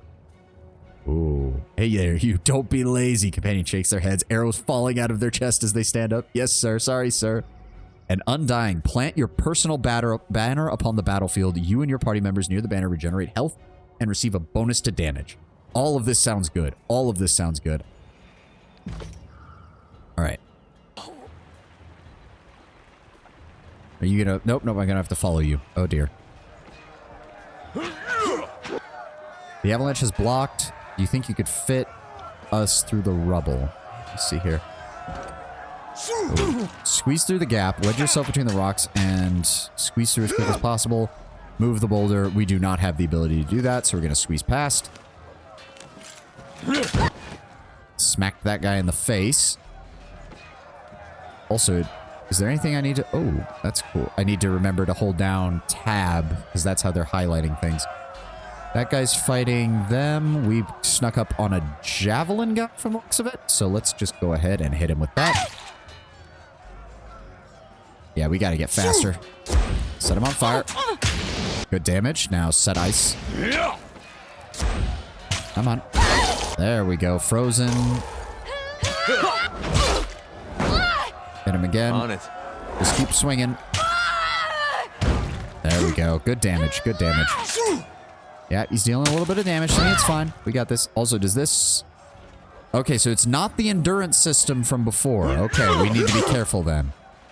Come on. Hit him. Hit him before he hits us. There we go. Moving to... Okay, that guy's undamaged. So we're going to move over here. Same as before. We're going to start with the fire. Set him on fire. Then go ahead and hit him with the ice. And we're going to go ahead and stab him. There we go. Good damage. Come on, we got this. Come on. Swing. There we go. All right. All right. He's still stuck fighting that guy, so give us a few seconds while our magic spells recharge. Come on. Come on. Come on. I need my magic back. There we go. Start inflicting the fire damage. There we go. Oh, yeah. He's on fire. And then we hit him with the ice. Good. We do want to get fire up because our fire skill is not as high. Yeah, control fire is only at 27 versus control frost, which is at 40 because we were able to boost that at the beginning. Oh, wait, what? Unlocking skill growth will allow this character to gain experience in the skill through normal gameplay interactions. Use this if you want to allow the character to level up as a result of the skill changing. Wait, what? Okay, yeah, no, we don't want to lock it. No. I like this idea. I like this idea that we're gaining stuff as we use it. I like that concept. Oh, you have stuff. That is... Ooh, a javelin. Right. I think that's... Oh, Hello, Rogue's Leathers. Oh, we should probably equip that. Oh, hold on. Light armor, cloth, deflection of 1%. This leather raiment is assigned to Tunon's elite lawbringers and is predominantly decorated with the court's sigil.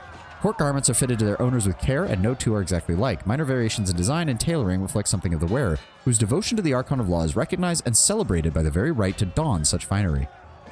Interesting. And Kairos' Edict. The scroll contains the words of Kairos' edict you have been commanded to deliver. If Ascension Hall has not been taken by my forces before morning on the Day of Swords, all in the valley when this edict is passed shall perish. Interesting. So do I want to swap that out? We gain 3 armor, gain some /crush armor, gain some deflection, and it does add some recovery time, unfortunately. Recovery is the amount of time that a character spends between actions. Equipped armor and weapons have a large effect on recovery, with heavier armor and more damaging weapons inflicting longer recovery times. Okay. I was told as a mage, you definitely want light armor. You do not want heavy armor. Ooh, Opportunist. Gains plus 20% of bonus damage on bleeding, burning, dazed, mage fire, hobbled, paralyzed, poison, prone, stunned, and sundered enemies. So that's actually good then. We'll keep the robes for now, and we'll use the javelin as a secondary weapon. If it's something that allows me to throw it, that would be great. No, it still counts as a thrust, but we'll see if we can use it. You look a bit dorky? Well, that's the price we pay. Hopefully we'll get some better robes later. Stone shield. Oh, interesting. Oh, we're almost to level 1 already with them. Good. Don't bother with me. Head down the pass. Drastus.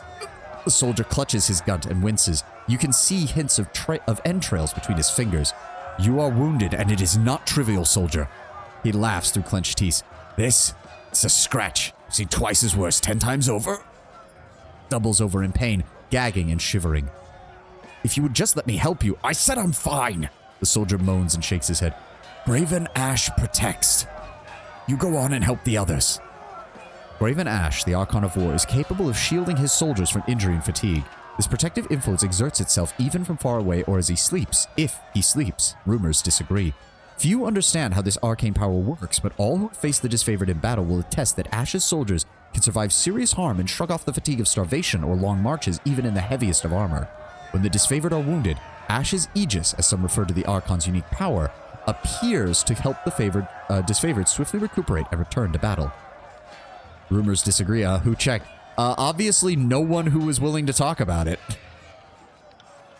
Alright. Also, I just realized we do definitely need... I need to drop... Okay, we need to drop the effects volume a bit. We'll go to 60, and we're going to drop the voice volume by another 10%. We'll do 15%. Save. The screaming in the background is still a little loud, but we'll deal with it. Hello? Waking Death. Will revive when defeated for 120 seconds. Taken before falling unconscious, the spores of the Waking Death mushroom guarantee to revive the imbiber with a fraction of their full health. It's common enough for a soldier to feel outclassed by a foe. When there's a chance of dropping on the battlefield, Waking Death offers a second wind of energy, albeit at a reduced capacity.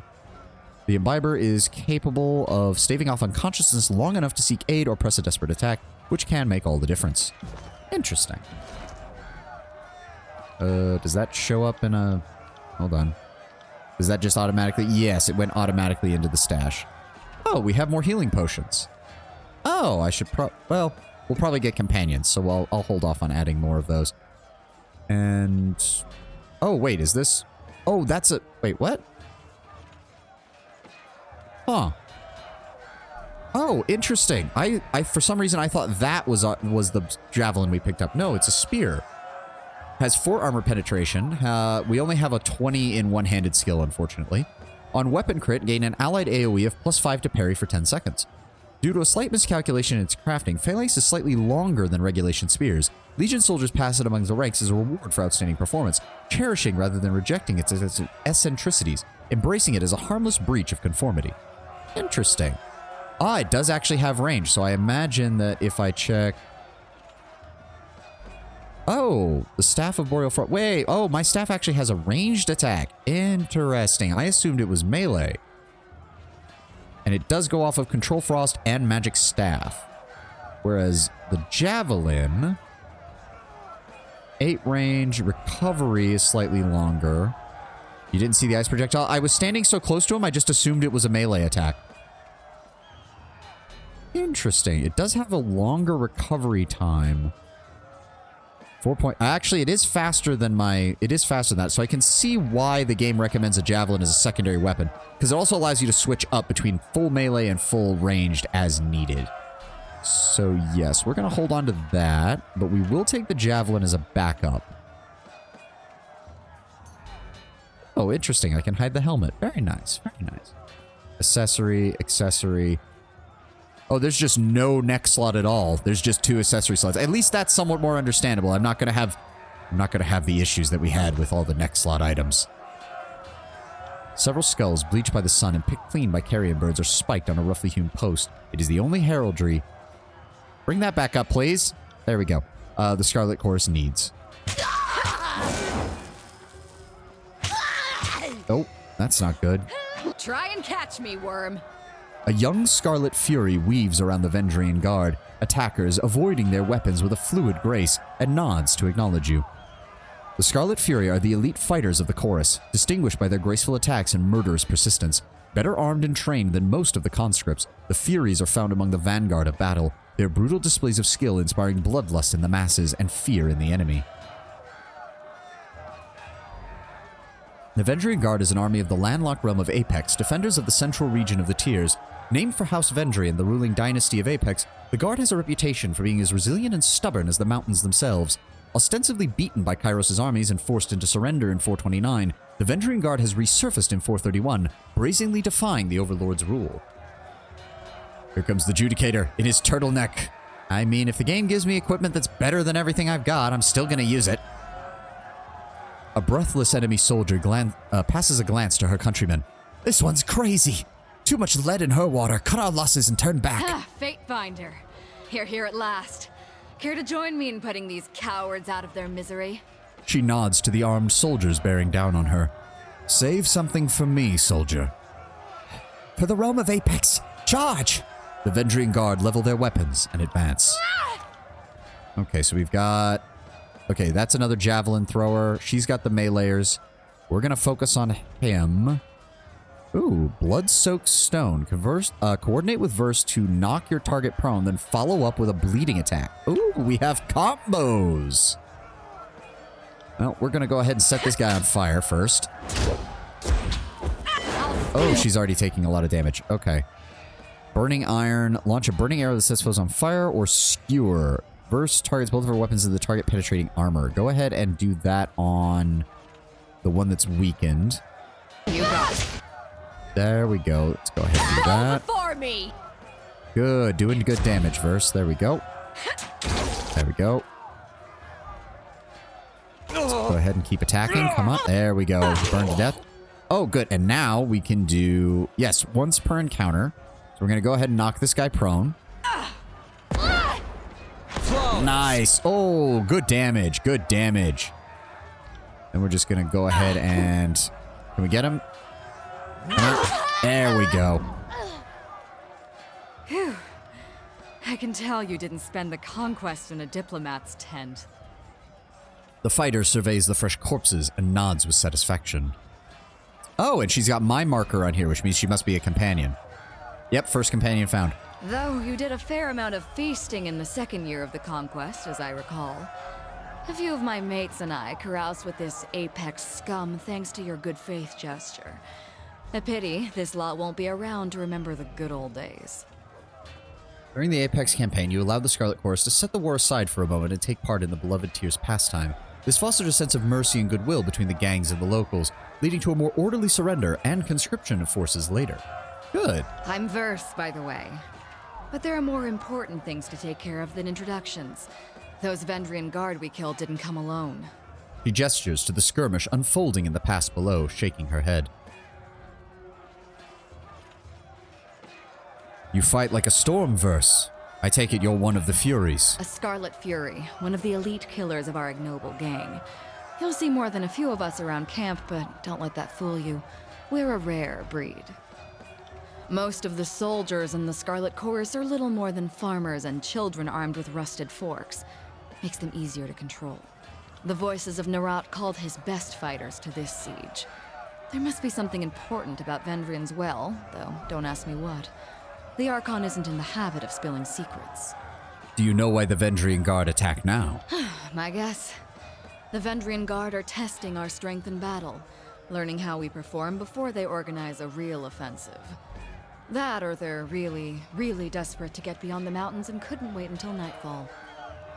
Given the narrator's stuff, they definitely seem to be trying to get the message out that they've risen in rebellion. If Kairos' forces have at least managed to prevent that, then there is a chance we can put this down without too much further bloodshed throughout the tiers. Nonetheless, why are you this far out from the camp? The voices of Nerat told me to intercept you at Edgering Ruins before you busied yourself solving all of the camp's problems. Guess I was too late. She smirks. You're due for a meeting with the Archons, but we should handle the small matter of this ambush first. Agreed. I'm ready if you are. Eager. I like that. Before we go, you might search among the remains of our fallen comrades. Wherever they're bound, I doubt they'll miss their boots, much less any rings or any useful iron they might be clutching. Rings were first introduced by Kairos in the early years of the Northern Conquest. The currency of the divided realms was of questionable value and easily counterfeit, and rings offered the promise of a shared economy, simple enough for anyone to understand. Today, they are now the standardized currency across all known lands of Taratus. Their commonality and ease of transportation quickly made rings the preferred unit of trade, even in realms where Kairos' peace is not observed. I see your point. Practical. No reason to pity the fallen. Before long, we might wish we'd joined them here. But at least we'll enjoy heavy pockets and warm toes. For the voices of Nerat!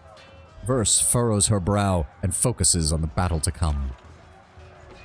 Yeah, no reason to... Ooh, Sun Soldier's shield. I want that for the javelin. A Scarlet Fury helmet. That's going to go to Verse. We can give her the healing potion. Raw meat. While this raw meat looks edible, it is a strange odor and may cause illness. Beastmen can consume raw meat without risk of illness. Ooh, beast. That means that there's beastmen in this game, and obviously that means we're getting a companion who's one. Interesting.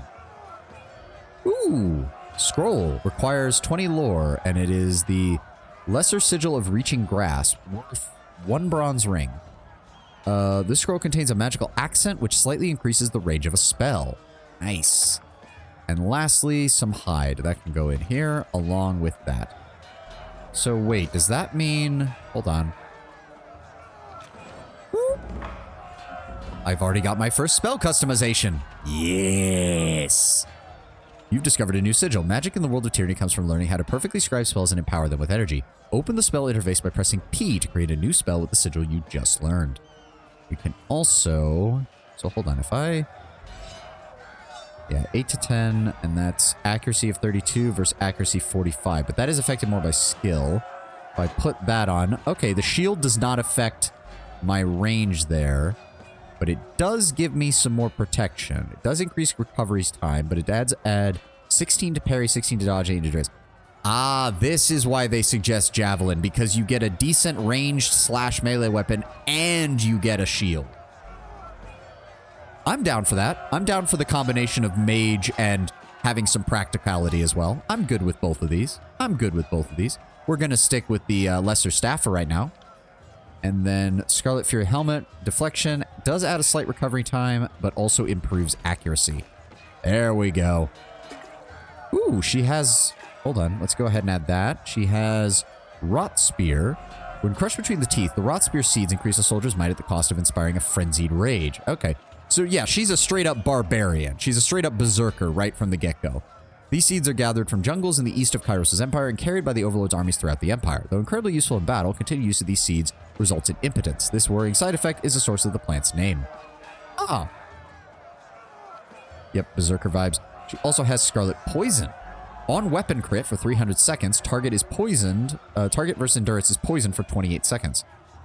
Rot Spear, Ratzia Spear, yeah, which I have to wonder, does it affect women? And if it doesn't have a side effect like that on women, or at least if it causes infertility, I doubt Verse cares. Does she just take it just for the benefits?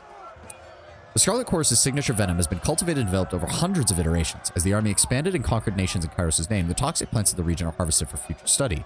Much like the course's methods of conscripting new troops, the plants found suitably lethal are integrated into future concoctions. This practice has been in effect for so long that few, if any, can recall the full list of ingredients or their origins. Very nice, very nice. Doesn't have anything else there. Ooh, judging from this interface, I'm going to guess that we max out at 4 party members at a time, because the way it's set up looks like it's going to be 4. You got to customize your spell. I know. I'm doing it. Hold on. Because if we start with this and we select the range sigil, right? Is that, hold on. Oh. Range 2 meters. We select that. Range is now 4 meters. Nice. Oh, okay. So we have to do that. Okay. Yep. So this gives frozen grass with a increase in range. Increases the amount of lore. Okay. So if we... Oh, we can update it. Oh, because we already have that. Oh, okay. So the core and expression determines what the spell is, but the accent is just what you want to add to it. It's the core and the expression that's going to actually change what type of spell it is. Okay. So we can update that. And then we can also go to this. And I have 4 spell slots right now. So if we want this and we add the select range sigil, that also increases it to 4. Go ahead and update that. Thank you.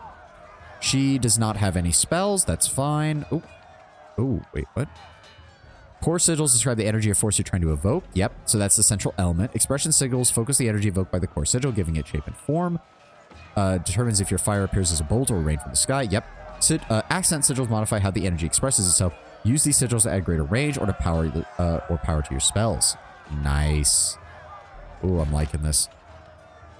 I think that's... Yeah, this is going to give me the exact same thing. Characters must have a lore skill at least equal to the spell's total difficulty in order to cast. Once you have created a spell, use the assign button to add that spell to one of your active party members. You can assign a spell to more than one character. If you want to modify the spell later after you discover more sigils, select the spell from your party member you wish to modify. You can customize your spells by selecting different icons. If you select multiple spells using the same core and expression but with different accents, these icons can help you differentiate your spells. Ah. Okay. Each spell has a default name, but you can customize your spells' names to reflect the accent. Oh, that's cool. Wait. Oh, that's cool. Oh, that's cool. I cannot wait to give that a shot. Oh, I can name them. I can name them. Oh, that's glorious. Some accent sigils allow you to modify the area of effect or range of your spells. When you use these sigils, the casting UI will display the increased range as a second, more transparent area beyond the base area of the spell. Oh. Nice. So if I... Ah, yes. And now we see that we have an actual range. We should also probably organize this a bit better. No, I do not want to be in the front. I am a mage. We are going to put the berserker in the front. Thank you very much. Can't do that. I'm also going to back up a little because that way we're not constantly getting in each other's way. There we go. All right, let's go. Oh, shit. Oh, that's a lot of dudes. Eyes forward. No looking back. The Vendrian Guard warrior roars with his falx head high, his words largely lost over the dim of combat. The falx is an enduring symbol of military life in the tiers, adapted from the agrarian scythes of Azure. This curved blade was in ages past the weapon of peasants forced into battle, but in the last century, many of the nobles of Apex took a liking to the weapon, and has since become the weapon of all serious Vendrian Guard warriors that they endeavor to master. You! As his attention lands on you, a double take of recognition comes over the man's face. The Peacebinder from the war. Ooh, the people of Apex know you as the Peacebinder for your efforts to negotiate a surrender from the Vendrian Guard, saving them from the costly conclusion of an inevitable defeat. You've met only a fraction of the Vendrian Guard in person, but nearly all of them watched their captains bow to you, and it would seem your reputation precedes you. If you've come to once again talk peace, you are far too late. Drop your weapons. You will be given a single chance to surrender without bloodshed, or you will be destroyed. We knew that violating the surrender meant an end to what little mercy and goodwill your forces have or ever will show us. There is no turning back. He shakes his head with a frown. You tried to do right by us in the past, but you are between us and the way out. This is nothing personal. Fatebinder, Did I hear that correctly? Maybe you misunderstood why we're here. As he signals his men to charge, the sound of chanting rises from the south, drawing his attention. The Scarlet Chorus reinforcements! Hurry!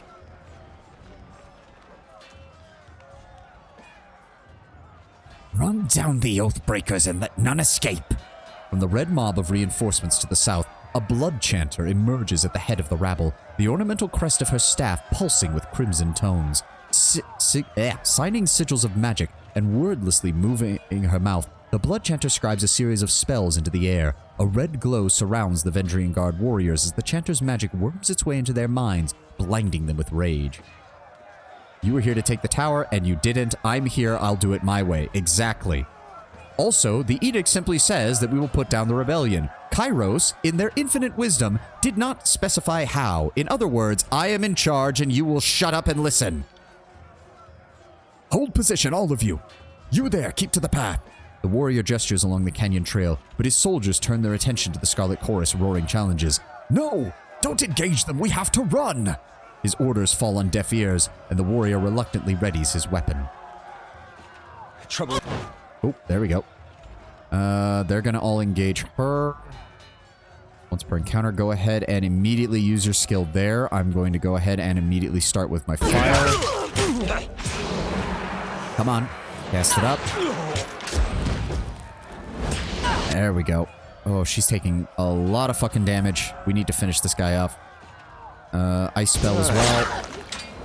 Come on, cast it. There we go. I'm gonna start on them. Come on. You've got this. Okay, she's taking... Oh, fuck. Okay, heal. Heal. There we go. Fuck me. Thrusting attack. I need to finish him off. Yeah, we're both glass cannons. Oh, fuck. She's taking a lot of hits. And she can't heal. And he's not dead. Why is he not dead? Not wake up dead. Well, this isn't good. He's still not dead. Are you... I just... Okay, can we please... On it. Please, there we go. Okay. I got it. Ow. Please cast the spell. Please cast the spell. I have good dodge, so this is better than fighting in melee. There we go. Yes, we can engage these guys from range. You better be able to handle that down there. I swear to God. Did my misses? Ah, god damn it. Fuck. Alright, alright. Still, it's better to engage him at range. There we go. You took care of that. Thank you for that. Come on, keep casting the spells. I got it. There we go. I got it. I should cast more spells. That's the only way I'm going to raise my fire. Aw, he killed it before I could kill him. Alright, get up, Verse. I know that sucked, but you need to do it. Yeah, we are very squishy. We need a tank. We need a tank. Come quickly. We have a situation on the cliffside. They have the commander. Oh, that's not good. You okay, Verse? She's healing. Is that a debuff on her? Hold on. Wounded. Minus 10%. Max health. Ugh. Cleared on rest. Ugh. That's unfortunate, but oh well. Kind of thought this when you make your character feels a bit like the build you looked at was constructed mid-maxing for those that are more or less aware of the game's in and outs. It probably was, but I also did absolutely want to maximize my magic. Like, without a doubt, I want to maximize magic. I want to make full use of everything this game has to use for magic. So if I min-maxed for magic, oh well. Wounded characters have their maximum health reduced. Wounds are removed when the party rests or when the character levels up. Speak with... Oh, we can speak with her? You should loot some of these bodies before moving on. Where they're going, I don't think they'll miss their gear. Oh, I like how I like the art style. It's very similar to Pillars of Eternity in, like, overarching art, but I don't know. It just looks... You can definitely tell this is a world that is much further behind in technological development compared to where we were with Pillars. It just feels older, or it feels younger, I guess would be the right way. Honor Guard's Bronze Felks. Definitely don't need that. Lesser Healing Potion, we'll give that to her. She's going to need it. Blood Moss, immunity to bleeding, might be useful later. Broken Armor. No longer worthy of combat, this broken armor can be sold to a merchant as spare parts, which it definitely will. Ooh, Scarlet Notebook. A red spiral is carved upon the wooden cover of this papyrus notebook. The handwriting within is haphazard and inscrutable, the work of an unpracticed, poorly trained wordcaster. Few entries contain recognizable sentences, and the book appears to be the journal of a Scarlet Horse commander detailing troop movements. Time and locations are noted alongside numbers and pictures of trees, stick figures, and rocks. The author either didn't know the words for lumber, ore, and people, or just felt more comfortable with pictures than words. While much of the journal is inscrutable, the corner of every page has the day's head count for the author's brigade. While some days note dozens of losses, the brigade appears to be recruiting far faster than its members are dying or deserting. I feel like we should have that on our person for right now. What have we got here? We've read that. Weapons and armor are strewn haphazardly around the cart. Every blade shows signs of rust, and every piece of armor is in need of repair. That's not good. Grain. Go ahead and drop that there. And a head wrap. Oh. That'll gain us 1 accuracy, and we would lose a point of recovery, which is good. Interesting that our hood is already... accuracy might be useful, but then we'll look even derpier. What else have we got? We've read that. Symbol of the Scarlet Horse smeared in blood upon tattered cloth tent. No effort has been made to repair the gaping tears. Not surprised. Kairos ordered the original icon of the disfavored erased from memory. For over 100 years, the disfavored kept the scratched out. Wearing the disfavored still, I know a thing or two about it. That's good to know. Scratched out iconography, wearing it with pride. I don't like that in Pillars, when I hit pause, it would keep those up. And in this game, when I hit pause, it doesn't. Because some of them are long. Mushrooms. Go ahead and put those in the stash. Do you want to talk? Oh, there we go. Couldn't help but notice you were eyeballing the disfavored symbol littered about the camp. It's hardly a symbol, barely a scrawl. That's true, but it used to be the pride of Graven Ash's legion before Kairos made them deface it. What happened? The word is that Ash had been under more scrutiny than the other Archons, seeing as he took a stand against Kairos in the past. Before he bent the knee to Kairos, Graven Ash rallied his legions against the Overlord's authority. His prowess on the battlefield ingratiated him to the Archons, who welcomed him into their ranks in exchange for his obedience. Even though he bent the knee in the end, that doesn't place him above suspicion. Kairos and the other Archons keep him on a tight leash. Ash's troops impressed the growing empire, but Kairos made them sacrifice everything they were up to the point Ash surrendered. They've been the disfavored ever since, and fighting to earn back their honor. I guess that's why you don't cross the Overlord. Kairos holds a grudge with a mean, jealous streak. That's enough. I don't blame you. Compared to the chorus, the disfavored about as interesting as hard labor. Interesting. Can I see my reputation fast with anybody? Hold on. Quests. Ooh.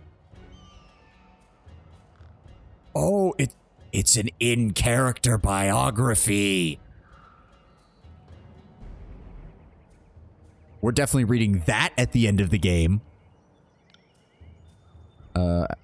Encyclopedia. Ooh, very nice, very nice. Note. Ooh. Wait. I can make my own notes. Ooh. I may never use that, but I love that as a feature. Records. Yep. And tutorials. Ooh, here we go. They were pleased by your noble ways. The scouts praised your infiltration of the bastard city. Even though we sided with the Course during that fight, they were still impressed that we did it. Nice. Arcaso, yep. They like that. The Vendrian Guard. You have killed Vendrian Guard. You've defeated Vendrian Guard lieutenants. Yeah, big surprise there. They are still above tier 1 though already. We also gain... Oh, we can gain precision. And if we kill enough of them, we gain a foe AoE -2 accuracy. Nice. Nearby enemies receive a penalty for all weapons. Nice. Ceremonial Honor Guard. Kairos' Ironclad Elite. The disfavored follow Graven Ash with unyielding loyalty. Proud of their heritage, they only allow those with pure northern blood to join their legion. Oh, Graven Ash has his own. Oh, interesting. During the initial conquest, Verse was among the Scarlet Horse whom you sent to participate in the Peaceful Festival and was elated by your feisty, chaotic inclinations. Ah, so it's almost entirely linked to their disfavored reputation. Interesting that it hasn't pulled up the Scarlet Chorus's reputation yet, though. Oh, there's another dead soldier over here. Ooh, Vendrian Guard, Heavy Bronze Greaves. Again, from what I heard, this is definitely not something we want on our character because we want to keep our recovery speed as low as possible. Who are you? What are you doing? You'll draw attention to me. Oh, probably a servant from the Scarlet Chorus. Irrelevant. This torn batter base, the scratched out icon of this favor. The army's original symbol has been lost to history, and Graven Ash has never ordered a replacement. Why do you do this to me, game? Preferring the blasted icon over all others. And there's no text log, so I can't just pull that up. Hurry, they got the captain. Your character casually walking around, reading paper, looting items. Yup. Such is the way of RPGs. Oh, they've got him on a cliffside. Oh, that's not good. And he's got a blade to him. Stow your weapons, or we'll find out how long a man screams before hitting the ravine below. Cornered between a precipitous drop and a band of angry soldiers, the Oathbreaker warrior holds a disfavored officer at knife point. Skewer him! Worry not for me. Graven Ash protects. The disfavored officer winces, blood seeping from the seams of his bracers and cuirass. You heard the man. He's plainly invited you to use that little blade of yours. What are you waiting for? Permission from your pimp? This blade? With a jerk of the knife, he slices off a clump of Drastus's matted hair. If you're so eager to see your ally die, then just step closer. Let me see. Conquest. My name should be known to you. Should be an honorable one. Give me the knife. Disfavored gains favor. Scarlet Chorus gains wrath. We must help Drastus. Gain minor favor. Gain minor wrath. I don't want to piss off the Scarlet Chorus either, as I said. I'm trying to get them to work together.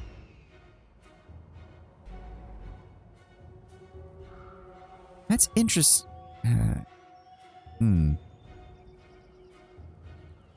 Release the prisoner.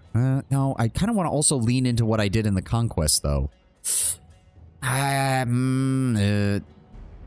We might take the hit to the Scarlet Chorus early on. We did help them with other things, so it'll be fine.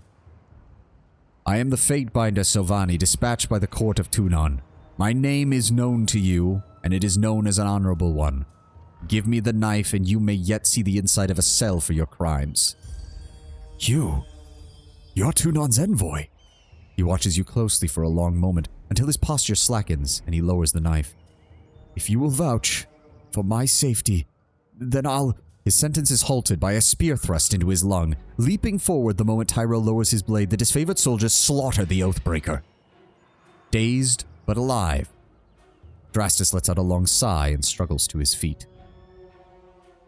I offered that man mercy, and you have made a liar out of me. These mongrels require a firm hand, sir. They can't be trusted, and my honor is as dear to me as your sword is to you. Do not forget that a second time, soldier. Apologies. It will not happen again, sir.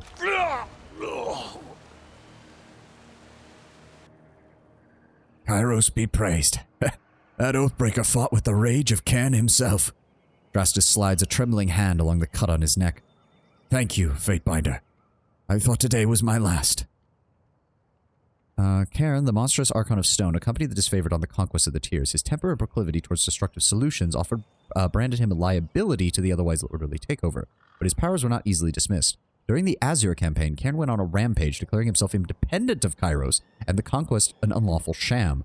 Kairos drafted the Edict of Stone to put an end to the rebellious Archon, and his petrified corpse rests in the ruins of Azure to this day. So obviously, that's what we would have had to deal with if we went to Azure instead, would have been that rebellion. Interesting. So we still would have issued an edict regardless. From the looks of it, guess they thought if we swarmed the pass, maybe one of them might make it out. We found a few scraps of parchment on the bodies. Drastus holds out a handful of crumpled parchments to your inspection. A student of letters such as yourself should be able to make sense of this. Literacy is rare in the North, and very few of the disfavored know more than a few written words. Literacy is uncommon in the Tiers as well, but the nobility of the younger realms have taught literacy to the firstborn noble for centuries. Now, many of these disenfranchised nobles have fallen in with the uprising, and they rely on written messages, knowing that most of Kairos' forces are simply unable to decipher the contents. I mean, yeah, that makes sense. It makes sense that Kairos doesn't want soldiers who can read, and it makes sense that they would take full advantage of that.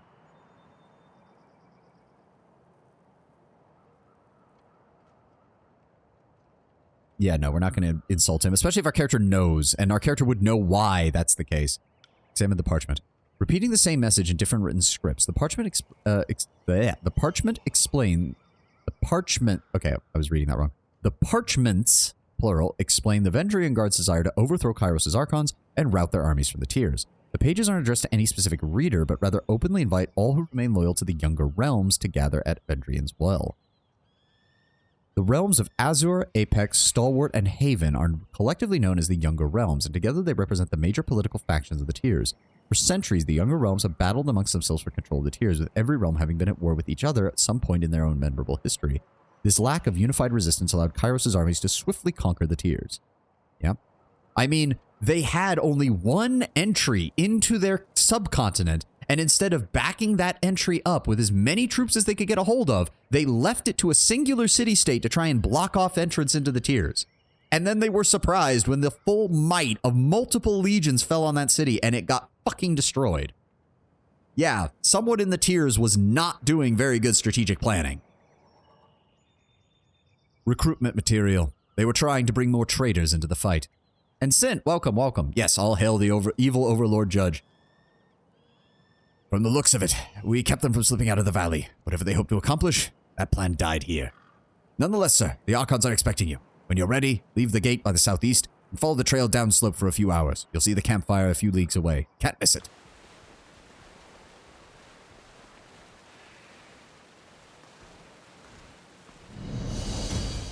Oh, let's see what he has on his body. Ooh, new sigil, new sigil, new sigil, new sigil, new sigil.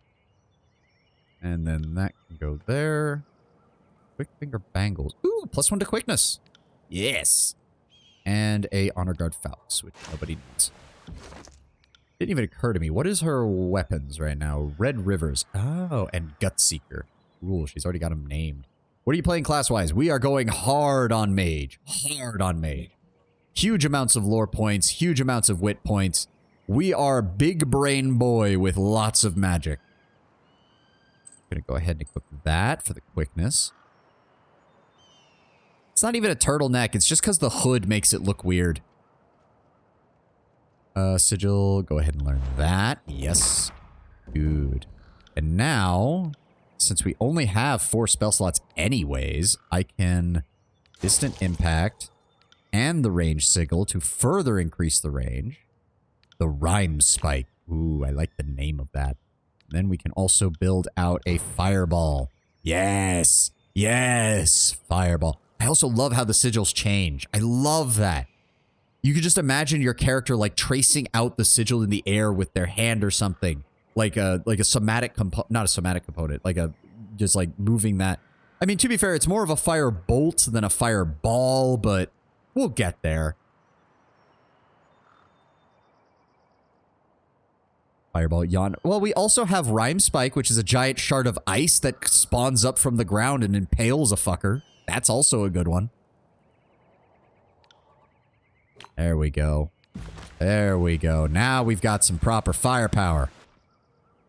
Oh, there's Aurora. Fatebinder salutes as you approach. We are honored by your presence.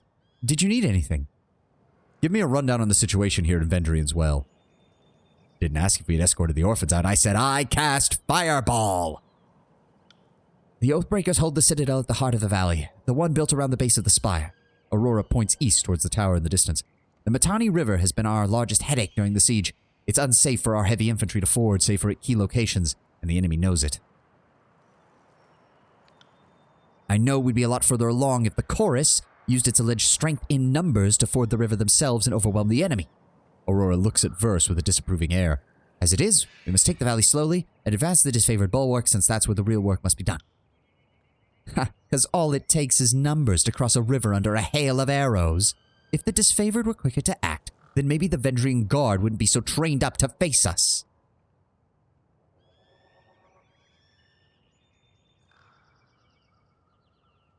If either of you were correct, the campaign would already be over and I would not be here. Or do you doubt the capability of both of your side's generals? Fair point, sir. The Legion is eager to gain some perspective on our quarrels. Consequently, I retract my previous remark. Really? Because I don't. Next time you say something, try to mean it. How long have you been with the disfavored soldier? 7 years. She pauses to count on her fingers. 2 seasons and a handful of days. I was trained at Fort Resolution a bit before the conquest. Compared to the commanders you find around camp or stationed at the Iron Hearth, I'm one of the Youngbloods. It's been a long and grueling campaign, sir, but the end is in sight. We'll have the Oathbreakers back under control, and then we can rest, retrain, and even cycle out some of our troops to see our families again. What can you tell me of the Vendrian Guard? They're the last gasps of the younger realms. Among them are warriors that escaped the Bastard City siege, as well as refugees from other victories. A bunch of the Vendrian locals with delusions of independence despite being surrounded. These southern wastrels cannot match the iron of our legion, nor the chorus's numbers and ferocity. What on Tyrannis? Tyrannis or Tyrat? What on Tyrannis gave them the nerve to rise up and attack for a second helping of battle is anyone's guess. Have you seen anything interesting during the war? I once saw a forge-bound artisan set himself on fire. Occupational hazard. That was an unpleasant day, and the first of many, to be honest. The forge-bound are mage smiths sworn to Kairos' service. Though their operations in the tiers are overseen by Tunon and his court of fatebinders, each forge-bound uses magic as a tool to augment their craft, most commonly smelting and metalworking, but often as carpenters, tailors, and tanners that are found in their ranks, and each mage strives to create that which is impossible with mundane hands. Most notably, the forge-bound are the sole masters of ironworking in the known world, using spells of fire resistance to wade into their own forge fires. The forge-bound can work iron at temperatures no other forge can match, and with hands-on touch that no mundane smith could hope to achieve. Because of this vital skill, the forge-bound are considered a strategic war asset, their lives regimented and controlled so that the forges may churn out iron arms and armor without debate, delay, or distraction. Okay, so the disfavored aren't the sole users of iron, but everyone who uses iron is within Kairos' ranks. I'd imagine high-ranking Scarlet Chorus members also get access to iron weapons and armor, provided that they have proven themselves enough. But for the disfavored, it's a standard equipment. I heard about the edict you performed at the library. Thankfully, I wasn't there. One fire is more than enough for me, sir. Carry on, Aurora. She taps her gauntlet to her breastplate and salute. Pleasant siege, Fatebinder. Who else have we got? Stone shield. Can't do that. Once passed out with an axe sticking from my shoulder, woke up feeling fine. Recent runner, thank you for your help. Oh, what's this? Hello, what have we here? Is that a rope? Oh. Can I give that to her? Like, is there a way to... Does she have skills? Yeah, she does. Yeah. She has athletics, but it's not... Yeah, it's not high enough. Yeah, we can't even select it. Damn. Yeah. How do we... Hold on. How do we make it higher for her, then? Character's ability to traverse difficult terrain, as well as their ability to execute complicated moves in combat. Using dialogue to determine your ability to intimidate or physical powers. There's got to be a way to increase it, right? There's got to be. So that I can have my companions do some of this. Have a pleasant siege, it sounds like. I mean, they're used to this shit, aren't they? You'd think so, at least. Oh, wait. Did we actually manage to... Oh, I guess that guy wasn't dead. Oh, dear. What are we dealing with here? The prisoner says his name is Tarkus Demos. Drastus lets out a long sigh, tapping his gauntleted finger to his temple. And I don't think it's a complicated matter. He dies. His family's been a driving force in the Vendrian Guard. We kill him, and that demoralizes what's left of the Tarkus clan. All must be given a chance to...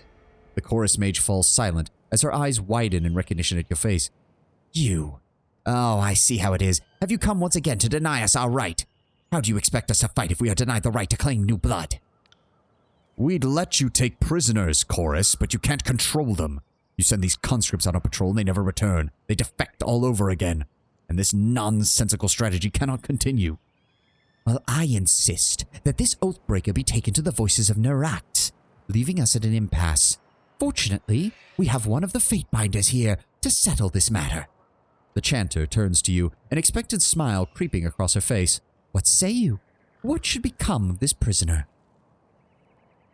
The chorus is correct in this situation and should be granted the chance to recruit new warriors.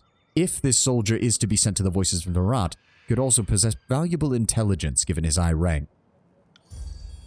This is the sort of nonsense that has gotten us into this mess now. If we keep showing these mongrels mercy, they will just bite us time and time again.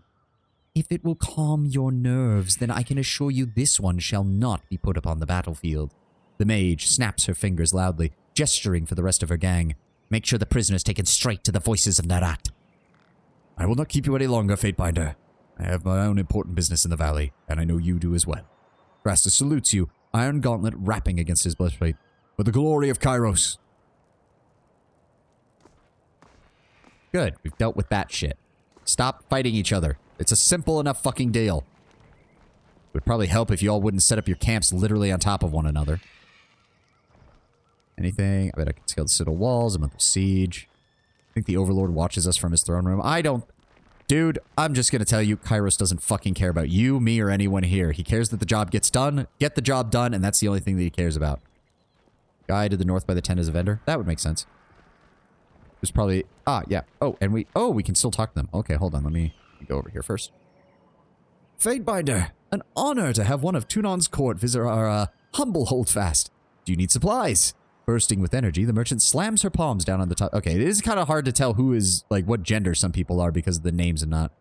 If you've come to the right place, what will it be today?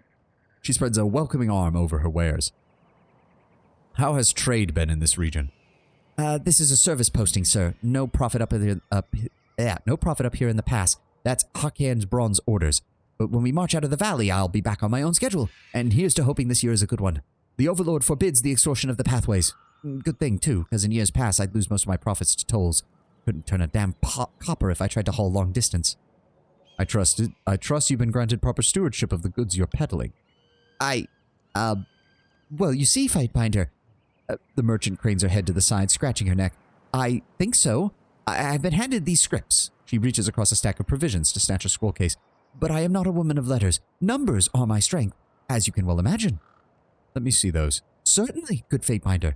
She hands you the scroll case while wearing a quizzical expression. A cursory read indicates that the merchant is granted the unlimited right to trade in a logistical capacity. When not supporting an active battle, she has the right to trade grain, copper, and olives anywhere in the tiers.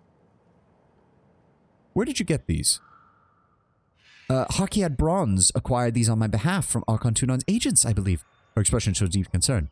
Do you see any issue? I don't think there's... Hold on. Scroll back up. No profit. That's Hakiad Bronze orders. When we march out of the valley, here's hoping the year is a good one. Forbids extortion of the pathways. It's a script. Unlimited right to trade in a logistical capacity when not supporting an active battle. She has the right to trade grain, copper, and olives anywhere in the tiers. I don't think there's a problem, but I'm wondering why it's even letting me choose. I don't want to extort her or anything. There's no point in that. Is there an actual problem? Hold on.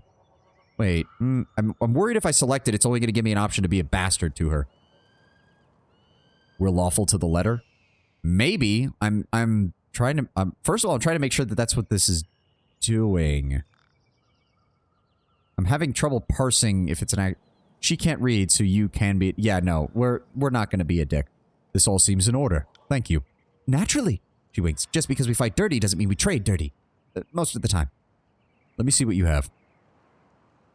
Great sword, short bow, war mace, lesser staff, atrophy. Oh, nothing with fire. Shame. No. I don't want to actually pick it up. I just want to read it. Oh, lesser staff of titans. Crush damage. Oh, it's earth magic. Oh, that makes sense. Axes, daggers, hammers, javelins, spears, swords, bucklers, healing potion. Ooh. Oh, I don't have nearly enough money.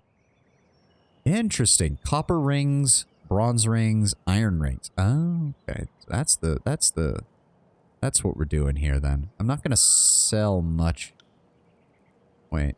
Oh no, that's right. I need to select the various items if I'm going to do that. I don't think there's anything I really need to worry about here. No. I need to put that in for inventory. What is the damage on these? 8 to 11 slashing with additional accuracy, and they give her a parrying bonus. And an accuracy bonus. Assuming that's better. Yes, much better than the standard. I just wanted to make sure. Oh, she's got Scarlet Fury armor too. Very nice. Yes, I figured as much. Let me see here. Will the game let me do that? Yeah, I didn't think so. That would have been fucking weird. Oh, that would have been horribly weird. Honor Guard's Bronze Falx. I'm not interested in two-handed weapons for this character. And heavy armor isn't going to do me or her any benefit. We'll keep our consumables until we figure out what we want to do with them. I imagine, yeah, no description and... Wait, Spire. Okay, so there has to be a... Oh, God. Does that mean that there's crafting or something that I might be able to use that for? We'll hold on to it then, just in case. Broken armor is useless, and this... Okay, this is other, so I can't imagine that it's meant to be kept. You will get a lot of hides. Hey, if I can use it for crafting, I ain't selling it. What about the gemstone? It's in a different category, so I'm assuming that's not something that I use, and that's purely just for profit. Can I get a yes or no on that, Tenwin? Like, this isn't like pillars where I'm going to have to care about all the gems and everything because those are going to be used. Yes, I can sell it, or yes, it's used in crafting. This might be something I have to look up later.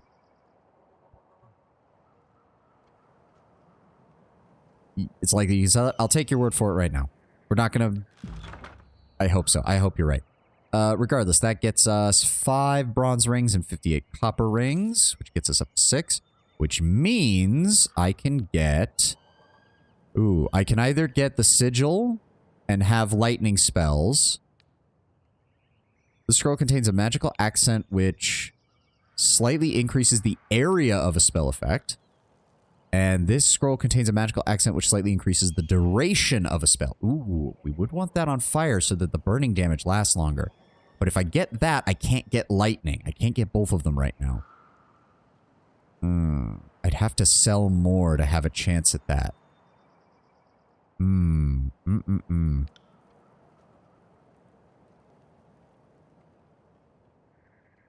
That rot spear is actually worth quite a bit. Lightning core sounds more useful. If I can figure out how to get to 10 bronze rings with what I have, though. Hold on. Ooh, those are worth 20 apiece. Great. The hide is worth 6 bronze. Yeah, that's the thing. The hide is worth very, very little, though. Same thing with the healing potions. I don't think there's really nothing else I can sell here. I'd have to, like... That's worth 1 bronze, though. Oh, but that's actually... Plus 4 to wits, plus 10 to all magic skills, plus 10 to lore. Ooh, that's actually really good. Oh, Hold on. This is a... Oh. That is a revive, though. Fuck it. If I trade that... Hold on, let's go ahead and trade it. It gets me up to 8. I need... So I think this is what? 100 copper rings is worth 1 bronze ring? So we need 3 more copper and 1 more bronze. The rot spear will handle that. Yeah, hand over the drugs, Verse. I'll get you more later. Perfect. Now we can get all 3. Glorious. Give me those. Give me. I said give me. And we'll go ahead and drop that back off. We'll go ahead and put that back on your hotbar so you've got plenty. We'll go ahead and... Hold on. Come on. Top that off to... Oh, wow. That stacks up to 10? Wait, what? Okay. Interesting. That stacks up to 10. Plus 25% health. I guess we'll just hold on to a bunch of them then. Maximum greed, yes. Well, maximum magic is really what I want. So we're going to go ahead and learn that. And we're going to go ahead and learn that. We're going to go ahead and learn that. Glorious. Okay, so I can only have 4 spells. Okay, so we need to figure this out. Lightning plus distant impact creates electric jolt, which does inflict stun. I like that. Electrocute the target with a huge bolt of entwining lightning, dealing shock damage and stunning them. Now, Rhyme Spike inflicts 14 to 22 frost damage and inflicts a frozen affliction, reducing movement speed, animation speed, and crush armor. Foe area of effect, which is very nice, versus... Oh, no, Fireball also only has a foe area of effect. Nice. Well, we're obviously keeping Fireball. That's never leaving us. Same with Searing Palm. I do like keeping Frozen Grasp. Actually, hold on. If we do... What about the lightning version of that? A push. Okay, that's actually better than Frost. Oh, that's actually better than Frost. So if we do... Oh, no. We do that. And then we may as well take that to give it the 4 range skill. Channel an explosive surge of electrical energy, releasing it all at once on a nearby enemy, interrupting them and sending them flying back. We're going to actually use that alongside our fire spell for melee. And then we will keep Rhyme Spike. Or do we want to swap out? Mage Fire inflicts more damage. That has AoE. Rhyme Spike inflicts Frozen, but the stun might be better. I need more spell slots. That's the only conclusion I'm coming to with this. Also, what can I add here? Area of effect and duration. Ooh. I'll never understand the gamer population's love for fire spells. Because fire. Set everything on fire. This road is full of pain, fights, and misery. Tyranny magic. Well, welcome, Silverio. Welcome. First time chatter. Welcome, welcome. But yes. Oh, we can't add oh, it doesn't have a fire effect. Oh, but we can add it to this one, can't we? Yes. So that will add on to Mage Fire Affliction. Go ahead and update that. That does not seem to affect the cooldown, which is good. Lore required 25, 40, 40. Okay, so we're also going to add Area of Effect Sigil. That increases the radius to 3 meters. And then for the Frozen Affliction, we can go ahead and add both. But do I want ice or do I want fire? You can't? Wait, what? Oh, right, it's going to add too much, isn't it? I'd go out of the lore requirement. Yeah, 55 and then... Oh, yeah, 80. It's too much. If that's the case, actually... Well, we could take off Reaching Grasp because it already has an 8-meter range. But that allows us to do both? No, 70 is still too high. Understandable. Yeah, 15 for that one. 15 for that one. Yeah. If that's the case... Damn. I'm kind of wishing I'd started with lightning then, because it seems like lightning has way better secondary effects for some of these. You are 2 lore showed of the AoE upgrades. Oh, man. We'll keep Rhyme Spike, we'll deal the Frozen Affliction, and we'll go with... Area of Effect for 1 meter. Raising that to 2 isn't going to do much. I'd rather have the longer duration. Oh, but that's only for a second. That's actually unfortunate. That only... Hold on, let me see what the lightning version does. If we do that, that's... Where is it? Stunned Affliction for 1 second. But still, stunned is better than frozen in terms of throwing off the enemy's ability to actually do something. So if we do that, that raises it to 1.3. And in the area of effect, it raises it to 2. If that's the case, no. I'm going to stick with my frozen spell. And then what we're going to do is add an additional duration to the Frozen Affliction. Oh, did it already... Wait, what? Why is it not letting me update? Reset. Hold on. Ice. Ranged. Oh, I don't even have enough for both. Oh, if that's the case, I'll cut off that, and then I'll add the Duration Sigil. That's better. For some reason, I thought I had more.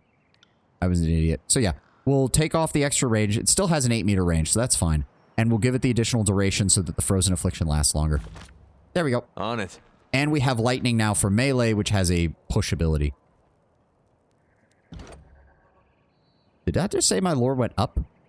Yeah, it did. It also said her lore went up. So wait, do you get more lore by making new spells? Some of this experience stuff is not making as much sense as I thought it did. But I am glad that they have it. Let me take a drink. By talking to people and using skills. Ah. Oh, wait. I wanted to talk to the... Okay, hold on. Is there a way to speed this up like there is in Pillars?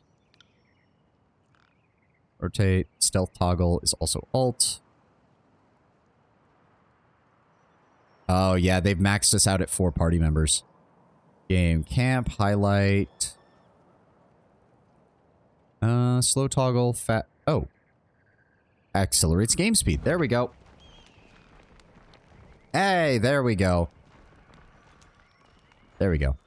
It's actually, I think, it's still a little bit slower than pillars, but at least now we're moving at a decent rate. Oh, you didn't have anything to say, and neither do you. Okay, that's fine. I just wanted to see if there was anything there. All right, let's get moving. I did see something... That board and stone Can't shield. do that. There was something... Oh my god, that I need to see if there's a way to move the fucking... Oh, I can. Hold on. There we go. Oh, that's much faster. There's something up here, and I saw it was interactable. Edgering Ruins. The Queen Lycaeus Monument. Oh, wait. Can I... Ooh, and I can do that from anywhere. Very nice. The once pure water of Queen Lycaeus' tears has run red with blood since Kairos forces invade. Yeah, there's definitely something over here. There we go. How much you want to bet we can't do it yet? Oh, athletics 30. There we go. So that would be verse, right? So it should automatically... Yes, she has 31 athletics. I do not, but it's saying I can do it, so it's automatically using her skill check. Thank you, game. And that requires subterfuge. I can't. Damn it. Does she have subterfuge? She does have some. I wonder. So she drops into stealth. Ooh. Scouting mode is useful for stealth and finding hidden objects like traps and secret. Oh god, they have the same problem as the pillars. I have to stealth everywhere to find hidden shit. Oh, while scouting, your character selection circles will start to fill with yellow when a hostile character is starting to detect them. Once your circle fills yellow, the character is suspicious and will move to investigate while the circle fills red. Yep, same thing. Will grant your character bonuses when attacking from stealth. Oh, we're gonna have to move in stealth the whole time again.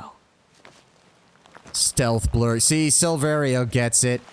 You should have been here when I was ranting about it in the DLC for Pillars of Eternity. Oh god, and they made it so much slower. They made it so much slower. Oh, I'm gonna hate this. I'm gonna hate that part. won't see me I'm just gonna have to like drop in and out of cover, out of stealth, just to check things. This makes me wonder if there's something in the camp that will trigger if I do this. See nothing. Nothing. Nothing there. What about over by the Scarlet Chorus? What about over by the Merchant? Nope, still nothing. What about the dead guy? Quiet down. Nope, nothing. Okay, now we can leave. Now we can leave. I do not like how slow this moves when I'm... God, why is it... There's got to be a way to make it faster. There's got to be a way. When I push it, when I push the camera, it takes forever to move, and I do not understand why. Why is the pan... There's no speed for pan camera, is there? Tooltip delay, voice frequency. We can drop that a bit. Transit characters play their voice cues. Area loot, just raise that. Scroll speed, there we go. Increase that to like 4 times. Oh, beautiful. There we go. Much better. Much better. Thank you, game. Thank you for not doing that to me. Okay. Ooh. Ooh. I like this.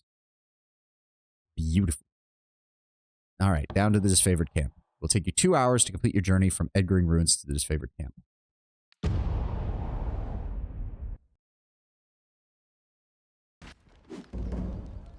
Hello, hello. What's going on here? Take what you can carry, leave the cart, otherwise we seize you and your wares. What's going on here? Hail, Fatebinder. The disfavored scout nods at your approach. The camp is on ahead. Do not mind us. Clearing out the rabble. I still don't understand what I've done to offend. I respect that these are now disfavored lands, and I'm happy to give the Legion a proper toll. But she's going on about trading rights. What honest nonsense is that? I'm not allowed to trade one thing for another. It's not like I'm selling weaponry to angry peasants or anything of the sort.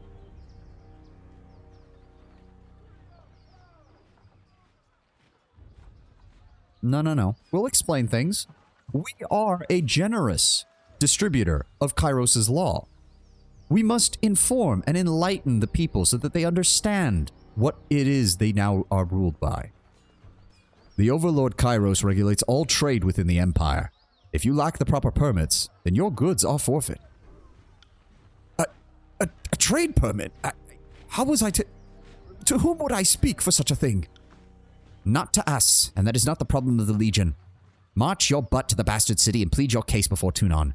We'll lighten your burden and relieve you of your wares first. That should make your long trek a bit more bearable.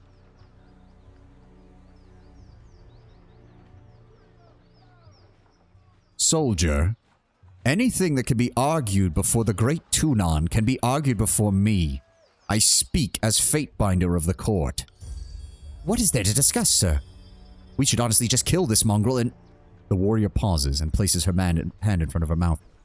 Apologies. If the Fatebinder wishes to weigh in on the matter, courtesy demands that the Legion listen.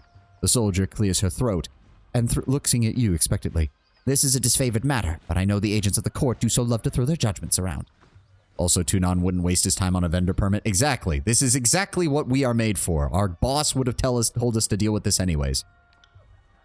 Well, you could rob me and have my supplies today. The merchant grasps a flask from his cart.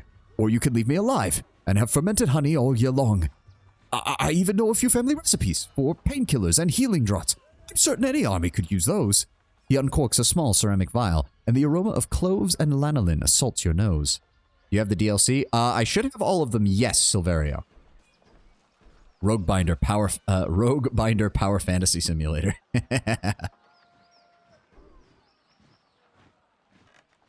Oh. Strange.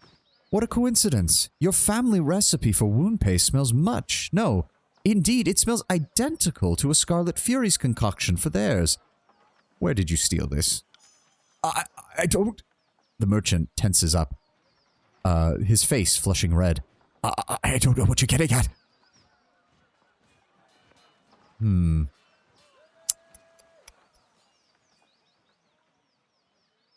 Verse, if you would, please. Verse goes to pick him up by the collar. How stupid do you think I am? Slow down. I'll tell you everything. Please just don't hurt me. I found everything in the forest of the valley. I'd keep my head down low when I heard the sounds of conflict. Then I took a look around and I grabbed whatever wasn't claimed by the victors. So you stole from the disfavored dead. How else did you get your hands on that iron? The scout points to the merchant's cart. You would come here and sell us our own armaments. If anything has an owner, I'll be glad to return it. But this iron would have turned to rust, left to mud in the battlefield. The disfavored are few in number, is that all right? You need a man like me to gather up supplies that would otherwise go to waste.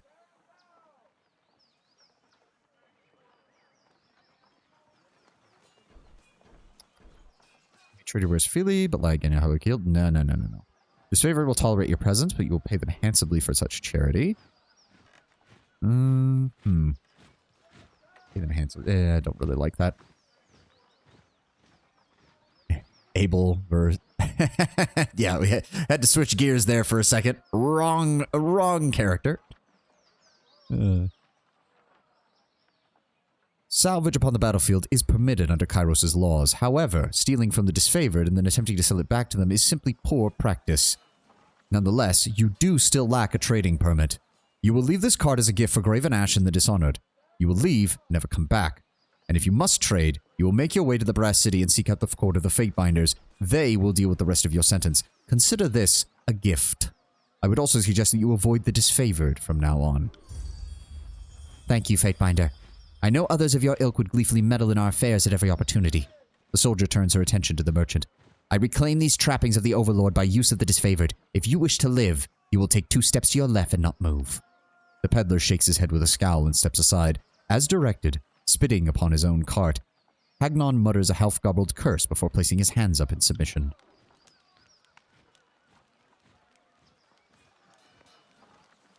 Oh, interesting. Locked subterfuge. This is all your fault, you Kairos dog. Well, then don't fucking... We literally told you, and then you decided, yeah, I'm going to steal from the disfavored and then try to sell it to them. You could have taken your cart to the Scarlet Chorus. You could have taken your shit somewhere else, and no one would have been the wiser. But you were the dipshit who salvaged from a nearby battlefield and then immediately tried to sell it to the guys who were just fighting there. This is your fault, says the moron. It's your fault, Kairos dog, 20 lashes. No. It's him insulting me and my character going, I don't even need to punish you. You're not worth it. Slow down a moment. I know we're both eager to watch the Archons bicker over tactics like a pair of magpies, but I need to ask you something first. I really cannot do Verse's voice. Like, from the voice lines we heard earlier, I cannot hit that pitch. I'm trying my best. What's that, Verse? The voices of Narat told me that you have come as a mediator between our armies. Considering the source, well, I can't help but feel that I'm only hearing half the story, so let's hear it. What's so special about you? No. I'm fine with being honest with her. We already told the soldier that we met earlier about it. You're a middle manager. You need to do the most evil things on the planet with the most stuck up of egos. I mean, I will have an ego in this game. There's no doubt about that. But we don't necessarily have to be evil. After all, we're just facilitating. We're just facilitating things. That's all. Isn't that what a middle manager does, Tenwin? We facilitate things. In this case, we're facilitating the crushing of an entire nation and the conquest of a country. But, you know, facilitating. I am here to deliver an edict from Kairos himself. Oh shit, that makes a crazy kind of sense. The siege has taken a hell of a lot longer, it's taxed our armies. I can imagine Kairos would want to send an edict to speed things along. Have you read it? Do you know what it says? The Archons must claim Ascension Hall by the Day of Swords, or all will perish. Ascension Hall is the traditional throne room of the Queens of Apex. The throne stands directly beneath the mountain spire, in the center of the citadel in the Valley of Vendrian's Well. During Kairos' conquest of the Tears, you stood in Ascension Hall as Kairos' representative when negotiating the surrender of Apex. Your patient effort led to the willing surrender of Queen Vendrian Alanta. And the Day of Swords. The 26th of every month, or span, is Kairos' day. It is a day of holiday and rest for all within the Overlord's empire. Each Kairos day is the last day of its span and is referred to by the span's name. Kairos' Day of Swords, therefore, is the 26th day of the Span of Swords. Interesting. My experience, middle managers are somehow the most evil people in existence. They are either the most annoying, aggravating, and bullshit people to deal with, or they are the most just, you're a waste of space, but you don't get in my way, so I don't even think about you. Advertisement psychologist, I choose you. Yeah, you're not wrong there, Sint. The people who study how to do advertisements from a psychological perspective are fucking crazy, in my opinion. They're the closest thing to practical psychology, which is psychology applied to, you know, making money, which is a scary thought. It's literally, I monetize manipulation. After you read the edict, if you wait until the Day of Swords, you get an ace if everyone dies. Funnily enough, I was actually going to ask you, Tenwin, because I do know one thing about the first act of this game. And that is, if you don't read the edict, and you wait till after the Day of Swords, instead of having a, I think, 7 or 8 day time limit on the first act, you get a full year to just dick around and do whatever you want for the first act. I do know that that works because it says Kairos' Day of Swords. But if I don't read it until after the Day of Swords, then you have enough time either way. That is what I've heard. I'm just not a fan of hard time limits in most games. I really don't like hard time limits in most games because I'm always afraid that I will never have enough time. But in the spirit of the game, I'm willing to read it. Unless you travel around very unnecessarily. See, that's the problem. I sometimes do that. Like, did you not see how many times we traveled back and forth to Caed Nua and all sorts of other places? And that's what my fear is I'm going to do something stupid like that. And then we're going to have to restart the entire beginning of the game. But we still have time to... the time limit is far from harm. It's almost impossible to get to the Day of Swords unless you do it intentionally. Okay. If you guys are willing to stand by that, then I'll do it. You have to go back and forth 10 times for no good reason. Okay, interesting. But still, yes, that was something I heard people discussing. Just so you, since you said you weren't aware of that, because the Day of Swords is, I think, yeah, it's like a couple of days from now. But it's a specific day of the year. So if you wait till after that day and then read it, the edict goes into effect for the next Kairos' Day of Swords, which would be a year from now, which is very interesting. It's the one thing I knew about this game's first act, and it also means that there's something up with these edicts that they have to be that specific. Going back to every location to buy every little piece and optimize it, and you still have days left. Okay, yeah. Then we will proceed as normal. We will proceed as normal then. It's one thing to make the Archons fight over power. Or another thing for the Archons to fight over. Thanks for cluing me in. If Kairos sends any lightning our way, just tell me when to duck.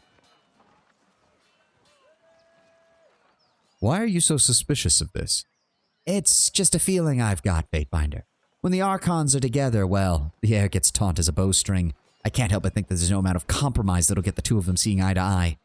So why invite a mediator from Tunan's court? It just doesn't add up. Why do you think the Archons are at odds? I have been with the chorus since the early days of the conquest 3 years ago. I can say it's been building for a few years now, even before that. There's just an energy about those two, like a pair of storms about to collide.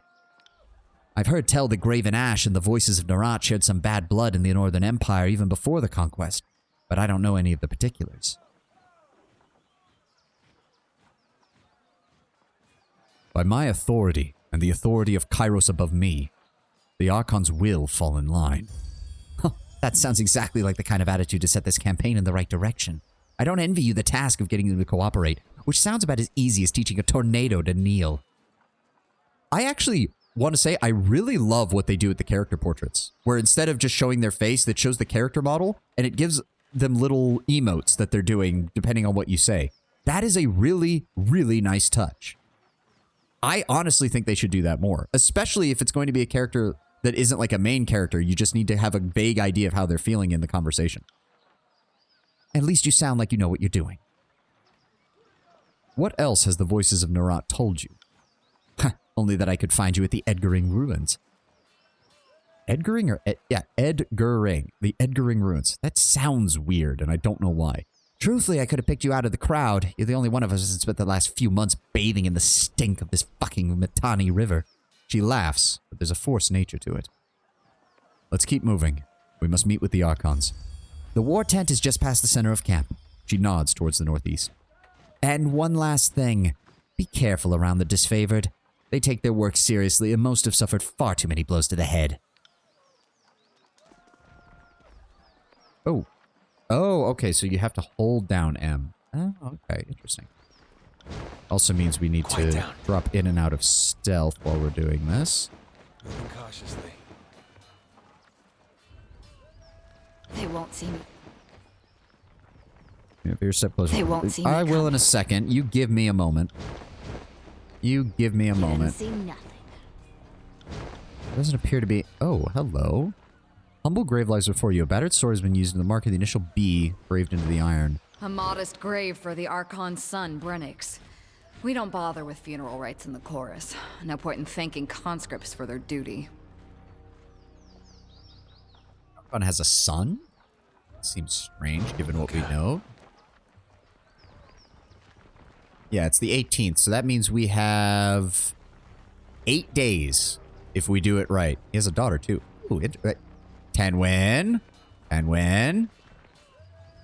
No. Spoilers, please. We will find out in good time. Okay?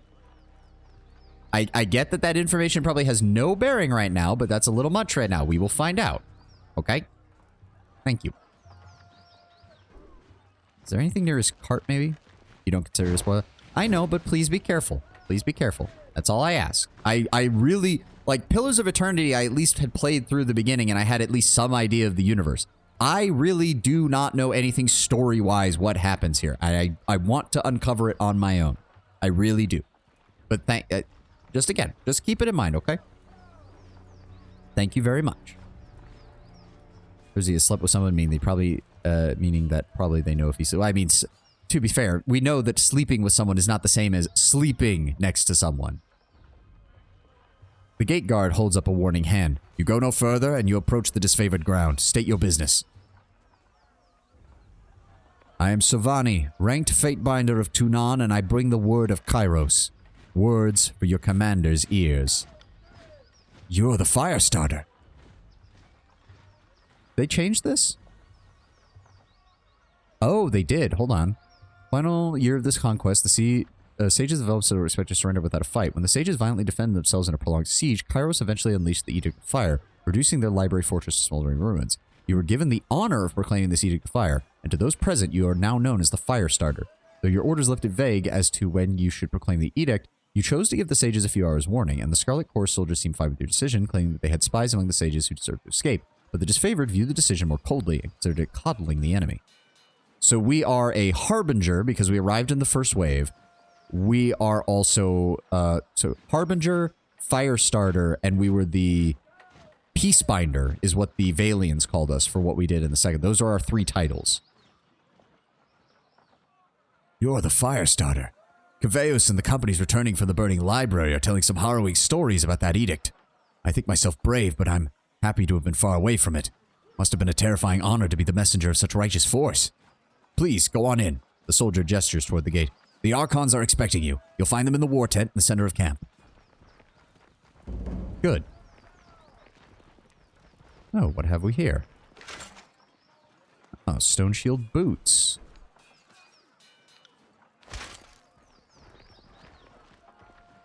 Table is lined with various medicinal herbs. It would appear that they have been carefully rationed. That makes sense. Carefully skinned game hangs from the branch. They appear sickly and malnourished. Interesting. Hey, there we go. Ooh, light bronze ridge helm. Cool. Random deer in the pen. Yeah, I don't know how they would have managed to keep that in there, but... Wait a second. No. Right. I don't know. Maybe deer are, I don't know, the domesticatable in this universe. Who knows? Ooh, go ahead and open that up for me. Ooh, lesser sigil of strength. Nice. That. And a bronze great axe. Go ahead. Put that with the rest of our gear. I'm already finding more sigils. I'm already finding more sigils. I want to learn more sigils. Yeah. Gotta kill the boar deer. Gotta feel. I mean, I don't think that's what they do with this. Ooh, unspent talent points. Yeah, because it's all skills. There's no actual, there does not appear to be. Ooh. Attribute 1 point. Ooh. Oh. Oh, so that. Oh, there's actually. Okay. So I'm thinking. From what I read, if you're going hard with magic, the next one is finesse because you want to get your accuracy as high as possible, and then you want quickness to reduce spell cooldown. We don't need might, and as long as we're fighting from range, we don't really need vitality. We might pick up some resolve later, but we'll see. So yes, we'll go ahead and grab some additional accuracy, and we gain armor deflection despite it being fairly low. Where you want to save your changes? Yes. There we go. Do we... No, we do not have a level up on her yet. Interesting. Interesting. 3 Whisper stance. She is wounded. We do need to rest at some point. I didn't even look at her stuff. So her resolve is fairly low. Interesting. Her vitality is fairly low. Not good for a frontliner. She actually has 10 in might. She's just really good at hitting things really well. Her wits is okay, but that's just magic defense for her because she does not have the ability really to cast spells. Like, at all. Interesting. Oh, okay. So she can be a duelist or a skirmisher. She has Skewer and she has Burning Iron. We know that.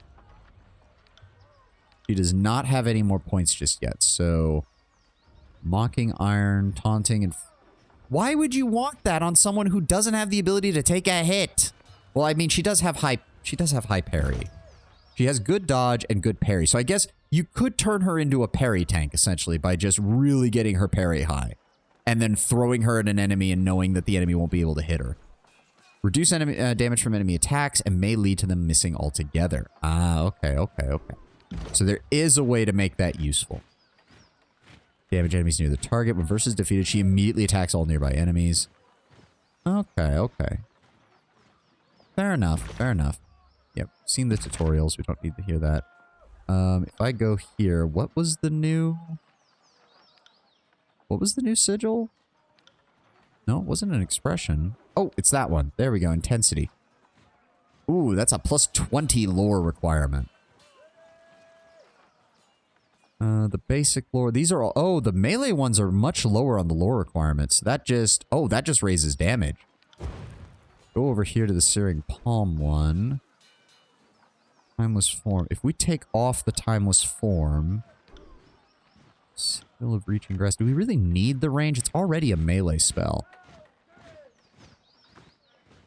That is a thick accent? Wait, what? What thick accent? What am I... Was I speaking some way? What? Oh, you mean the accent for the spell? Oh, my brain. Plus 20 will... That's what you were referring, yes. So base damage is 11 to 21. Mage Fire causes additional damage over time. That improves it by 2 damage on the low end, 4 damage on the upper end.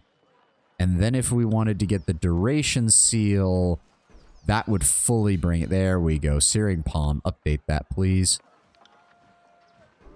We don't have the ability to do that, but we could take off Reaching Grasp. It already has a long enough range. And then we'll go with the Intensity Sigil to up the damage. Update there. 45. No. And then we also, of course, want that on here, which allows us to push. There we go. Charged Fist. Very nice looking. I like this. Ooh. With each level, you can increase one of your character's attributes. Ooh. Each of these attributes provides benefit to your characters while increasing one or more of their skills. Increasing an attribute costs 1 point until the attribute score reaches 19. To raise an attribute from 19 to 20 requires 20. Ah, interesting. So I will probably want to get my wits to 19 at some point, and that'd probably stop, because I can't imagine that it's worth it to go above 19 if that's the case. I can't imagine that it's worth it at all. Especially since I don't know what the level cap is. Your name. What's your story? No time to share too much armor to mend. Speak to Uncle Pentabor if you have rings to trade. Hail to you, guardian of the law. The man dressed in merchant finery greets you with a smile. You have a few excess rings weighing you down, then you'd best unburden yourself before battle. You know that if the disfavored suffer a merchant in their camp, they must be a man selling only the finest of provisions and armaments. He points to his collection of shields, rations, satchels, wineskins, and other sundries. Please, take a look if anything interests you. How did you come to work with the disfavored? Hard work and good supplies. When Tunan's men came to my village, all the merchants were given different lists of what they were or weren't permitted to trade. He smiles, hands on his hips. In Kairos' wisdom, my record must have been a good one, because I was given the right to trade in all manner of goods, and most importantly, arms. Not a lot of merchants are legally allowed to sell weapons. Hell, it was like that even before Kairos. Let me see your wares. Pentabor rubs his hands, eyes alight. Let us see if we can find something you might like. I don't want to sell anything just yet from that. I do have that axe I can sell, though. And I do have this spare armor that I don't need, so that'll give me a little bit of cash to use. Does he have anything that we want? He has another... Oh, no, that's the Frost Sigil. We already have that. We don't have to worry about that at all. Nice. And the rest is just some common stuff, so we don't need that. We'll just pick up some money. Thank you very much. Goodbye. Anybody else named around here that I have to work with? You are named Bitter Quip. You look... Yeah, you're Scarlet Chorus. Why are you over here on this side of the camp? Glory to the voices of Nerat. Projecting his salutation for all to hear, the grinning blood chanter raps his staff against the ground as you approach. Fatebinder Sovani, I presume. His smile quickly retreats, giving way to a sour scowl. I am Bitter Quip, emissary of the courts. Bitter Quip looks at you impatiently. I must ask, how are you handling working with the disfavored? He scoffs, looking away from you for a moment, before sniffing and returning his attention. Reporting to the Iron Hag is an insult. She fought one duel for her title. One. Her leadership must not be continuously proven, earned, defended. Weakness should bleed to the bottom of the army, not rise to the top. My assignment here is an insult, but one I will bear for the good of the courts. Bitterquip sniffs the air, smiling with one side of his mouth. If only to see with my own eyes the failure of the disfavored. Oh, that will be a fine day. What can you tell me of the chorus? The chorus is the future of the tiers. I feel only derision and pity for those who fear our inevitable ascension. Bitterquip looks at you with a raised eyebrow. What in particular would you like to know, Fatebinder? Speak of the voices of Nerat. He is our supreme commander and the public servant. He who sets us free but directs all. Bitterquip smiles as he talks, his face turning flush. The voices of Nerat is the epitome of what each of us can be. Musician without equal, leader of uncountable numbers. The voice and the chorus are one, as we conquer, expand, grow, and change. Always together, always stronger. Bitterquip pounds his staff upon the ground. Glory to the voices of Nerat. How did you come to join the Scarlet Chorus? The doctrine of strength spoke to me, and I answered its call, as did some of my arcane peers. I took to the chorus instantly. Unlike most, I cried not for the life of comfort lost to me, for my magic invokes fear and terror, and I established my dominance over a pack in my early days within the chorus. If you're so curious about it all, Bitterquip smiled, while lifting an eyebrow, perhaps you should visit our camp. See it for yourself. And what is your rank within the chorus? I am Blood Chanter. My magic can turn the will of man and the tide of battle. I have held command for 3 years, though being forced to keep an eye on the disfavored is not the reward I had envisaged for my loyal service thus far. It sounds as if you're a true believer in the voices of Narat. Bitterquip blinks several times and scowls, saying nothing. That is all for now. Bitterquip nods as you depart. A meager portion of game simmers in the large copper pot. Fragrant spices to mask the pungent smell of whatever creature they've decided to cook. The Archons await you inside. We'll hold off on that. We have other people to talk to. Fish. That is a resting tent. That is... See tents trail off, obscured by the rising smoke of campfires. The soldiers you see appear somber and quiet, a calm before the storm. No one else is named over here, but we do have 2 soldiers over here. A Lucia and a Marcus. I'm Lucia. This is Marcus. The disfavored soldier points to the armored man next to her. And you must be the Fatebinder. Oh, I haven't actually read this one. As one of Tunon's Fatebinders, you are a traveling deputy of the law, authorized to be judge, jury, and executioner in Tunon's absence. You have authority over civilians and soldiers alike, though Tunon may freely destroy you should you misuse his power. Or your power. Scarlet Chorus and disfavored soldiers are required to abide by your judgment, a fact that often offends those who feel they should have no answer to... Slow down and read. Who feel they should only have to answer to the rules put forth by their Archon. Sadly, you don't get a lawgiver. What's a lawgiver? From the helmet, you hear a audible scoff. We've been assigned to babysit. Assigned to your hospitality, sir. Marcus quickly interjects. Grudge dreads weapon. Oh, yeah, that'd be good. That'd be funny in a fantasy setting. While you remain on disfavored ground, you should need a place to rest. We make all the necessary preparations. Please, what can we do for you? I'd like to know those who have been given over to my command. Marcus, tell me of yourself. Not sure what to tell you. I was trained at Fort Resolution, and this is my first campaign. I'm proud to be with the Legion. I was wounded at the Gates of Judgment, but Graven Ash's protection mended me good. I owe my life. Are you bragging that you let your guard down and took a spear to the gut? You really shouldn't boast about a filthy tearsman besting you in battle. Lucia rolls her eyes behind her helmet. Judge, jury, and executioner, you deserve a proper weapon. Indeed. Hopefully we'll find some legendary-style equipment later on. You're just bitter that Lord Ash never seems to notice you, Lucia. In all seriousness, I'd take that spear again if it brought honor to the Legion. Kairos knows we could use it. We're the elite fighters of the Northern Army. Somehow we're still lacking the Overlord's confidence. He shakes his head and sighs. And Lucia, what of you? I do this. She unenthusiastically lifts up her heavy shield. And I do this. She mockingly stabs at the air with her spear. Lucia shrugs. Playing host is not one of my strong suits. Please ignore the sarcasm, though.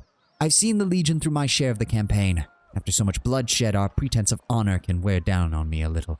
She turns a cautious eye your way. The North is my home, and I consider each and every one of these ironclad bastards in this camp to be my family. You will not find another army where each member of the phalanx is as beloved and cherished as the next.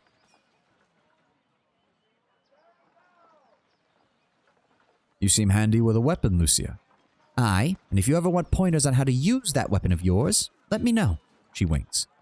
Lucia, are you flirting with the Fatebinder? Relax, Marcus. There are plenty of camp slaves if I ever need to scratch an itch. Although, through the visor of her helm, you notice Lucia's eyes roving up and down your body. Should you ever need someone to warm your bedroll, Fatebinder, let me know. I do sleep in my armor. I hope you don't mind. Oh my, yes indeed. As for you, Marcus, have your skills fared well in battle against the Oathbreakers? Every battle is a reminder of the Legion's superiority. The Oathbreakers have plenty of heart, I'll give them that, but there's nothing they have that can beat our northern values and the love of Graven Ash. You ever want to enjoy that feeling? I can spare you the time of day to cross some iron. What is it like serving with the disfavored? In spite of our name, the Legion commands more honor than any military on the face of Tyrannis. Unlike the Chorus, we have tradition, discipline, teamwork, unity. Marcus looks out across the camp. True, there aren't many of us, but it's better that way. We're a family knit together, bound by trust and glory. He's accurate enough, Lucia shrugs. After seeing the disunity and bickering of the younger realms defenders, I feel lucky to be in the most agreeable legion of Kairos' host, even if we're not always the most efficient. I will admit I am unaware. If the Legion boasts so much honor, why are they known as the disfavored? I'm afraid it isn't for me to say, sir. Others around the camp might be able to tell you more, but I do not discuss the Great General's history to outsiders. But you'll say that it involves the Great General, which is a great telling clue, you idiot. Drat. At least the Iron Marshal isn't within earshot, or he'd be washing my mouth out with wormwood. Lucia, I could use some training if you wish to give. Finally. Let's break the monotony of this siege. And it's by... Oh, it's just a class... Okay. I thought it was like an event where you only get it like one time. No. You can actually... Ranks trainable this level. Oh, so you have to be careful as well. It is fairly cheap, though, at this level. Skyrim stuff. Well, Elder Scrolls in general. Even Elder Scrolls Morrowind had this system. Kind of makes me wish that I knew that before I leveled up, though. Then again, I think the starting skill points kind of reflect you getting training before coming here, which would make sense. I don't know. Dodge could be useful. Wait, current rank 11. My dodge should be higher than 11. What the hell? That doesn't make any sense. Check the other guy first, see what it has over. Yeah, we have one-handed, dodge, and athletic. Hold on. And also, one-handed. Dodge is 38, so why does it say it was like 6 there? Oh, it's 6 out of 40. Oh, it's the experience, I bet. Maximizing its effect is so gamey. Yeah, but to be fair, you only get so many per level, which I suppose can help, but yeah. I don't know. We'll see. Also, it just occurred to me. Can't get that until level 3, so obviously we're gonna want magic. Grants a bonus to lore skill. Give me. Lore is now 63. Magical Prodigy, plus 10 to lore. Which does mean... Yep, we've already got that. We can add... Oh, that's already on there. Okay, so that one's already done. 50. I don't think we can add the range sigil. Oh, no, we can. We can update Searing Palm for additional range. Good. We can upgrade Rhyme Spike. Intensity is too much for that. We could add... No, not area of effect. We'll go ahead and re-add the range on there to update it. There we go. I did add both of those, right? Yeah, I did add both of those. Okay. My brain. And then we can also add the additional range on our fireball. Nice. Very nice. Very nice. And Marcus. Isn't the Fatebinder. Marcus, what kind of trading? Of course, Fatebinder. Marcus pounds his fist in his armor.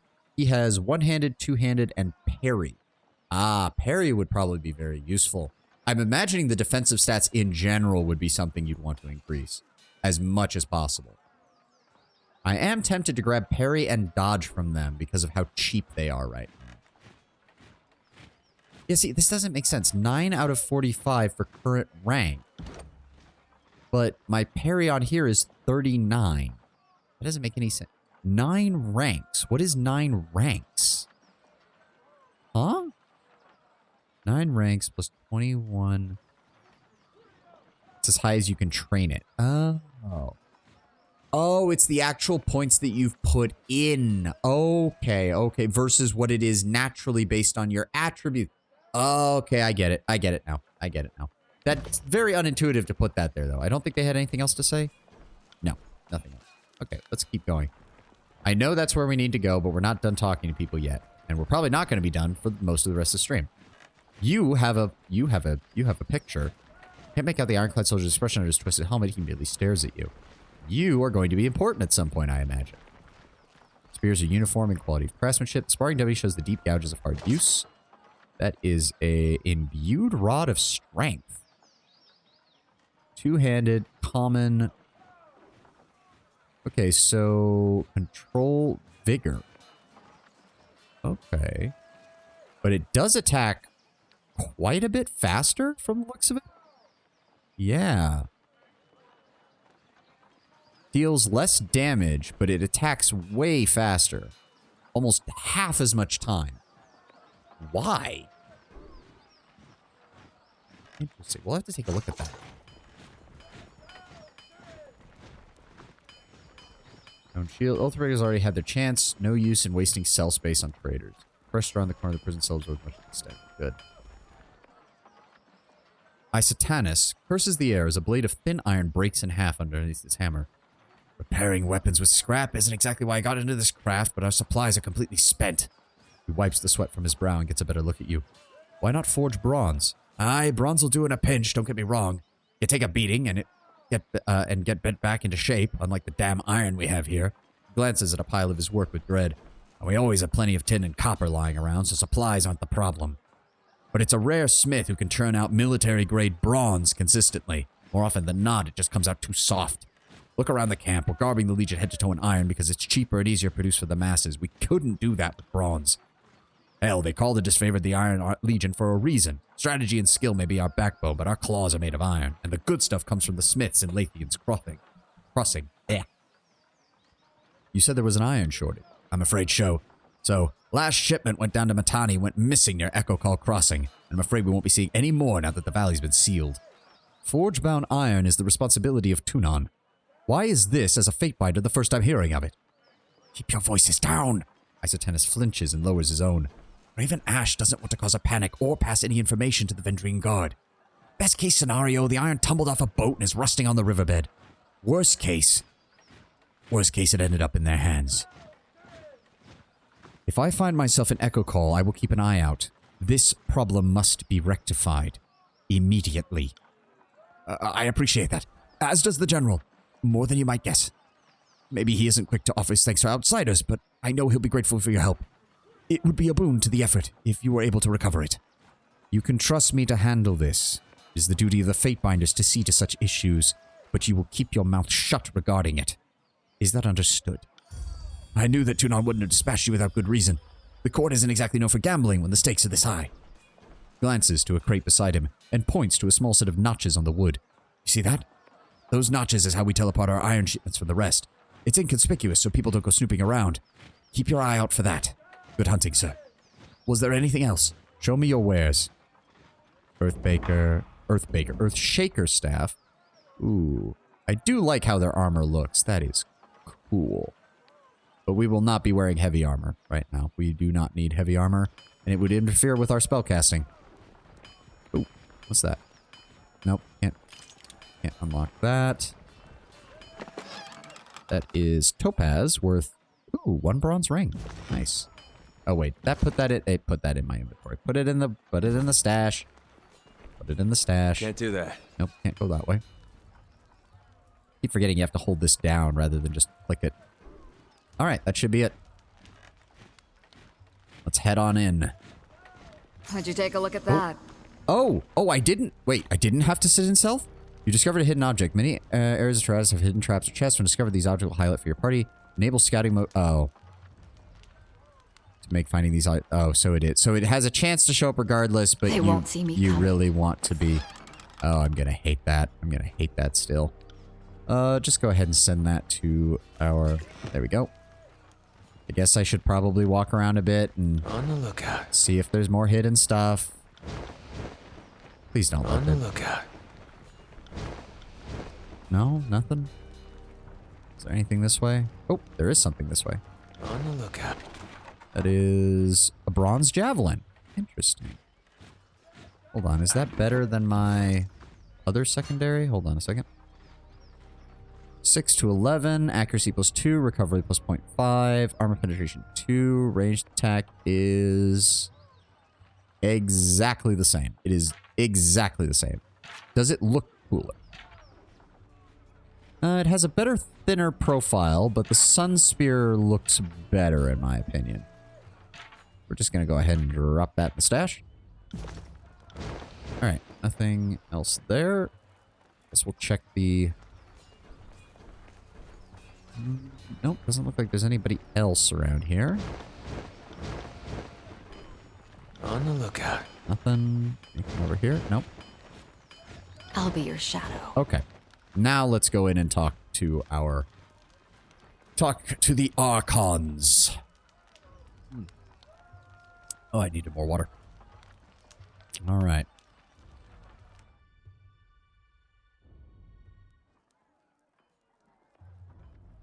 I suggest we wait. Oh, they're already arguing.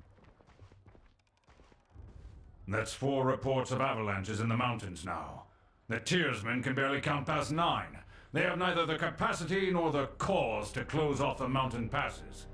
Either way, that leaves the 2nd and 4th cohort trapped outside the valley. The Archon of War pounds his staff upon the ground to punctuate his words. A large and imposing man to begin with, his profile is made larger still by his hulking suit of armor that hums with mystic energy. Or it's the work of your perfidious Earthshakers. Only a fool would not suspect a traitorous Archon of poisoning the mind of his students with sedition. We would have killed the Earthshakers Guild for their master's treachery, but I'm sure you have some perfectly valid reason for allowing them to live as your pawns.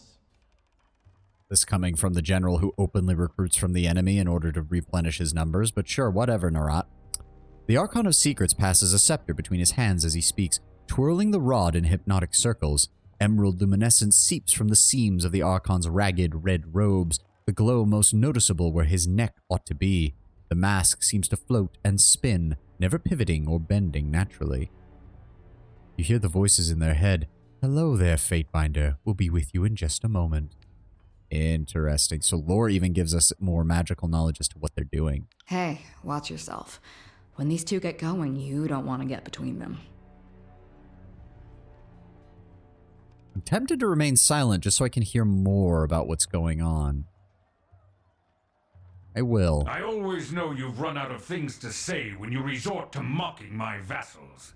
If we are to speak of treachery, why is it that my scouts see the Scarlet Chorus warriors defecting back to the Vendrian Guard? Your fearsome reputation has gone flaccid, for it seems you cannot control your soldiers, or perhaps you simply choose not to. My lord, the Fatebinder has arrived. The disfavored commander raises her voice, trying with little success to speak over the Archons. Perhaps we should table this discussion and let our guest speak. Speaking of strategic failures, who was it that insisted the valley would need only a token garrison? For some strange reason, we can't seem to recall which balding halfwit grossly underestimated the enemy. Thoughts?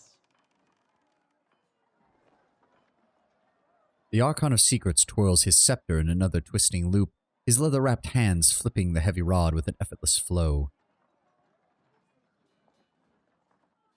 Can you hear us, Fatebinder? Cough if we have your attention. Oh.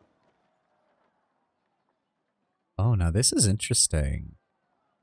Ahem. And I thought you had left agents within these Tearsmen when they surrendered.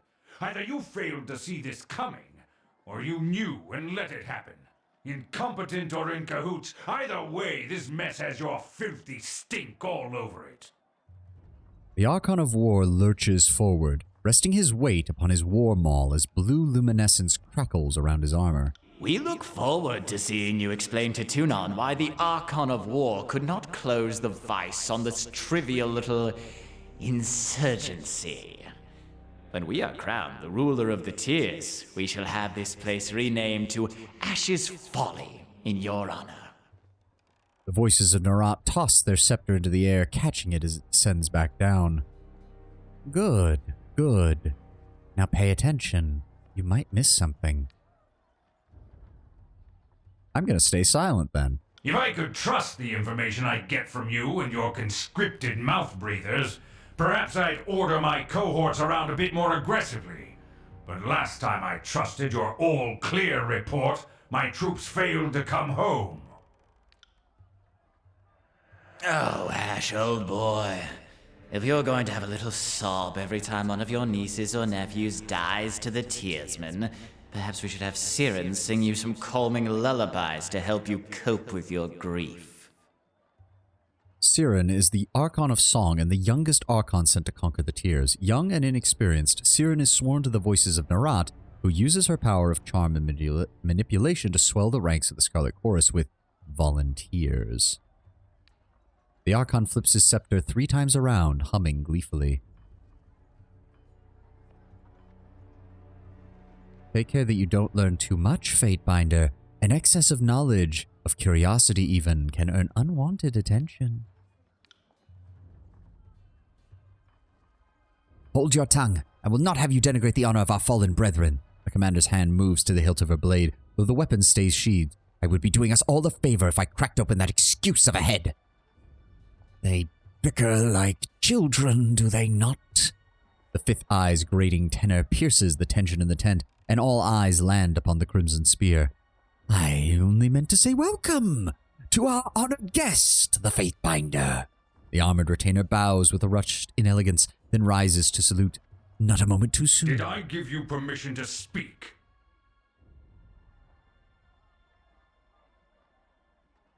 The Archon of War turns to you, his blue eyes wide with anger. The many portraits you've seen depict Graven Ash with a stern and unamused countenance. He is even more taciturn in the flesh. Glare silently back. Ah, the fire starter has arrived. Welcome, welcome. Our agents tell us such lovely stories of what you did at the Vellum Citadel. Have you come bearing another fragment of Kairos' wrath in tow? Funny you should mention that. My soldiers tell me you helped Commander Drotus on your way through Edring. You honor the court with your selfless cooperation, for that is the sort of camaraderie that Kairos demands of us all. Upon his last words, the Archon of War glares at the voices of Narat, furrowing his brow as he utters the word camaraderie. Minor favor, minor wrath. I'm bearing an edict of Kairos. I have an edict to proclaim. Voices of Narat gain minor favor. Graven Ash lose. Bow to the Archons. It's an honor to be here. Graven Ash gain minor favor. Voices lose minor favor. Interesting. Do I have to be very confrontational to get Narat's favor, and anything else that's more respectable is more in favor of Graven Ash, which is pretty understandable. I require no thanks for doing the sworn duty as a servant of Tunon and of Kairos above all. Modesty is your prerogative, but know that cooperation and goodwill have been rarities of late. You do your Lord Tunon a great honor by aiding your cousins in the disfavored.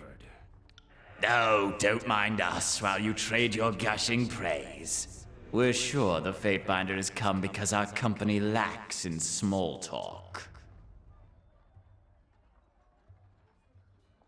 Interesting. So that... Oh, interesting. I didn't notice the difference there. That gave me minor favor with Graven Ash and minor wrath with Narat.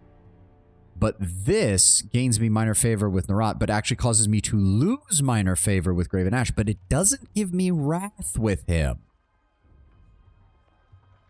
That's interesting. So they can be run differently. It's not just a back and forth system. They're two different stats. Okay, okay. Interesting. Gain minor wrath.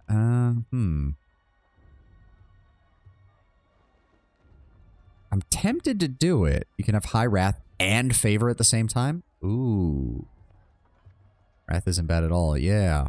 See,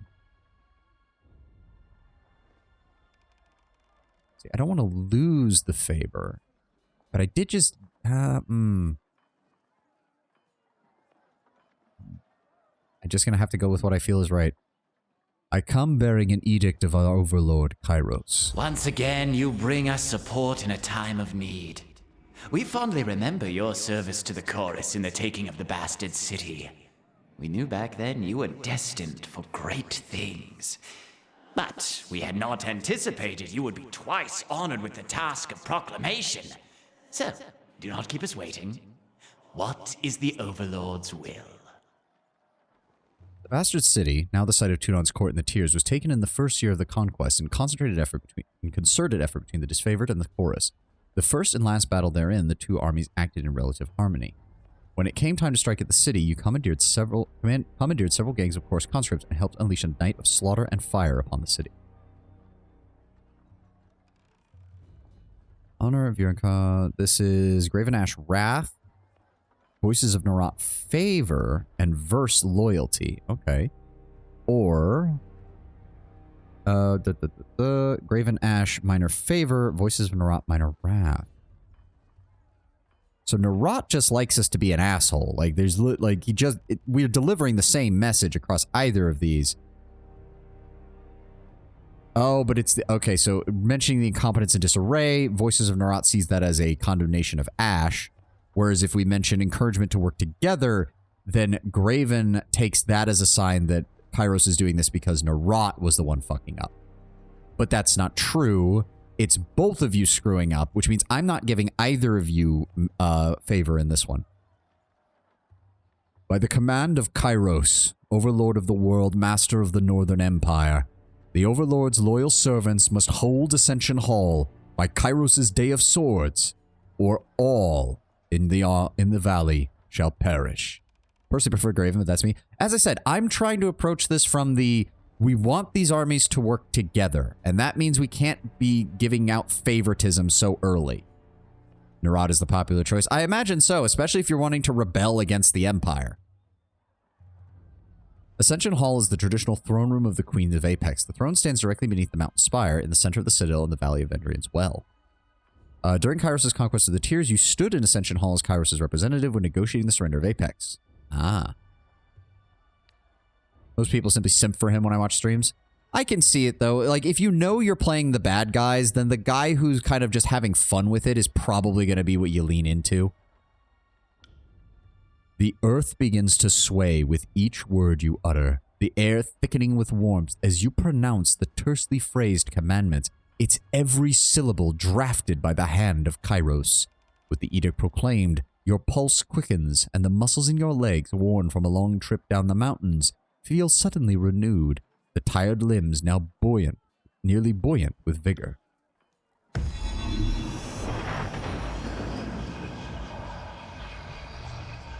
The Overlord means to compel us into action. No doubt the avalanches in the mountains are part of this ultimatum. We must conquer the Oathbreakers or die in failure. There is no room for error, and no other way out of this valley alive. See, you get it. We'll need to advance across the Matani. We lose everything if we stand still. And we move to backup Plan Green. The Earthshakers didn't make it over the mountain in time. So we do this the hard way. Over the walls instead of through. The Archon of War taps a finger against his temple, and a low rumble escapes from under his beard. So you found your backbone at last! Oh, we were worried past humiliations would make you soft, timid. That was a record for you, right? The baker's dozen lost in one sortie.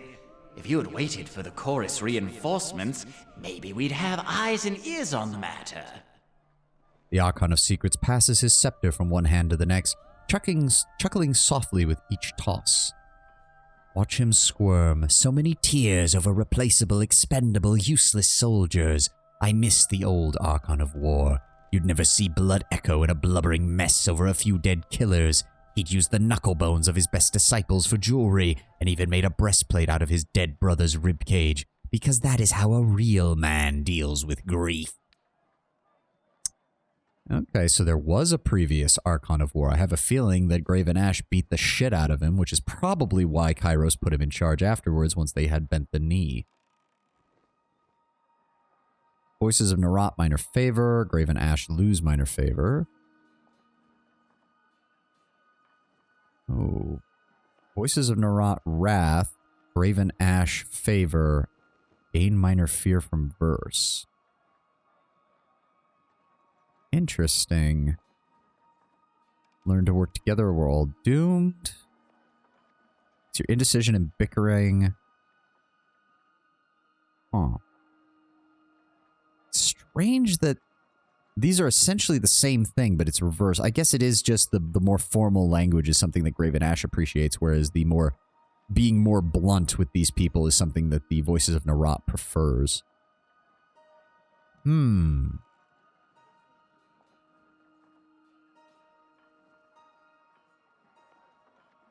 Apologies, Lord Voice of Narat, for they call you the Archon of Secrets. But at least for the last few moments of this conversation, you certainly do not appear to know anything remotely useful regarding our situation. I second the Fatebinder. Thought you had the memories of one of those Oathbreakers rattling about that bronze gourd of yours.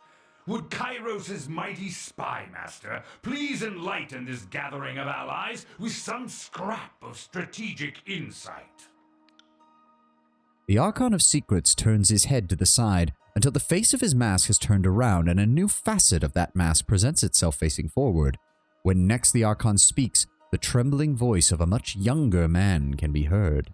Our river was to be the bulwark, but with the tidecasters slain, what hope remains? It's so cold in here. Help me, please. The Archon turns his head far to the side until the previous facet of his mask now looks forward.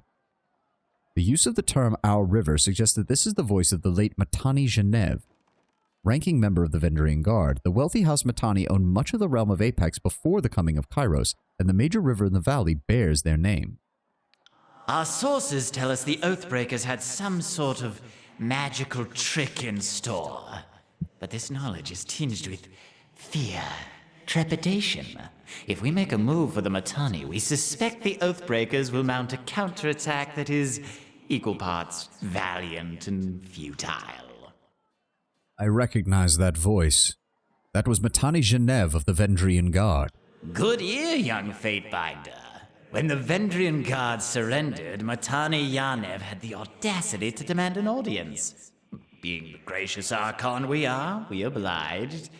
What the good captain knew, we now know.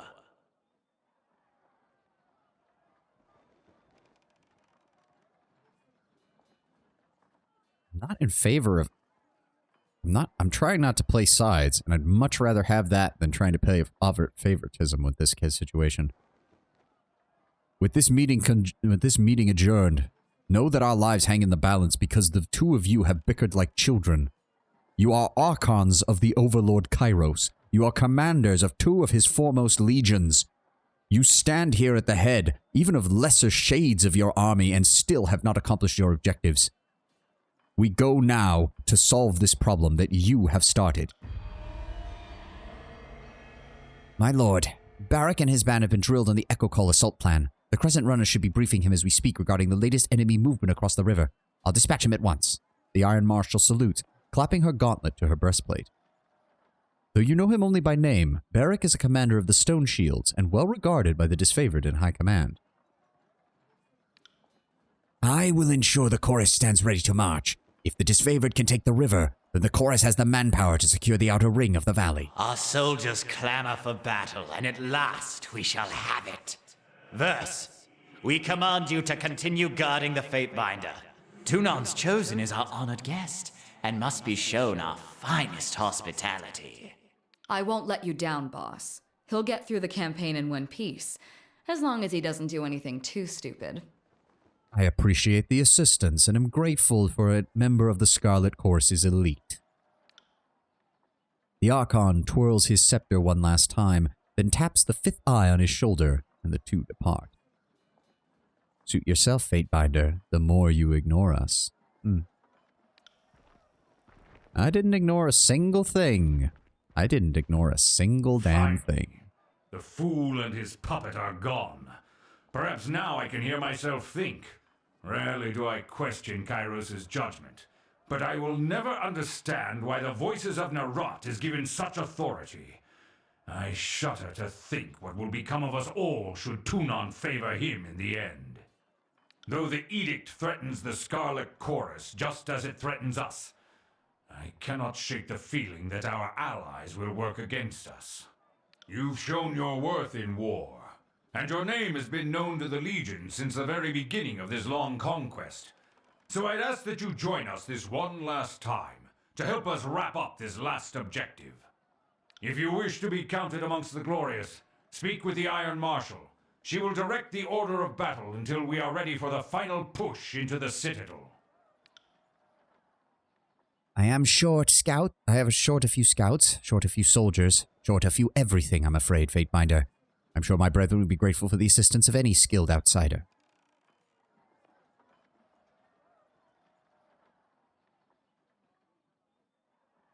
How will the Scarlet Chorus be assisting in the campaign right now? I ask myself that question often. While we take the river crossing, the Scarlet Chorus should be using their sizable presence to remove the Oathbreaker patrols lurking in the Outer Valley. The Oathbreakers have maintained a sizable force outside the Citadel. We need the Chorus's manpower to scour the region and drive them out. Otherwise, the Oathbreakers will attack at our heels once we cross the Mittani. I would be honored to assist the disfavored Legion in this task, provided it does not interfere with the overall campaign in any way. The Iron Marshal salutes Graven Ash, then turns to leave the tent. I will be at the training ground readying our soldiers. Find me there when you are ready. She pauses, clearing her throat. And though I am loath to mention it, the Chorus will also need your assistance. They certainly will not secure the Outer Valley on their own. Fifth Eye will be somewhere in the rat's nest they call a camp due east. I would suggest you seek him out if you must.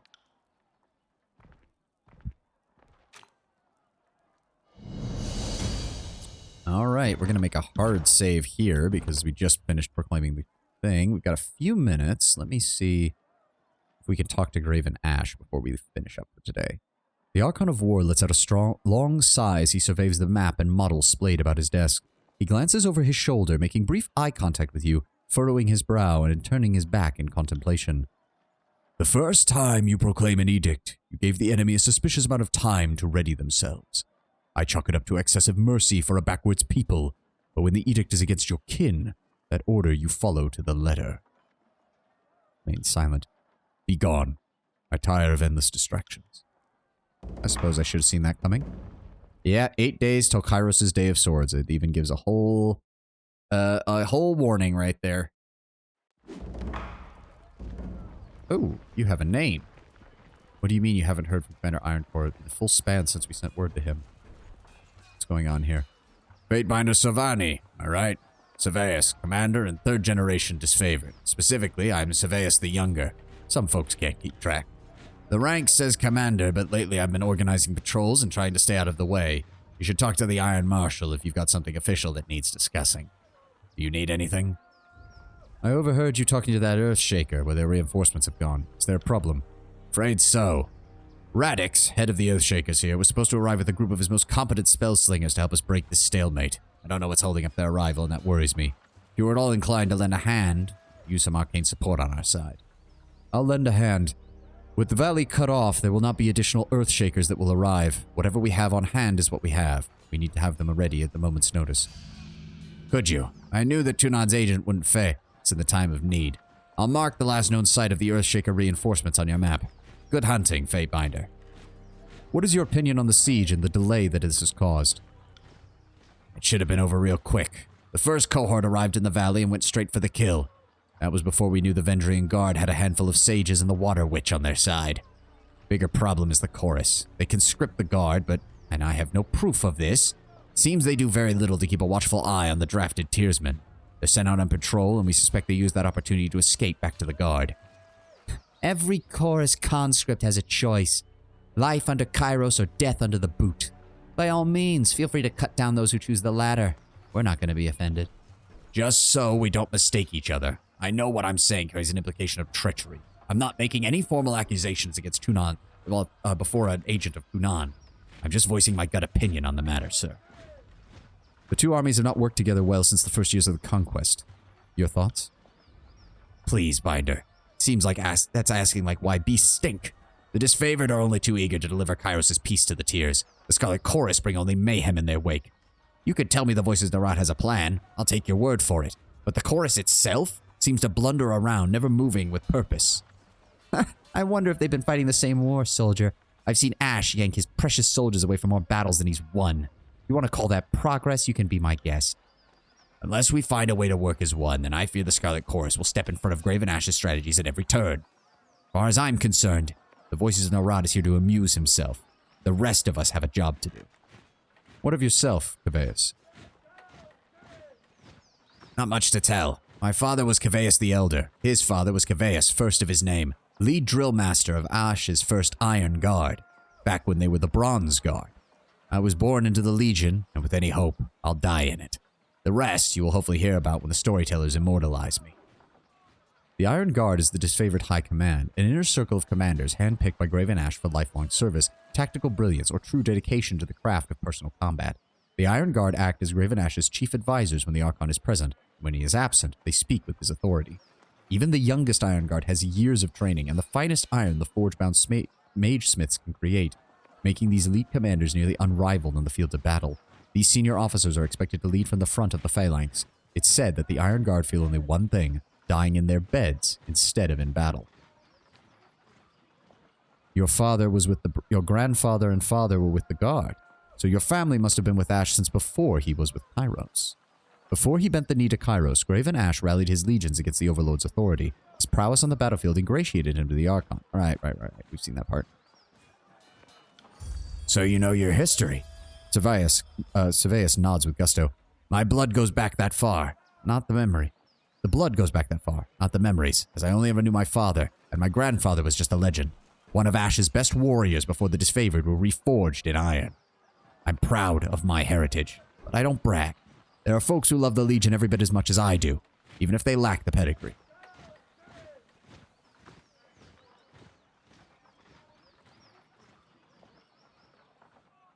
Interesting, you have your own identity outside the Legion gains wrath. Oh. Should be proud of your pedigree. Thank you, but I try not to think of it too fondly. If anything, every time I screw something up, I wish I wasn't dragging my family name through the mud with me. What exactly do you know of the Bronze Guard from before they were the Legion? Well, his day and age was a century ago, but they did not have Kairos' modern luxuries like iron. Back then, the Great General's inner council was known as the Bronze Guard. I have another question. Actually, apologies. I must be away. Farewell. Just about done. I want to go a few more minutes because I know the ads have probably taken up some time, so I just want to add a little bit longer into the stream before we get off. Let me see the Iron Marshal. Don't just coddle the impact. Push with your shield. Hit them with the momentum. Iron Marshal Arenos, field commander of the disfavored, pounds her fist in the air as she calls out to the warriors upon the training field. Eyes on your opponent's waistline. If you spend more time with a glance checking his footwork, you've already lost. The disfavored officer finally turns to you, adjusting her pale golden surcoat as she clears her throat. We need to stay on top of the troops so their skills rust, for their own good, even if they don't believe it. Judging from her uniform, this is the Iron Marshal Arenos, first among equals within the Iron Guard, Graven Ash's most innermost circle of trusted followers. Charged with being the duties of leadership, logistics, and training, there's rarely a quiet day for the second-in-command of the disfavored Legion. It was mentioned in the tent that you were short on warriors and need additional assistance. What else could you tell me of this, Mara? I had brigades massing along Placid, Echo Call, and Little Tooth crossings. The Vendrian Guard may be able to hold one bridge, but we have the numbers that they cannot hold against a concerted three-pronged attack.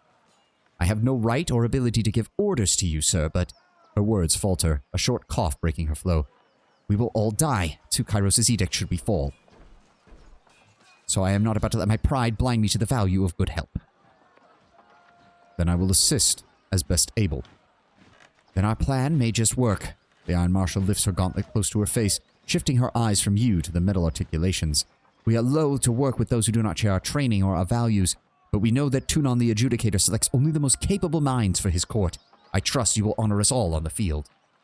Antio shall be leading the charge at Echo Call Crossing. Assisting you will be Barrack of the Stone Shields. He points to a heavily armored soldier standing sentry at the edge of the training field.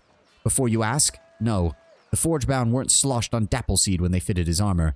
He survived the full force of the Edict of Storms, and his armor does not exactly come off. Tactically, it's brilliant, but otherwise, it's a bit of a curse. Tapping her helmet twice, Arenio signals to the hulking presence. Barrack, present yourself to the Fatebinder. The soldier that steps up to you better resembles an amalgamation of rusted blade and mismatched pieces of armor fused into a vaguely human shape.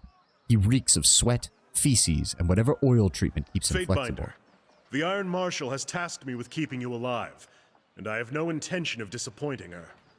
That should be enough assurance for anyone. Pretty sure that's Kana's voice actor doing a more serious voice than his usual. It is an honor, Soldier Bearer. Likewise, good Binder. The soldier heaves a heavy iron arm into a salute. his whole body clanging as he rasps his gauntlet against the twisted sheets of metal that form his breastplate. Eric, is that you under there? I had no idea you were in Vendrian's well. Fatebinder, do you know this walking anchor? Apologies, Verse. Are you also familiar with him? No. Oh, that is to say, yes. I'm already as familiar with this ironclad halfwit as I care to be. She regards Beric with a mixed look. We don't have time to trade jabs today, Verse. After the siege, you can throw as many tantrums as you please. I suggest that we remain focused on the mission. No offense to the mission, but seeing you looking like a garbage heap and reeking of a mass grave is more amusing by far. Did you forget how to don your armor, or did Graven Ash leave you out in the rain? Beric sighs, a frustrated growl shaking his iron enclosure of a suit. In response to your actual question, Verse, no, I have not been acquainted with our soldier friend here. It's challenging enough to experience battle from a courtroom, much less remember the faces of your cohorts. I wouldn't expect you to know me under these accursed blades of rust. He bangs on the malformed chest armor for emphasis. The Fatebinder will be joining us for the push across the river, Beric. I figured an extra hand could help. More importantly, if my worries come true and the chorus tries to impede the mission, we need an observer from the court on our side. Better to work with the honorable Binder than some chorus children. He nods to you, his armor creaking as he bends his neck. I asked that Beric accompany you there to arbitrate the cooperation between his company and the Scarlet Chorus. Beric, you've been without a cohort since the last Battle of Stalwart. It's time we give you a task more worthy than hauling wagons and leading draining drills. She plants her hands on her hips and speaks in clipped official terms. Ash has assigned you to the Fatebinder service, Beric. You're to assume this task is ongoing until we find a more permanent spot for you, which could very well mean the swiftly approaching end of this war, or when the Fatebinder dismisses you. Is that understood, soldier? Beric regards the Iron Marshal in oppressive silence. That is an order, Beric. She shakes her head and sighs, returning her focus to you. Apologies, sir. He can be as stubborn as pulling a spire out of the earth, but he's a good soldier. I hope you don't mind the company. Beric gained loyalty, gained fear and wrath. Nope. I am honored to have a member of your legion at my side. Excellent. Excellent. I look forward to your success in the field, sir. Okay. Beric, all of his stuff is locked, of course. Fused iron. Tragic interpretation of disfavored gear mixed with elements of stalwart bronze. Hides his face, lacking a suggestion of visible details. The accumulation of rust is gathered just under the eye slits. This item can be improved with the Spire Forge upgrade. Interesting. And he fights with a disfavored shield and a disfavored iron sword. So classic tank. Classic tank. Worn down sections of rust under his feet appear the result of marching across great distances and patient hours spent filing sections down for the sake of balance. Articulation is either due to coincidence or prolonged effort bending at fused iron, but the result is the same. Beric can stand and move with some semblance of normalcy. I like that these each have their own description. These branch up his arms in a continuous line of interconnected iron that join up with the rest of his armor, forming a single coherent piece. His fingers are fully articulated. He flexes them often, perhaps to remind himself that they are present. Beric's iron shell is a disorderly fusion of rusted scrap from at least 100 warped breastplates and twice as many swords. That this heap of lethal garbage fused around Beric's torso in a rough approximation of armor without destroying him in the process is either a remarkable coincidence or an arcane achievement beyond the comprehension of any smith. Aside from the omnipresent stench of oil and rust, the reek of a long unwashed body and pools of stagnant bodily fluids oppress the air around Beric. Oh, my poor dude, we have got to get you out of there somehow. I don't even know how we're going to do it, but Jesus Christ. I am already feeling very sorry for you, my dude. We need to find some way to get you out of there. Nothing I can do with that. Do I want to give him the spear instead? Because he should... Let me see his skills. He is good on dodging, decent on parrying. He's got okay two-handed weapon skill, good to one-handed weapon. So he's about even. So he can either go two-handed weapon or he can go with that. Oh, interesting. The different... Oh, okay, so hold on. Bow is might and finesse. Dual wield is finesse and quickness. Oh, okay, okay. They are different. Interesting. Oh, even lore is affected by that. Oh, okay, okay, okay. Edict of Execution. Yep, +1. Oh, everyone gets a +1 to resolve because we all know that everything's about to go to shit. I like that.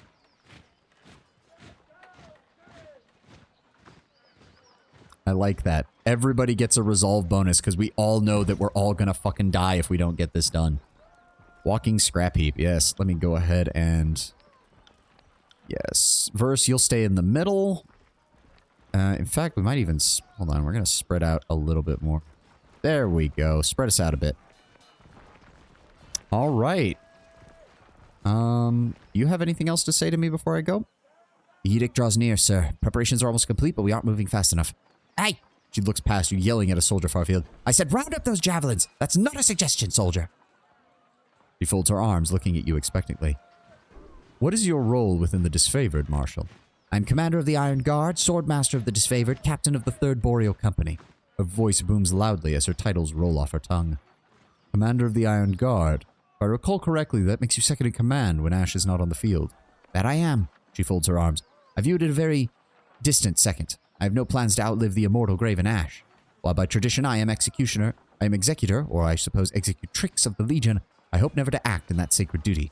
Make no mistake, sir. Graven Ash is the mind of the Disfavored. I am merely his right hand, a student in his military genius. Shall Shart as silent as the rough sea, which is not very silent. Unfortunately, because he's stuck in there, the game is very obviously telling you, like, that no, that's exactly what's happened. The man cannot do anything but be in that armor, and it sucks. I have to imagine that they have to, like, get buckets of water and just dump them on him to try and clean him sometimes, and that's obviously not enough. Where have you seen battle, Marshal? Let's see. Gates of Judgment, the Bastard City, quick jaunt through the parts of Haven, then we went up to Stalwart. She looks at you with a shrug, and finally here, Vendrian's Well. Quite a tour these have been. Apologies. What can you tell me of Ascension Hall? Kairos' edict is directing us to take Ascension Hall. That's what the locals call the inner sanctum of the citadel that's built at the base of the mountain spire. She points east towards the narrow, vertical line of stone that rises above all other points on the horizon. It's also the base camp for the Vendrian Guard. Taking the hold has always been one of our objectives in putting down this insurrection, but now we have a life or death reason to make the citadel our one and only focus. Who is the strongest warrior of your cohort? Modesty demands that I admit myself, but if I had to form the Legion into one great phalanx, Serveus the Younger and Beric would take the corners. Serveus has been at this since before I was born, and Beric, well, he hesitates. Well, what? I'm neither deaf nor fragile. Say what you're going to say. I was going to say that you're perhaps one of the best warriors in our outfit, but good luck getting you to wear your regulation uniform. You're a good soldier, Beric, but you are a pain in my ass. If that is true, then I am honored to be assigned one of your finest. The honor is mine, Fatebinder. When this campaign is over, I hope you'll accompany me in hanging more Vendrian savages along the road. Think of the stories that we'll have to trade. He has a future career in the Death Guard, yeah. Alright, with the Iron Marshal finished, we're going to go ahead and make a hard save here. We've gathered our first 2 companions. Oh, he's got attribute points I can spend. Interesting, interesting. He's actually further along than I am on levels. Alright, we will deal with that later. Thank you all for joining me today. Thank you all for being there as we finished up Pillars of Eternity. So, let's go ahead and find somebody to raid. I'm going to turn off the audio real fast here. Let's find somebody to raid and finish up for today. We will be streaming tomorrow as per our usual time. And then, of course, we will be on Tyranny for the next few whiles. I know Tyranny is a shorter CRPG, but hopefully it's still a fairly... I'm hoping, I hope it's not too much shorter. I'm already enjoying this game's universe and its magic system. I cannot wait to find all of the ways I can horribly, horribly abuse the magic system to kill anything and everything that gets in my way. So, let's see if we can find somebody to raid real fast. We've got a few people playing. Not really seeing anybody small to raid into, unfortunately. Actually, Negaratep. He's doing another one of his challenge runs. It looks like, oh, he's Endurance's battery. We'll go ahead and raid him. Since this was our last Pillars of Eternity stream, we'll go ahead and raid him real fast. So I say again, thank you very much for joining me as we finished up our Pillars of Eternity journey. We will be playing Tyranny for the foreseeable future, and then after that, we have the sequel to look forward to in Pillars of Eternity 2 Dreadfire. I hope you all had a glorious weekend and enjoy the rest of your Sunday, and I will see you tomorrow for another glorious day of streaming. All right. See you guys later.